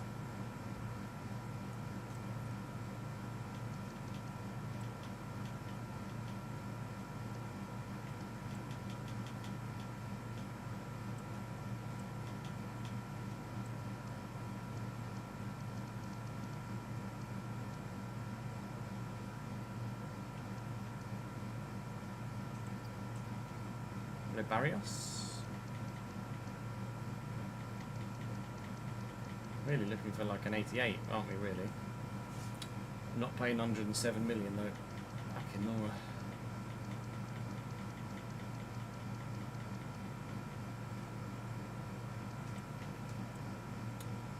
What I wanted to do.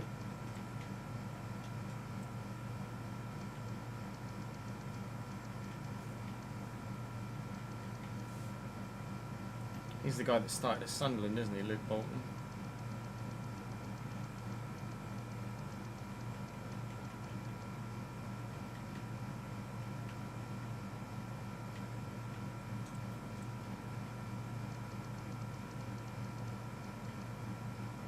Ah, Marco Meyer was the one I was getting mixed up with Leo Egger with. Eduardo Ramos will be unreal, but he's 88. He's over 100 million quid.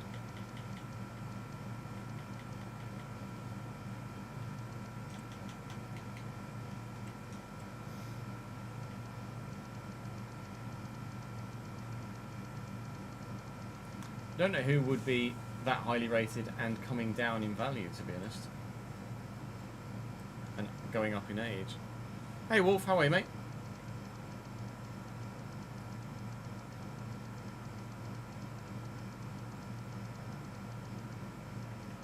Those fucking hands can't buy you, can I?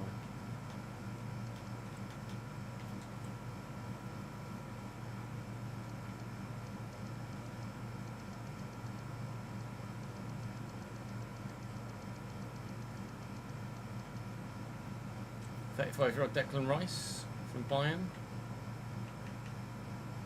88 rated, that's a bargain. 34-year-old Sandro Tonali.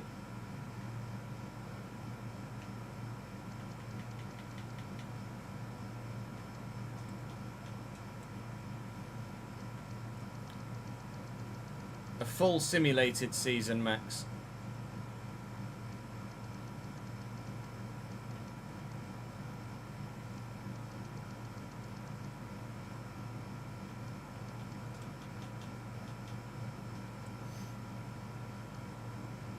Oh, Mainu, yeah.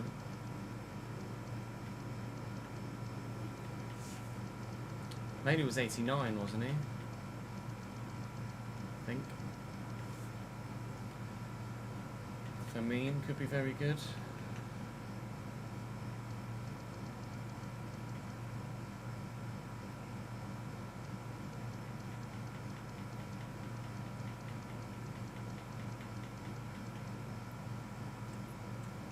Juan Evers would be nuts.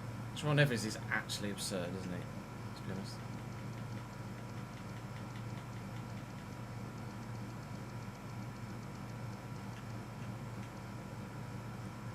Oh, Coutinho. All right, we can properly flesh out the midfield. Sorry. It's gonna be a one-off video, Max.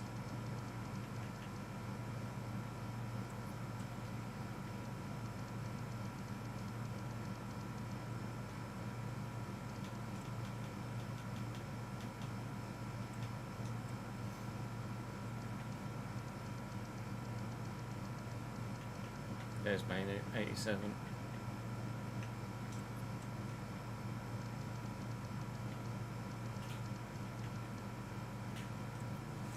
Contract expiring on Chouameni. Atleti promoted back to La Liga after getting relegated last season. Fucking hell.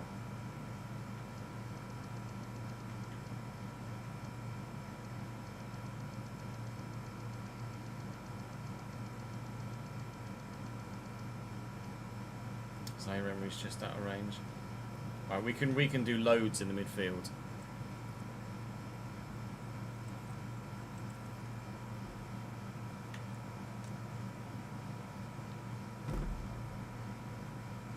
Is Conor Gallagher going?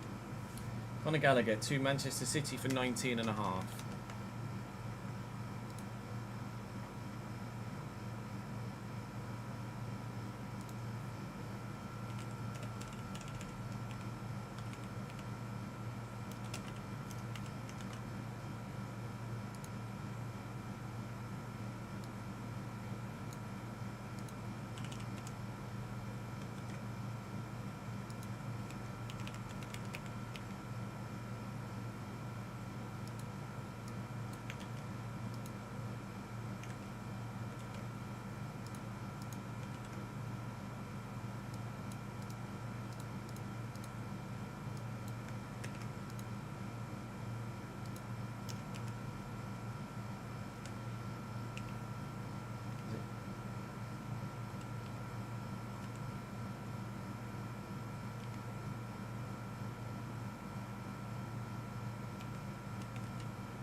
Fuck off.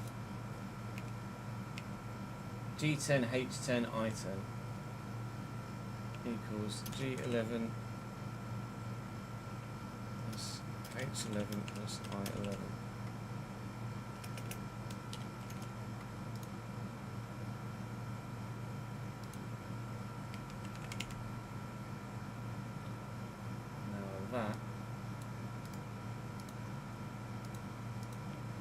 That we're not tracking actually, oh, so it doesn't matter.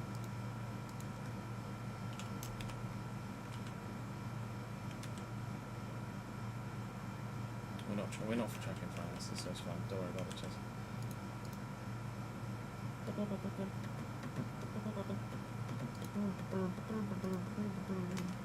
Yes.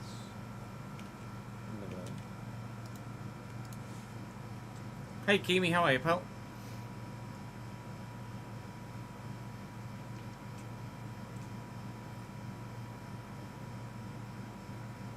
Oh yeah, we were going to look for goalkeeper, weren't we? Let's see if there are any high-rated, undervalued goalkeepers. Oh, mate.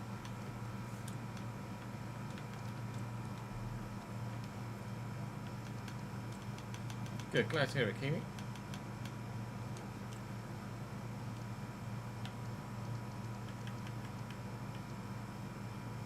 Lucas Chevalier, 38.5 million. 92.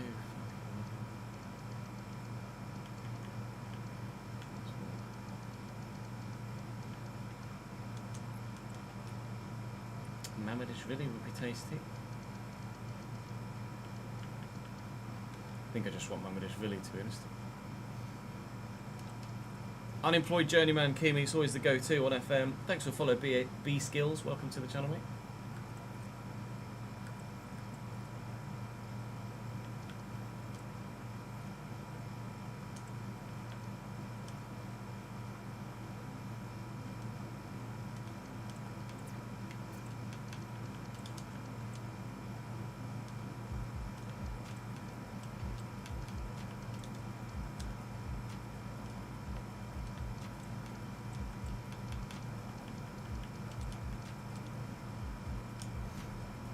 Fine. Did I? I am the Gallagher.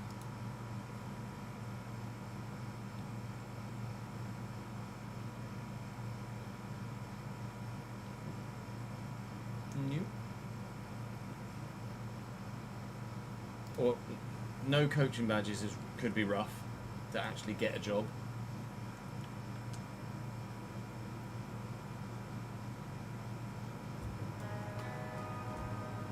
Mateus Fernandez on his way. No, it's not. It's Rodrigo Ribeiro going to Arsenal for 41 million.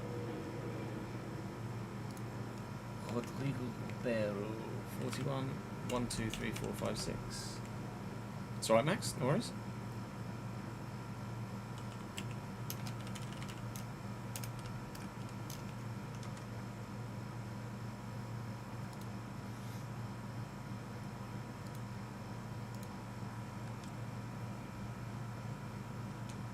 Ah, Mateus Fernandez has gone to Liverpool for 92. I thought it was Fernandez anyway. I did think it was Fernandez. Was it 92 and a half? 92, 500, 1, 2, 3. Well done, Chaz, you're an idiot. Another pew.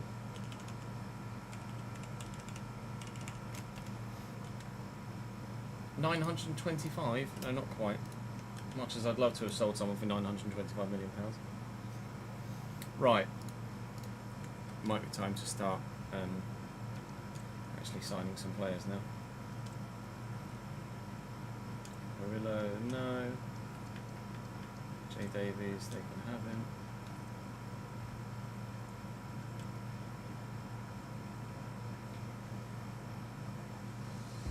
What's Ando? Rizzo, Sunderland 7.4.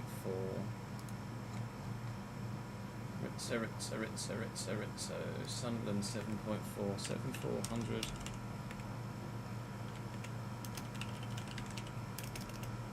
Sunderland. Transfer budget 288 million pounds currently. And we've only just reached the fucking pre-season tournament. I might need to bring some people in yet before I can sell others. So I'm running low on players.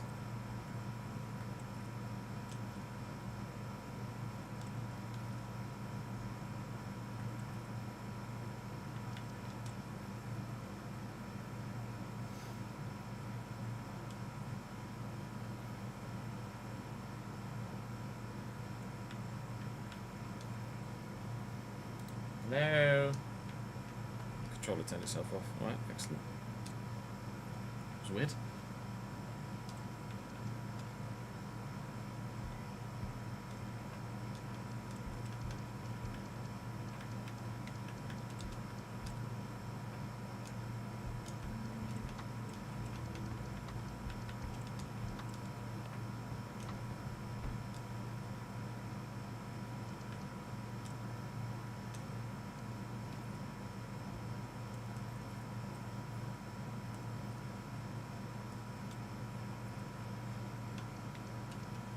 Right, well, first things first, let's sign Vitinha.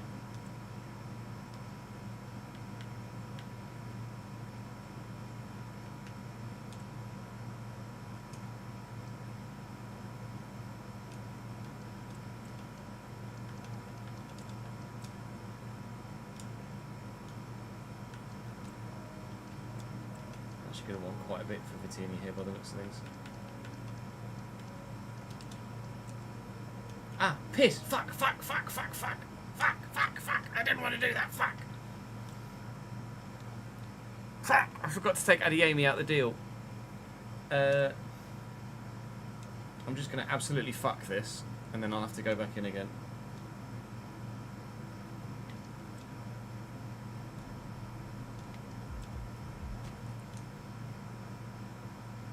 Never mind. Anyway.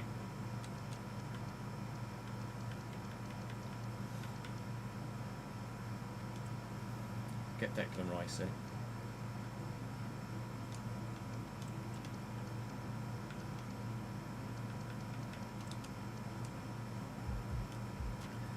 $25.4. Now. About 19.4. Thanks.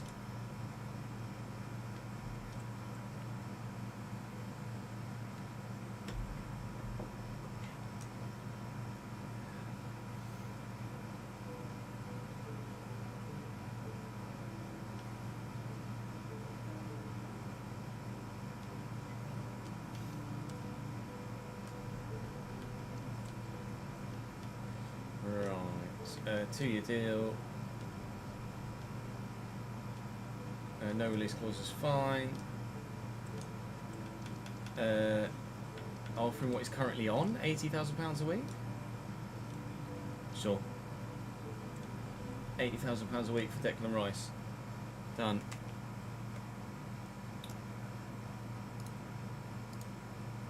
CDM. Insert. 88 rated. Rice, 35. £80,000 a week. 2-year deal. 100%. We paid 19,500. Season 11 from.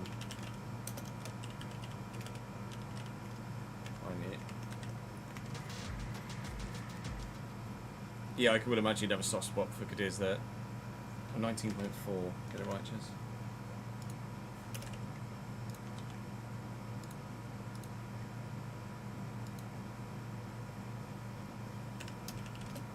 FC25 München.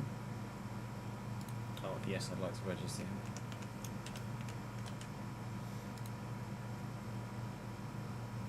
Let's take the Rice in, nice.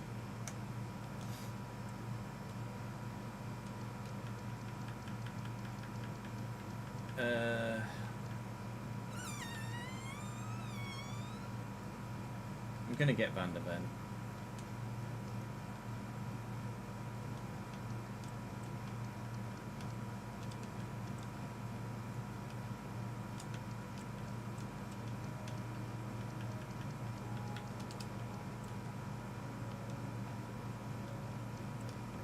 £25 million for Van der Ven. He's on, I don't know.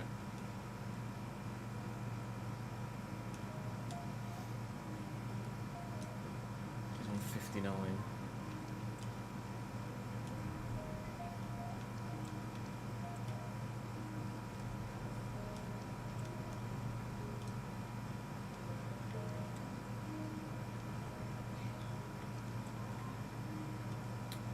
$105. Would you accept 95?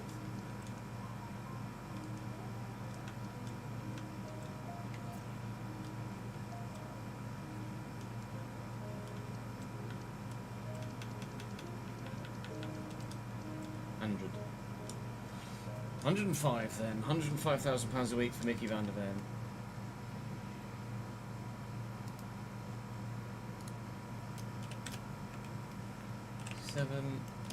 Mickey Van der Ven. 33. £100,000 a week.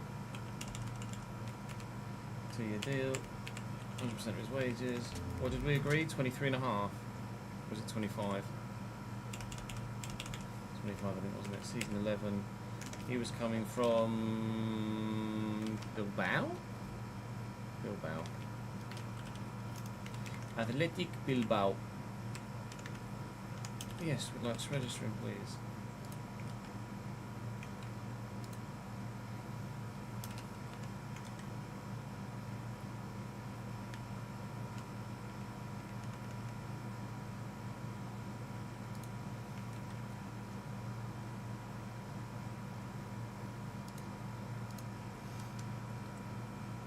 Oh yeah, you're right, it was 105 grand a week.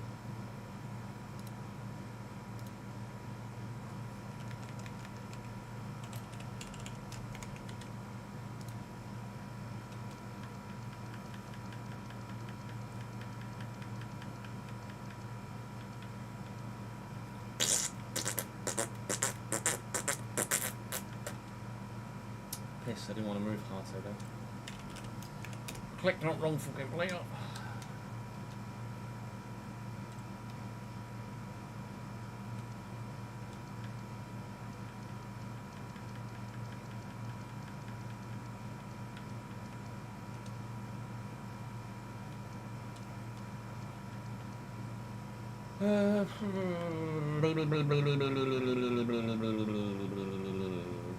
Shuameni and play him at centre back? No, I would not like to pay 142 million for Shuameni. I'd like to pay 15 million for Shuameni. 27, alright.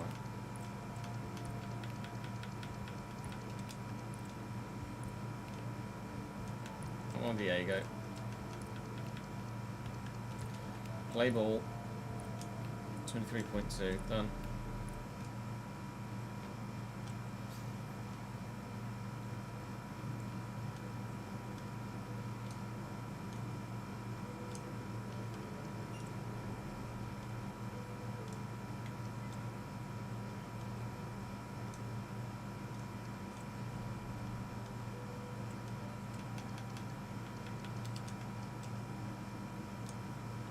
Oh. Well.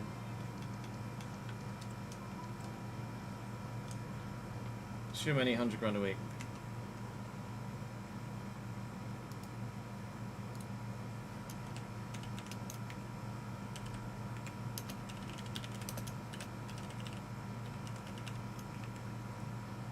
He was 34.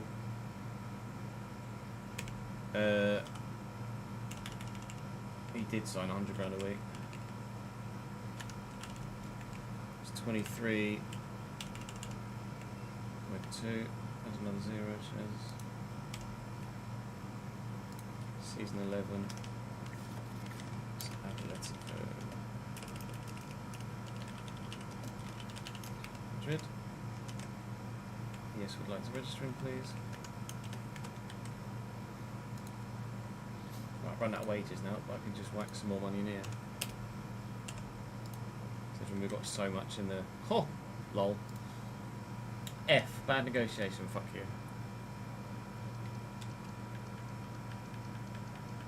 Right, I now don't need Vitinha.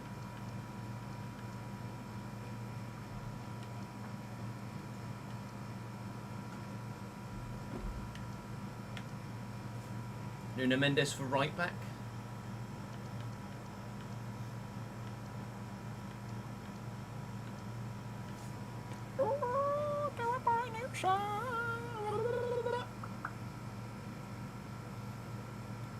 £200 grand a week he's on at Arsenal. Fracking hell. Balde at right back.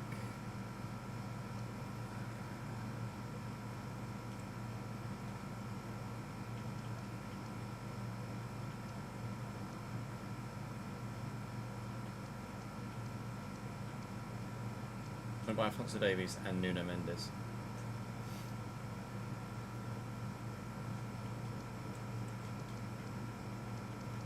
I am going to be out of tea soon, you're right.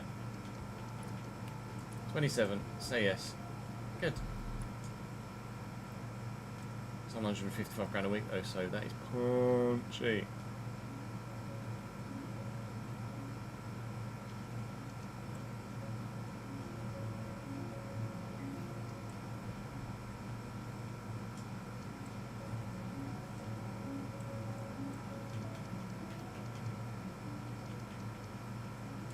Just say yes to that. Thank you. Right. Left back. 87. So Davies. Can't remember how old he was. 34 maybe. 160,000 pounds a week. 2-year deal. 100% of his wages. Can't remember what fee I paid. 11.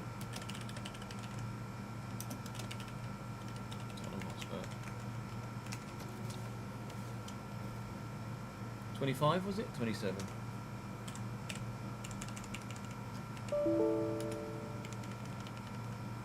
Is he 34 or was he 33? 33.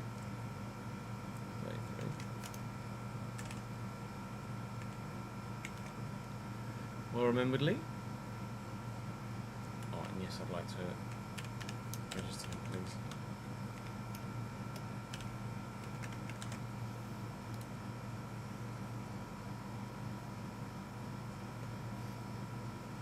Now we're getting somewhere.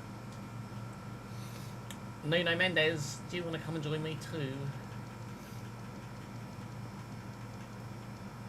Hiya.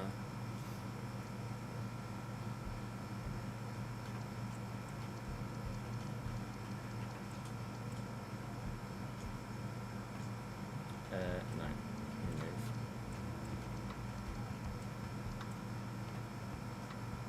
Remove. Ooh, quite a bit for Nuno Mendes. No. Thank you. He's on 155 grand a week as well. Hello, Aidan. How are you, sir? And what's important as well? Oh, might sign a bit less wage-wise then, maybe.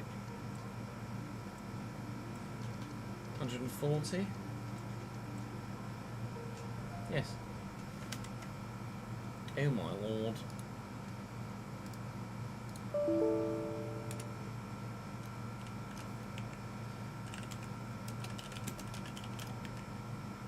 Uh, 32, 140,000 pounds a week, 2-year deal.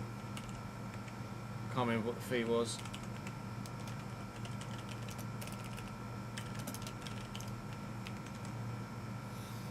What was the fee? 32 or something like that. 41.2. Yes, I'd like to register him, please. Right, so we've signed Van der Ven, Mendes, Davies, Shawmini and Declan Rice. 122 million left and 300 grand in the wage budget. So let's do that. Let's do that. 127 million.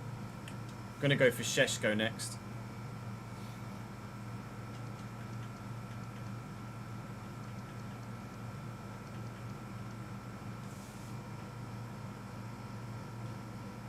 It's valued at 65.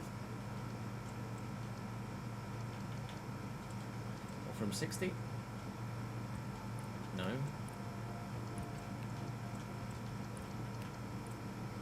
Steady.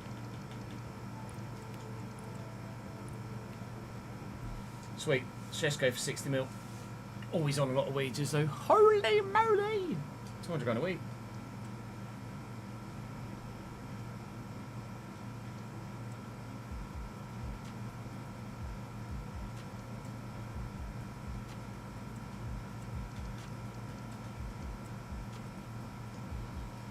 Shesh goes in.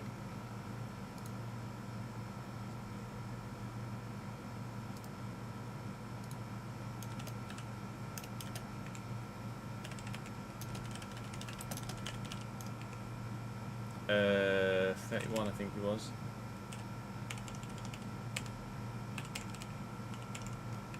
Can't remember what the fee was.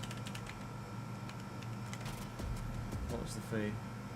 60.3, yeah. Yes, I'd like to register him, please. Right, I got some money left in the transfer budget, and obviously we got the wage budget with stretch, so that's fine.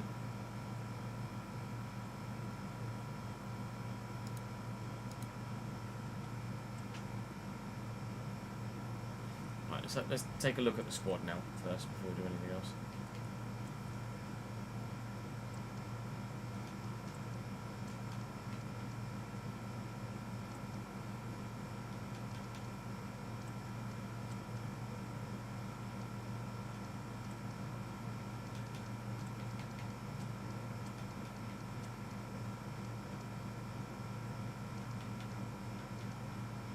Where's Van der Ven? There he is.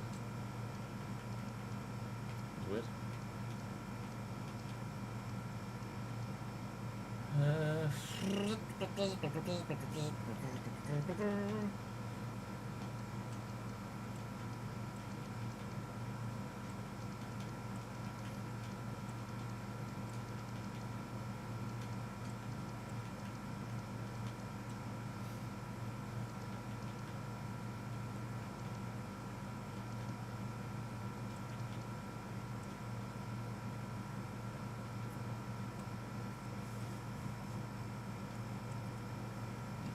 Team sheet. Unavailable player. Amy. Player. Kinitsoy.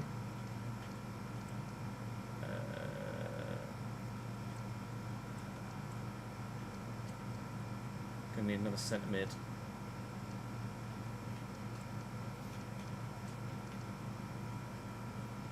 Need another centre mid.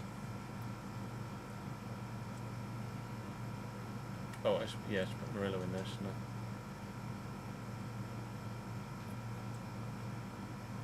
So the bench up.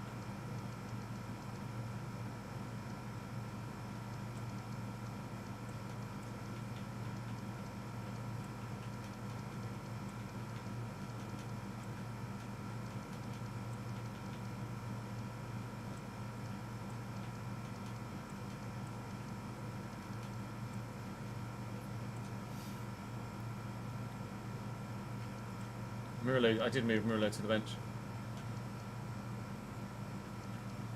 Van der Ven and Euro.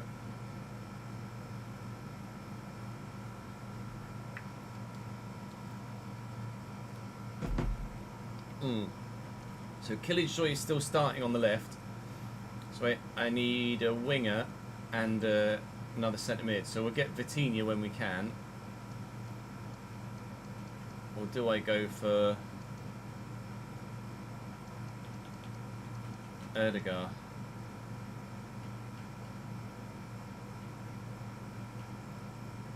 Gonna go for Erdegar.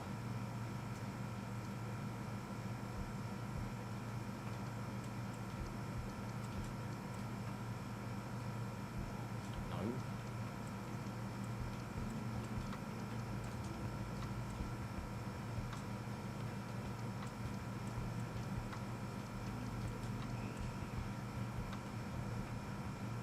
Oh, fuck off. We're going to take some time to think about it. Are you really?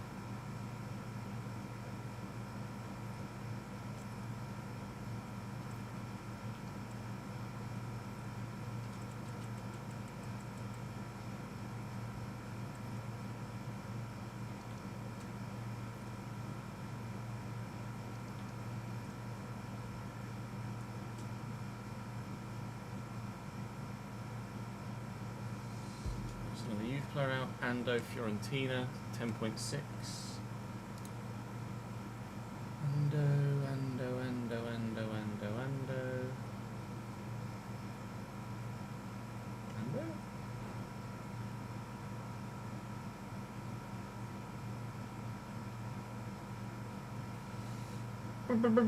Ando.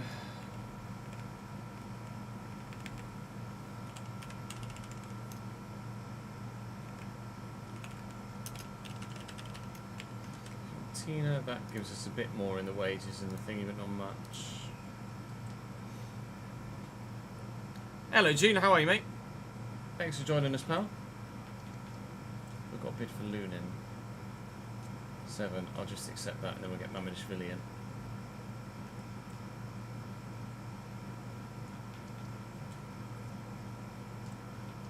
No.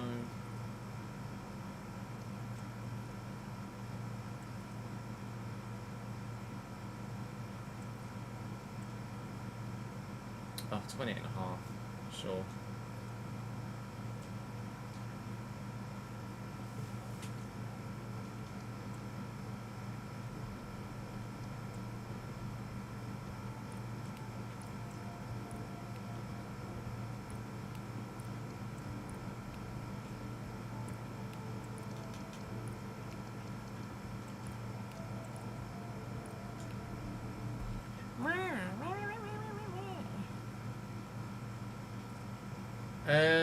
I don't actually know where you are at the minute, Jim.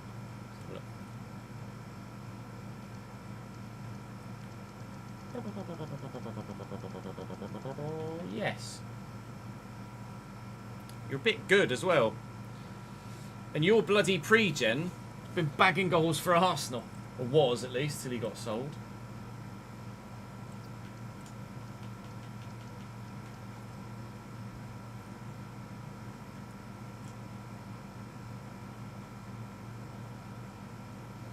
Oh, it's Lewis Hayward going to Norwich, isn't it? No, it's Jay Davies going to Le Havre for 6.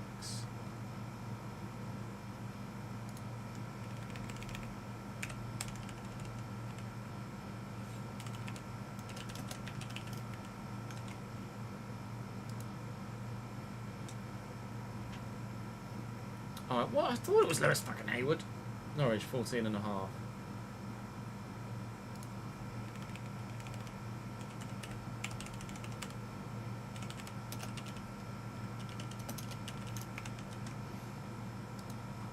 I wasn't going mad.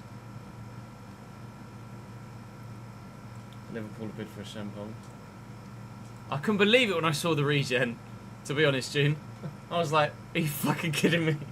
It's like, who could that be a pre-gen of? I'm not sure.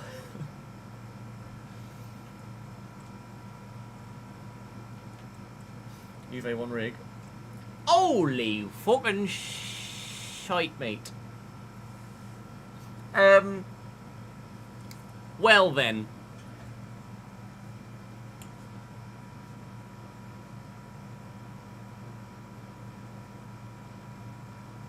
Sell Chris Rigg, buy João Neves.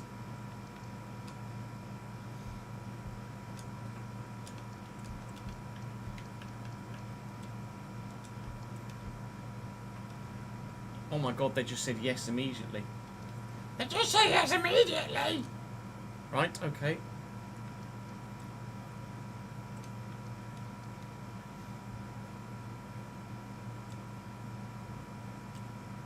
Piss, Lunin's not going.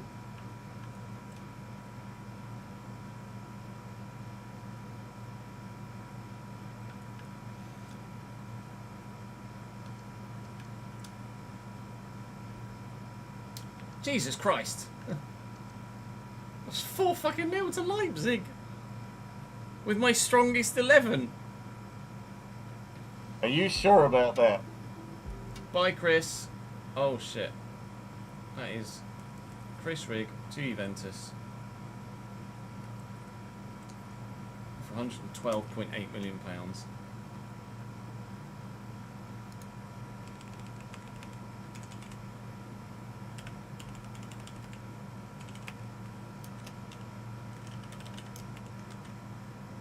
Yeah, that's a bit sizable, that one.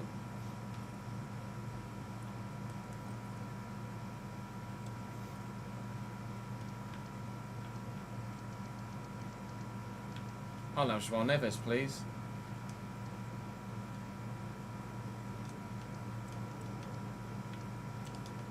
Say yes to 90. 96, done. Yeah, plenty of money.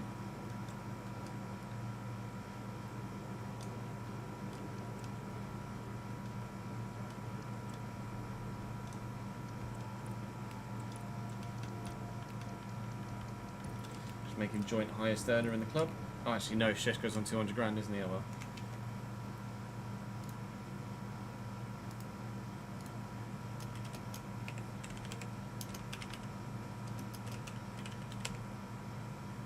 He was 29, wasn't he? 3-year deal, 100% of his wages. What did I pay? Oh yeah, no, I know Chris Riggs gone. That's not the one we were looking at. TBH. Which one ever's in? 96.1.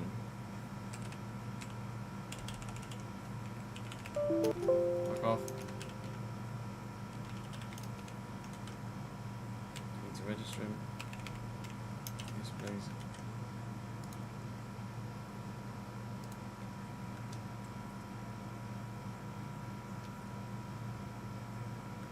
Lancashire we got 140 million for.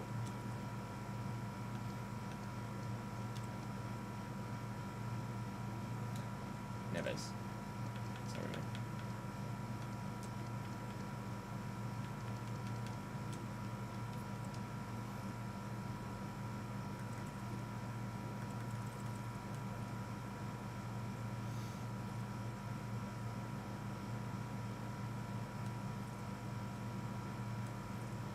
Fuck off. Oh, Liverpool a bit for Lunin. Good, because I want Mamadishvili, please. So you have Lunin, and I'll have Mamadishvili, and then we'll all be happy, won't we?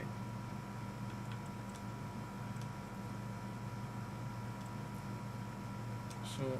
No one's having Killage Soy, though. Thank you very much.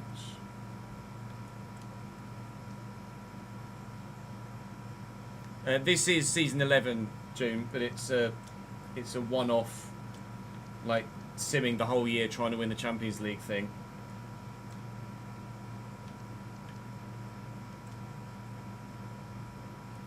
This bodes well, doesn't it?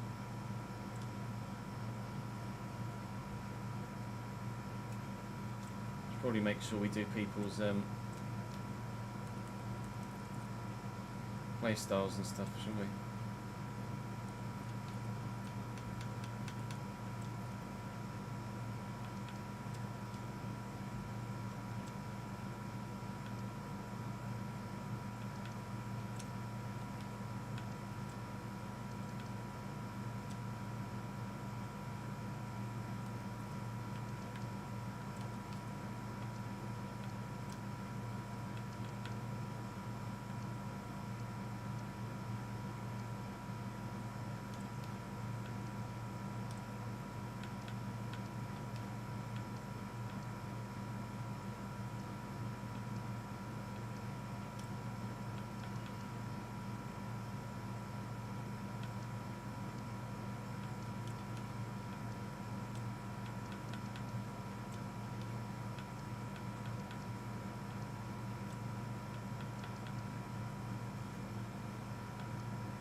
What's this one?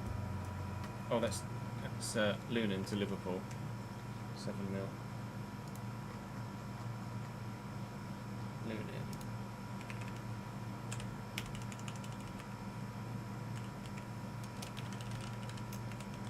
Good. We can afford to get Mamadishvili in. And I think I might be done.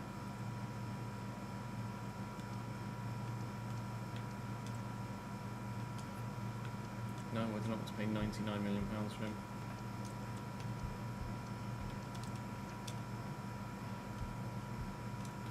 No.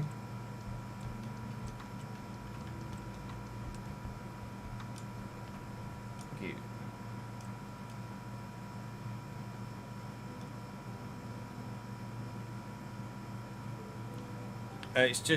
It's my AC unit, Fahim. When we actually do something for YouTube, then I'll turn it off. It's not that. It shouldn't be that loud though, right? Is it that loud? It's not. It's not that loud. It's not horrendous. It's not horrendous.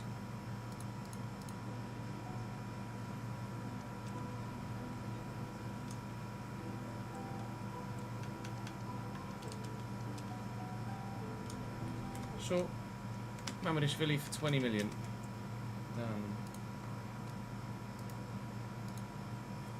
GK 88. I can't remember how to spell his name. Can't remember how old he is. He was on 100 grand a week, 400 grand a week over 2 years.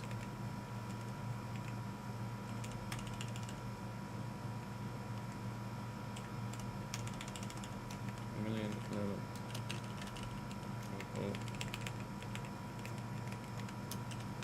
Yes, we'd like to.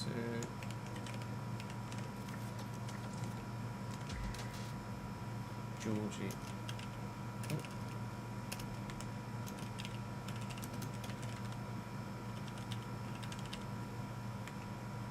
How old are you, Georgie? Mama Dashvili, not Mama Dishvili. Nearly got it right.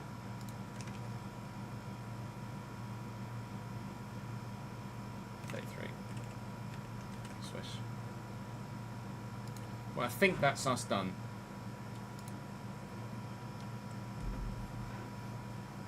Georgie Marmite. Oops.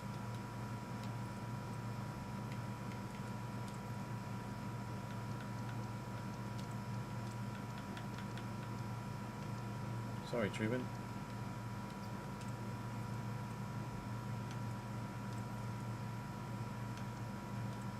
Truman's already in this one, sweet.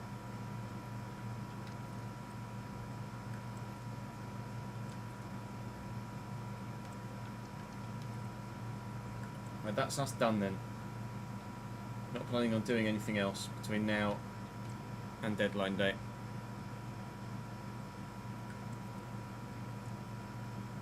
It's just a standalone unit, Joe. I wish I could afford a fucking proper AC unit and all. Right, if that's us done, then we will just sim straight to transfer deadline date.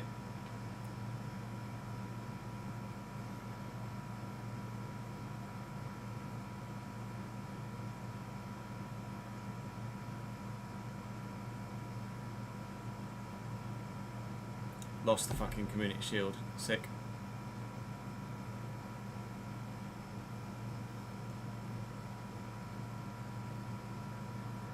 Beat West Ham then. Eddie, Eddie, Eddie, O'Donnell. Eddie, Eddie, Eddie, O'Donnell. Fuck. You want to draw of Arsenal?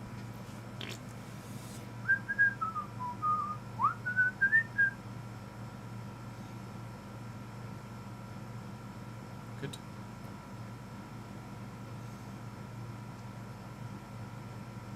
Probably do need a winger, to be fair.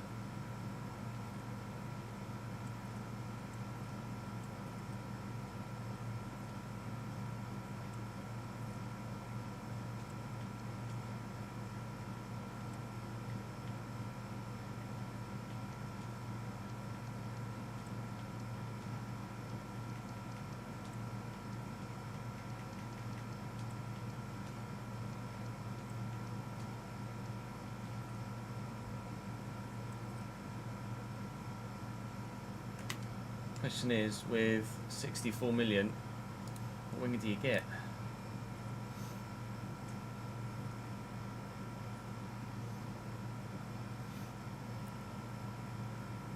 No, exactly.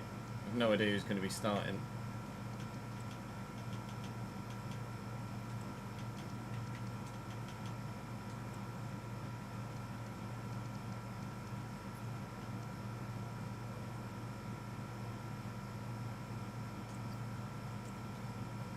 Done.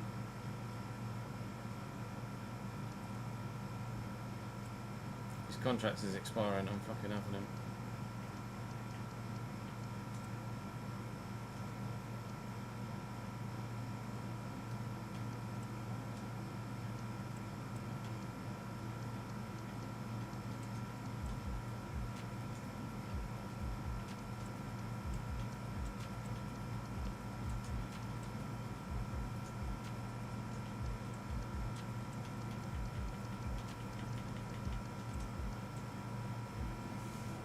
40 million quid for Bradley Barcola. Fucking done, mate. Absolutely done. No, we'll pick the team, ads. Maybe for the group stage we'll sim it, or league phase we'll sim it initially, and then just see how it goes.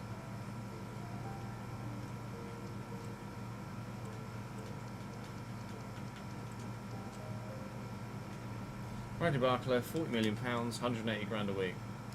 Nice.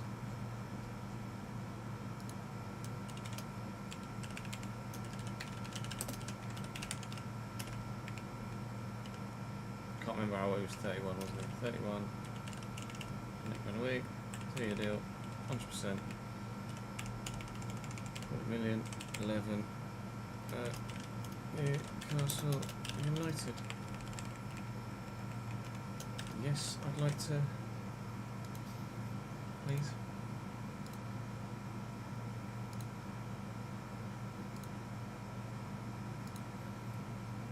So £200,000 over wage budget. We've still got some more with stretch.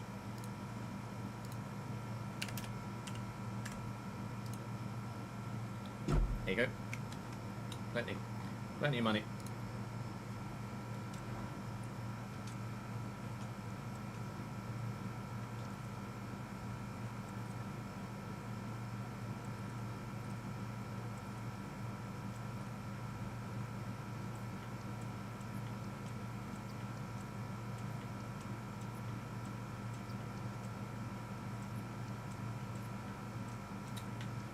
Delayed menus, man. My God.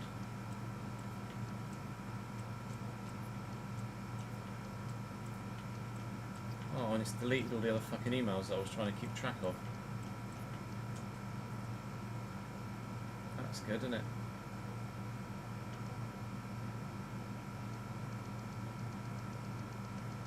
Oh no, it has kept them there. That's good.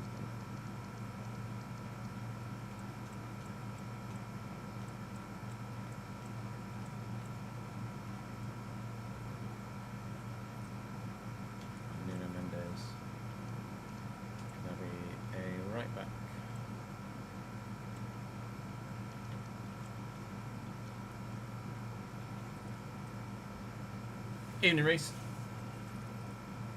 Let's save it.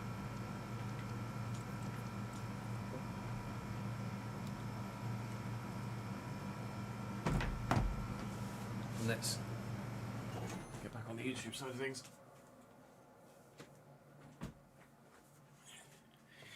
Right. An hour later. Welcome to Transfer Deadline Day. A lot has changed. A lot has changed. A lot has changed. We've made a number of signings. I'll show you who we've sold first. Some you will have expected, some you will not have expected. Lunin's gone to Liverpool for 7. Juventus came in for Chris Riggs. We sold him for 112.8. Lewis Hayward has gone to Norwich for 14.5. Jay Davies went to Le Havre for 6 million. Ando left for 10.6 to go to Fiorentina. Rizzo left to Sunderland for 7.4. Mateus Fernandes has gone to Liverpool for 92.5. And Ribeiro has gone to the Arsenal for £41 million. So to replace those players, we have brought in the following. It's pretty mental, actually. If I sort by date, actually we sort by ins and outs. So João Neves has come in for 96. Actually, just do it that way. No, it's still not. Just show me all the ones in order, please. Whatevs. We've signed Alphonso Davies for £27 million. We've signed Bradley Barcola for 40. Nuno Mendes for 41.2. Georgi Mamadashvili for 20. Šeško for 60.3. Declan Rice for 19.4. Tchouaméni for 23.2. Mickey van der Ven for 25. And João Neves for £96.1 million.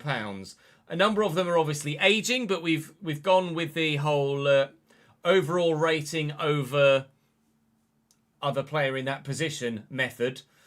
So Šeško's 88, Tchouaméni's 87, João Neves is 88, Van der Ven was 87, is now 86, Nuno Mendes 87, Alphonso Davies was 87, now 86, Mamadashvili's 88.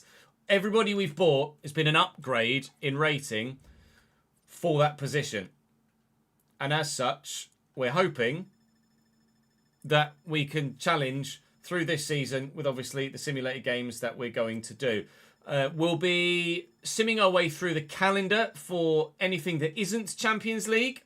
Then when we get to a Champions League game, I will make sure that I select the best 11 for that game, because the AI obviously don't play what you've got set as your current 11. They still pick their own 11, which is ludicrous, but that's just what happens. So I will have to manually select my 11 for each Champions League game, but it's fine. It's not a problem. 5 hours to go on deadline day. We're still getting bids for some players, but I'm not planning on selling anyone else. Not planning on bringing anyone else in. I do have some money left, albeit really not much at all, if we're completely honest. Tribune we're looking to keep. Watara we're looking to keep. Yarek we're looking to keep. I'm obviously pretty pleased with the squad that we've built in this one-off, kind of have a bit of fun with this save season. We're still stuck within the financial constraints of the save, but obviously we've pushed the boat out a little bit in other areas with a little bit of fantasy in terms of who we've signed or how we've signed them. But ultimately, we won the Premier League, so I feel like we can kind of justify signing whoever the hell we want at this stage. So I've not signed. It's not like I've signed anyone from Real Madrid or Barcelona or anything like that. We've kind of picked players off from sides around us in the Premier League that haven't performed as well, and other sides around Europe that aren't performing as well. So I think everything we can kind of justify thus far. So that's transfer deadline day done and dusted. Nobody else has come in, nobody else has gone out, but we didn't anticipate doing anything. Of course, then we get a bid for Lenny Yoro from Real Betis. Might even been Betis where we bought Lenny Yoro from. Although, actually, it might have been a Premier League side, actually. It might have been West Ham, maybe? Lenny Yoro. Where are you, Lenny? Bournemouth. It was Bournemouth we signed Lenny Yoro from. Right, I'm going to sim my way through the calendar then, and I'll cut back to you in a bit. Our Champions League league phase starts with Leverkusen and AC Milan, so it's not going to be that easy. Oh my God, Leverkusen, AC Milan, Barcelona. Welcome to the Champions League, lads.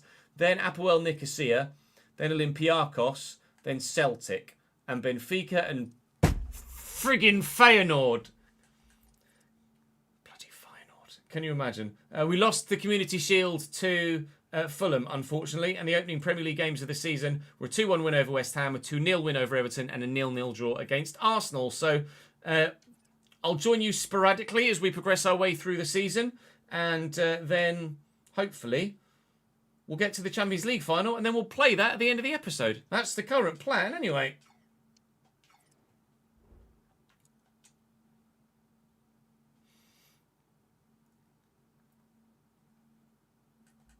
Right, we need to put Barkler into starting 11.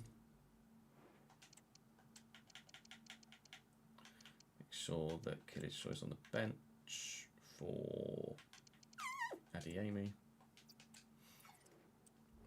And then, no, fucking delayed menus, my God.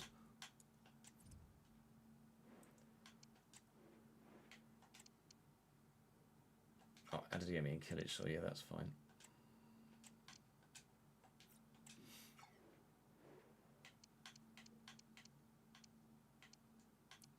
Trent's playing in both teams. Did we sign another centre mid, or did we not? Oh, I don't suppose we did then, did we? Oh well. How much money we got left? Maybe January. None. Alright, sweet.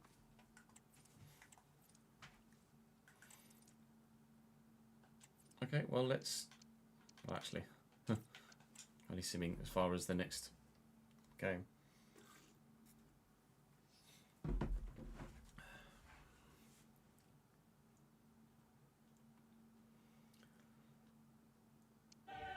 Oh, go away with your copyright. Ba ba ba ba ba. Oh, at least I can click off it now. And I don't get the ba ba ba.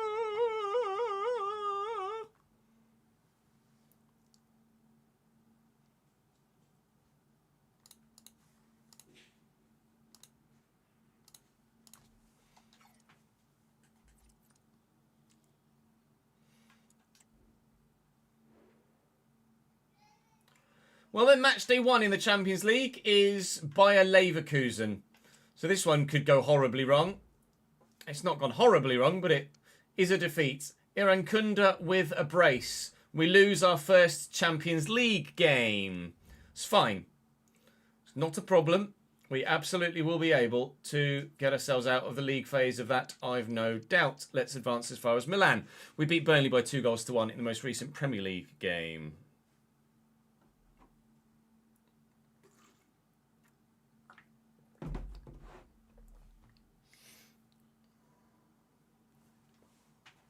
Lost to fucking Brighton, of course we did.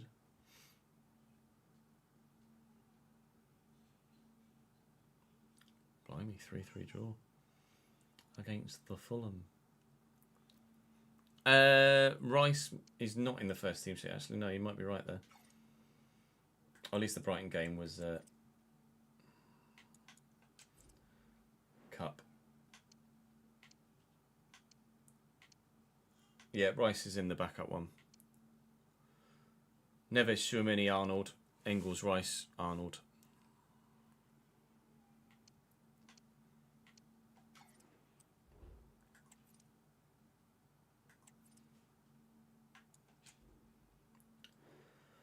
Okay, match day 2 in the Champions League. AC Milan away from home with their wonderful home kit. A 2-2 draw. Trent and Šeško with the goals after a different Ribeiro, because we definitely sold him to Arsenal. Scores a goal for them. Wow, Napoli 4, Lens 3 is a standout tie for the round. With regards to the other games played in the meantime, 3-1 win over Newcastle, 3-3 draw with Fulham, and out of the Carabao Cup, oh no, with a 3-2 defeat to Brighton. Up next for us in the Champions League is Barcelona.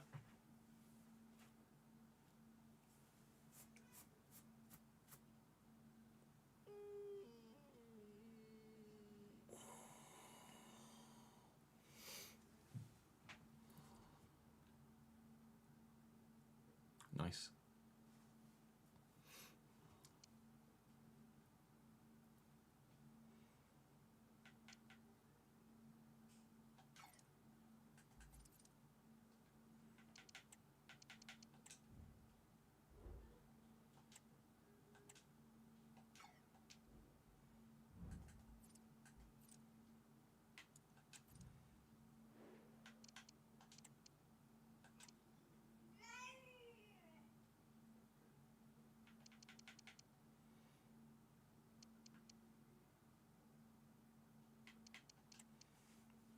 Brilliant. Alphonso Davies declined a bit quicker than I anticipated he would do. It's a shame, but never mind. Match day 3 in the Champions League. Barcelona away from home. A 3-2 defeat. Dibbling with a late goal to bring it back to 3-2 from being 3-1 down. Right, I might have to start playing Champions League games a bit earlier than I anticipated I wanted to. We're still top of the Premier League after a 3-1 win against Manchester United. We'll sim the Nicosia game and gauge how well that does or doesn't go. And then I might end up having to play quite a few of these league phase games that I didn't really want to have to, but it is what it is.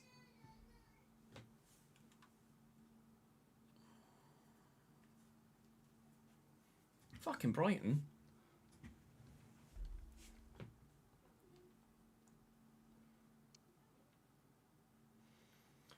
Things haven't gone well since the Barcelona game. 4-2 defeat to Forest and a 3-1 defeat to Brighton.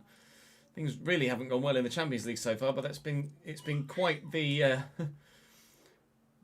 quite the lineup of opposition, to be completely honest. I will double check actually after this one just who the AI manager is selecting in any given league game. A 2-1 win only against Napoel Nicosia. I am not so sure about this league phase, you know. This is not going particularly well. We're still top of the Premier League level on points for Liverpool. I'm really, really curious to see. Team management's not the one you want, Ches, is it? Really curious to see in the squad hub who's been playing. So Mamadishvili's been playing almost every single game. Davies, Ouattara's played 9 games. Ouattara's been starting more than Alphonso Davies. To be fair, Davies has declined a bit quicker than I anticipated he would. Similarly, Mickey van der Ven. I was kind of hoping with regular first team football these guys would still smash it. and maintain their rating or only drop by 1 in the early stages. They have unfortunately dropped by a couple. Yarek's up 1 and Ashempong's up 1. Nuno Mendes is starting regularly. Declan Rice is also starting regularly. Shumeni's dropped by 2 as well. So the experiment isn't working as initially hoped at this moment in time. Joao Neves is playing every single game. Arna Engels is doing similarly. And Adeyemi's down 1. Barkley's down 1. Kilic Soy's got 10 goals in 10 games. Dibbling has 9 contributions in 10 games in the Premier League. Bayer's not playing because Šeško's not really pulling his weight, is he really? Šeško needs to step up. Right, okay. Well, moving further on from there then, I have to adjust for a couple of the players who haven't quite worked with the old experiments. So Van der Ven for Murillo then. We'll leave Alphonso Davies in for now over Ouattara, but other than that, that is still the strongest side we could possibly put out, even though the AI manager isn't actually putting that side out.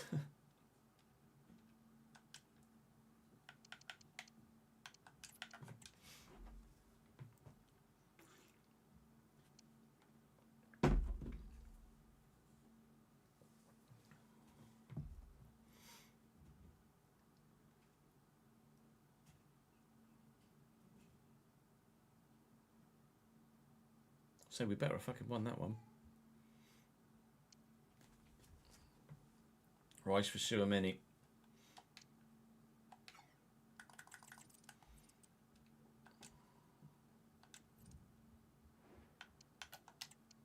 Both 86 now.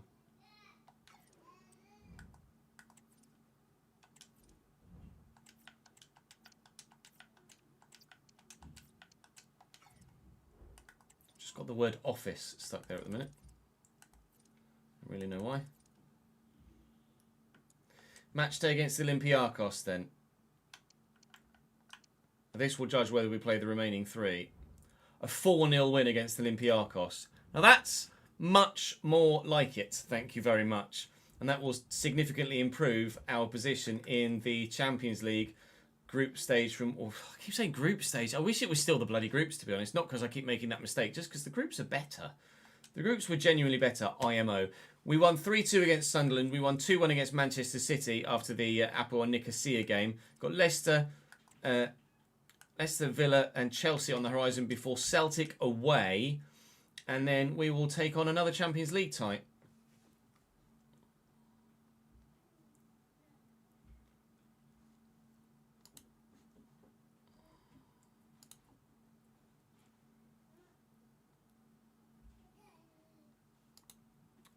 I'll be honest, we signed so many people, Mark, I can't recall who came in or out at any given moment, in all honesty. Who Wood signed, Leone? A new club. Player, little chip, little herder, little goal. Solihull Moors on the counter. A Solihull Moors player is the answer. I can't wait to get started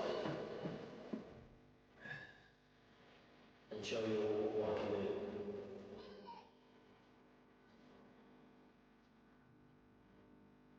Joe Newton.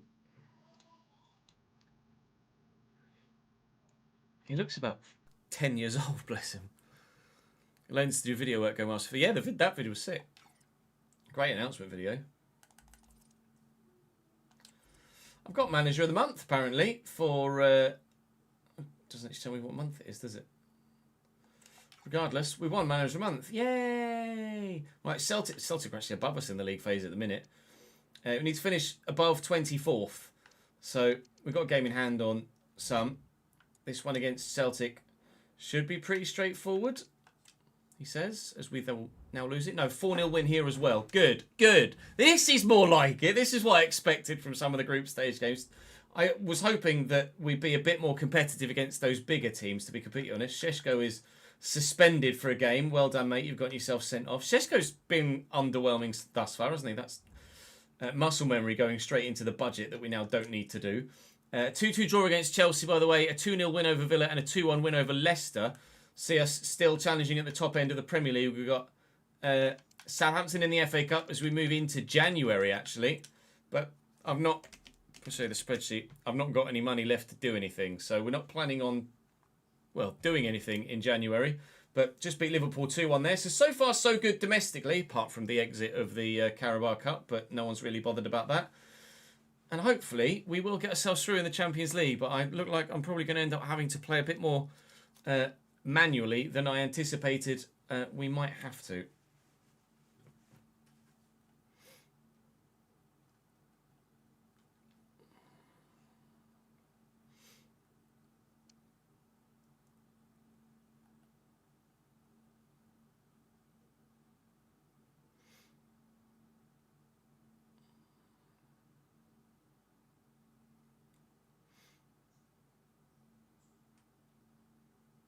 I think that's everyone. I think that's everyone.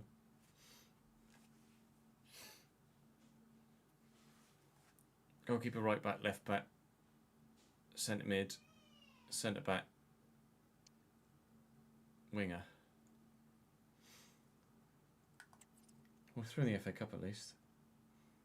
So since Celtic, a 2-1 win over Liverpool, draw against Bournemouth, big win against Spurs, big win against Leeds, beat Everton. Into January, won in the FA Cup, lost to Arsenal in the league, but beat West Ham. And now it's Benfica in the Champions League. We're up to 15th in the league phase at the moment. Benfica could be a little bit troublesome. Šeško's suspended, so he's going to have to come out for, well, Bayer, who's actually dropped in rating. Šeško's now 89. And Bayer's dropped. I'm surprised that Bayer's dropped. He's only 30, I think. But regardless, a 3-1 win against Benfica, and that should be us definitively through, I think, to the round of 16 stage of the Champions. Actually, I say round of 16 stage. It might be us through to the knockouts. We might not quite make the top 8, actually.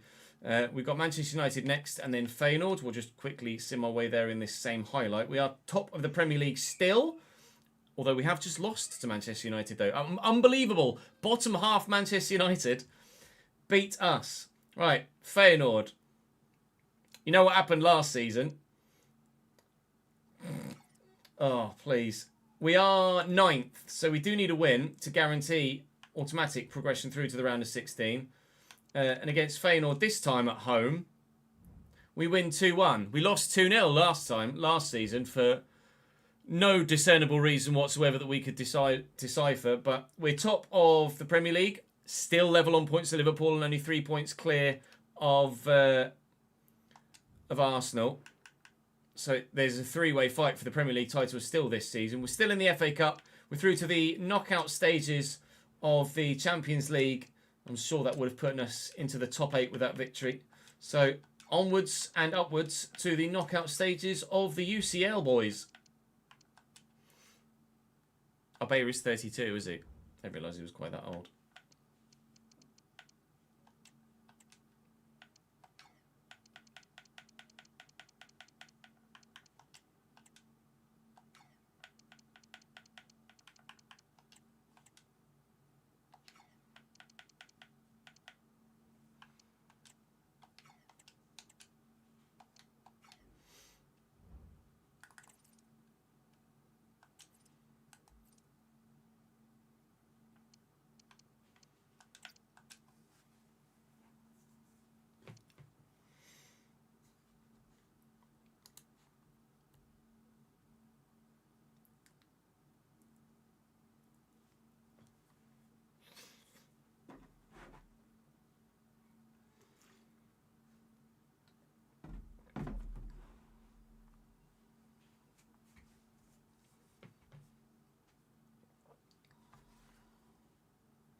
Out of the FA Cup then.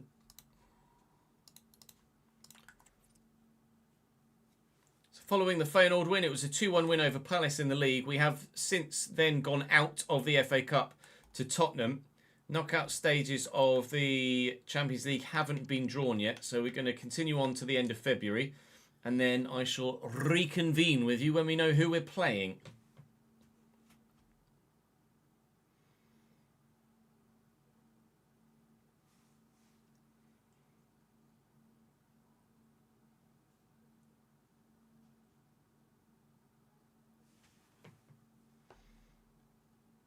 Fucking Fulham. Ah. Ah, Celtic. Nice. Well, we've been drawn against the side... Oh, shit, hang on. It's happened earlier than the end of Feb. We got a 1-0 win in the first leg against Celtic. A 2-0 win against Forest. A 2-0 defeat to Fulham. I mean, we're at home. We beat them 4-0 in the league phase. We're 1-0 up after the away leg. Do I trust this? Or do I not? That's the question. Live chat will probably make the decision here. Do I play Celtic or do I sim Celtic, chat? I would very much lean towards simming. I'm going to trust it. Everybody in chat is similarly minded. We won 4-0 in the last one. In fact, let me just make a quick change now that Alphonso Davies is officially worse than Ouattara. We'll make that swap. Still going well in every other position, though, I believe, for the time being. Maybe Chouameni for Rice might be something we do soon. But right now, should be us through against Celtic, and is by 3-2 and 4-2 on aggregate. We were, to be fair, that's a great shout, Griff. We could interactive sim some of the games to give ourselves a chance. Juventus are through against Stade Rennais. Arsenal are through against Benfica. Sevilla are through against Leverkusen. We're through against Celtic. AC Milan knocked Paris Saint-Germain out. Barcelona are through against Liverpool. Leipzig through against Monaco. And Salzburg are through against Lazio. Now, you might well imagine I'm praying for Salzburg in the next round of the Champions League. I don't know as I'm going to get that lucky, do you? It's AC Milan. We'll probably end up playing both of those, I think. Or at least sim the first one and hope that we can recover in the second leg.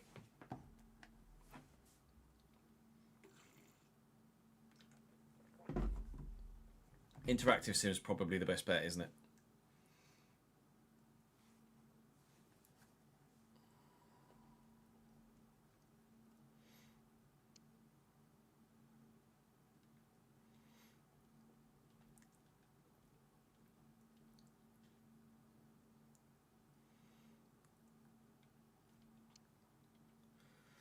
Since the last game, or last games, hello, controller, please. Oh, the game is bugging out on me a lot now that I'm simming my way through this season. We beat Sunderland by 2-1. We drew with City and lost to Liverpool. And now we have AC Milan away in the first game of the next quarter-final round of the Champions League. This will be where we start to interactive sim rather than quick sim, so that if we need to, we can jump in. But AC Milan's lineup looks like this. Aguirre Zabala in goal, Kasunu, Baraldo, Yeboah, Hogan, that's a Patreon player, Chris Hogan, Perone, Musa, Guillaume, Zacharian, Ouedraogo, and Facundo Farias. Now, we are obviously away for the first leg and back at the Stephen Derby Arena for the second. So, as long as we can get a decent result in this first leg, I feel like we should be able to get ourselves through over the course of two. Back on home soil. Oh, good save.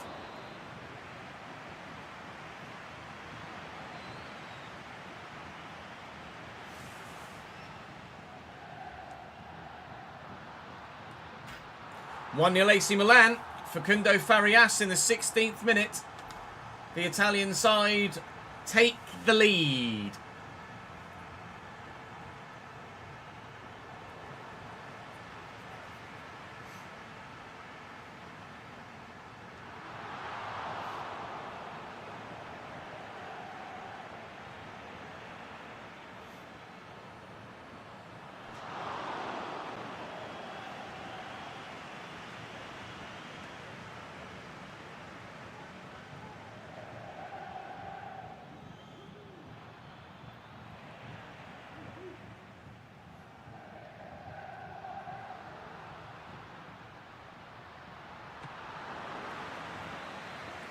Please, gents.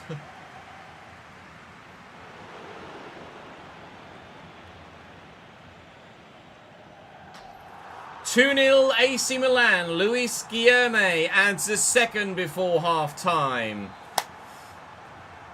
We might well be jumping in at half-time to play the second half of this. Although It could very well get worse, even with me at the helm, couldn't it? Let's play the second half of this quarter-final first leg. Please, jumping in.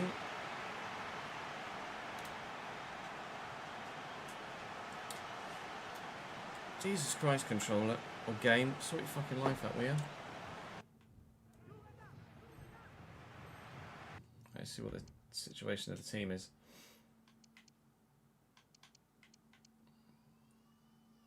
Everyone's all right.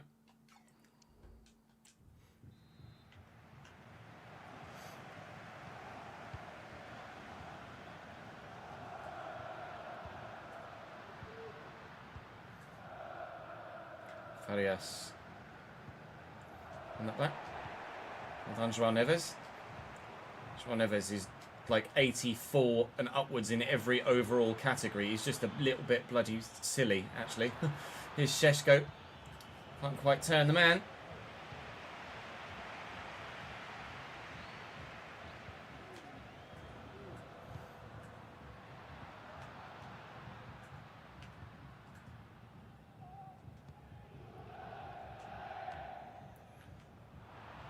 Engels across to João Neves. Looking to get away, which he's done well. Got Bradley Barkler down the line there. I'll play the Frenchman in. Šeško in the middle. Benjamin Šeško, good save by the keeper. He's definitely gotten that clear and safe. Dibbling might have been offside had the ball fallen to him. Bradley Barkler will take the corner kick, but Šeško heads wide.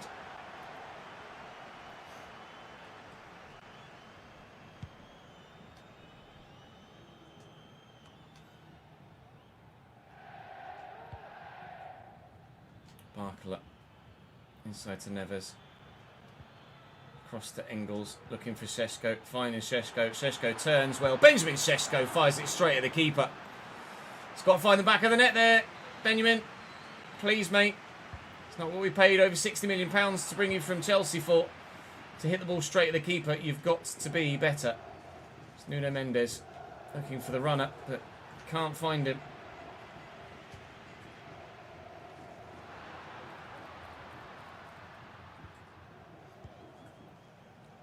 Farias, good tackle by Tchouaméni. Oh my God, Nuno Mendes, a bit too good for his own, a bit too quick for his own good, should I say?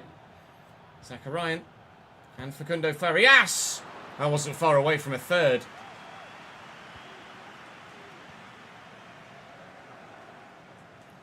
Ouattara and Barkler. They've let Barkler go. Bradley Barkler looking to get himself into the box. Then finds Šeško, who has support. Arne Engels has run out of places to go with it. Looking for Barkler. Just good football, good footwork. Šeško lets me down.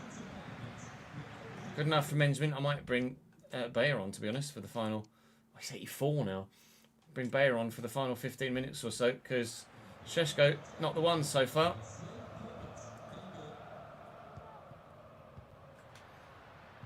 Ouattara, Zakarian, Farias, Ouattara, comfortable for Mamadishvili. And Mendes forward, dribbling up against Chris Hogan. Šeško on the run, eventually. And showing for it. Šeško beats his man. Šeško in the box. All right, you can stay on the pitch then.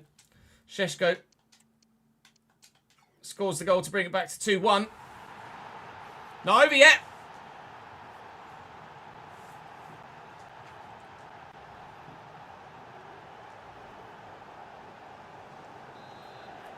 Good goal, that.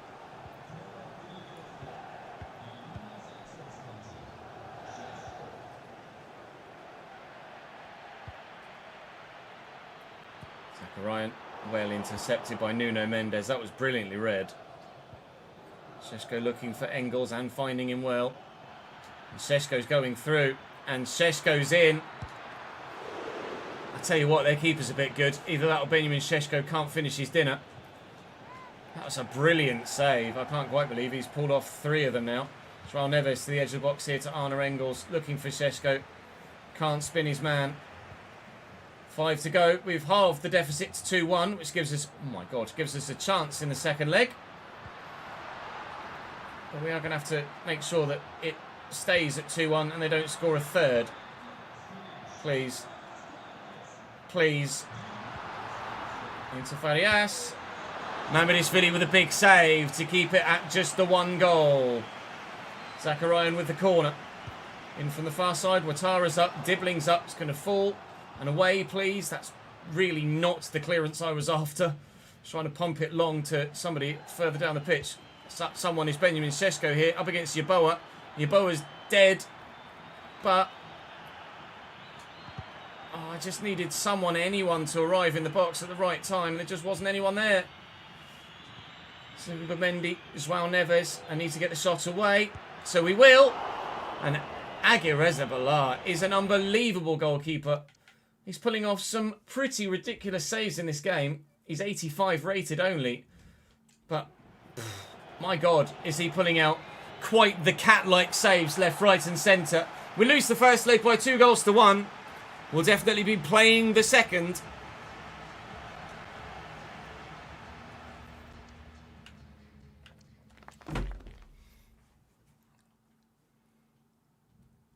The keeper's a bit good, isn't he? Christ.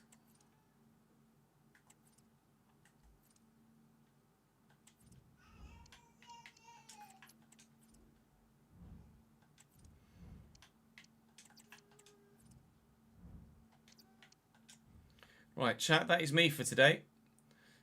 It's already 6:10.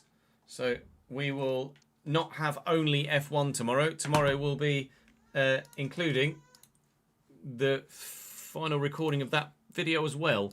So we'll probably have 1 Grand Prix tomorrow rather than the 2 Grand Prix previously scheduled. But hopefully you guys will join me for the Champions League run-in. That is all from me for today. I'm not going to bother with a raid. I'm just going to get offline quickly. So thank you very much for watching, guys. Appreciate it very much.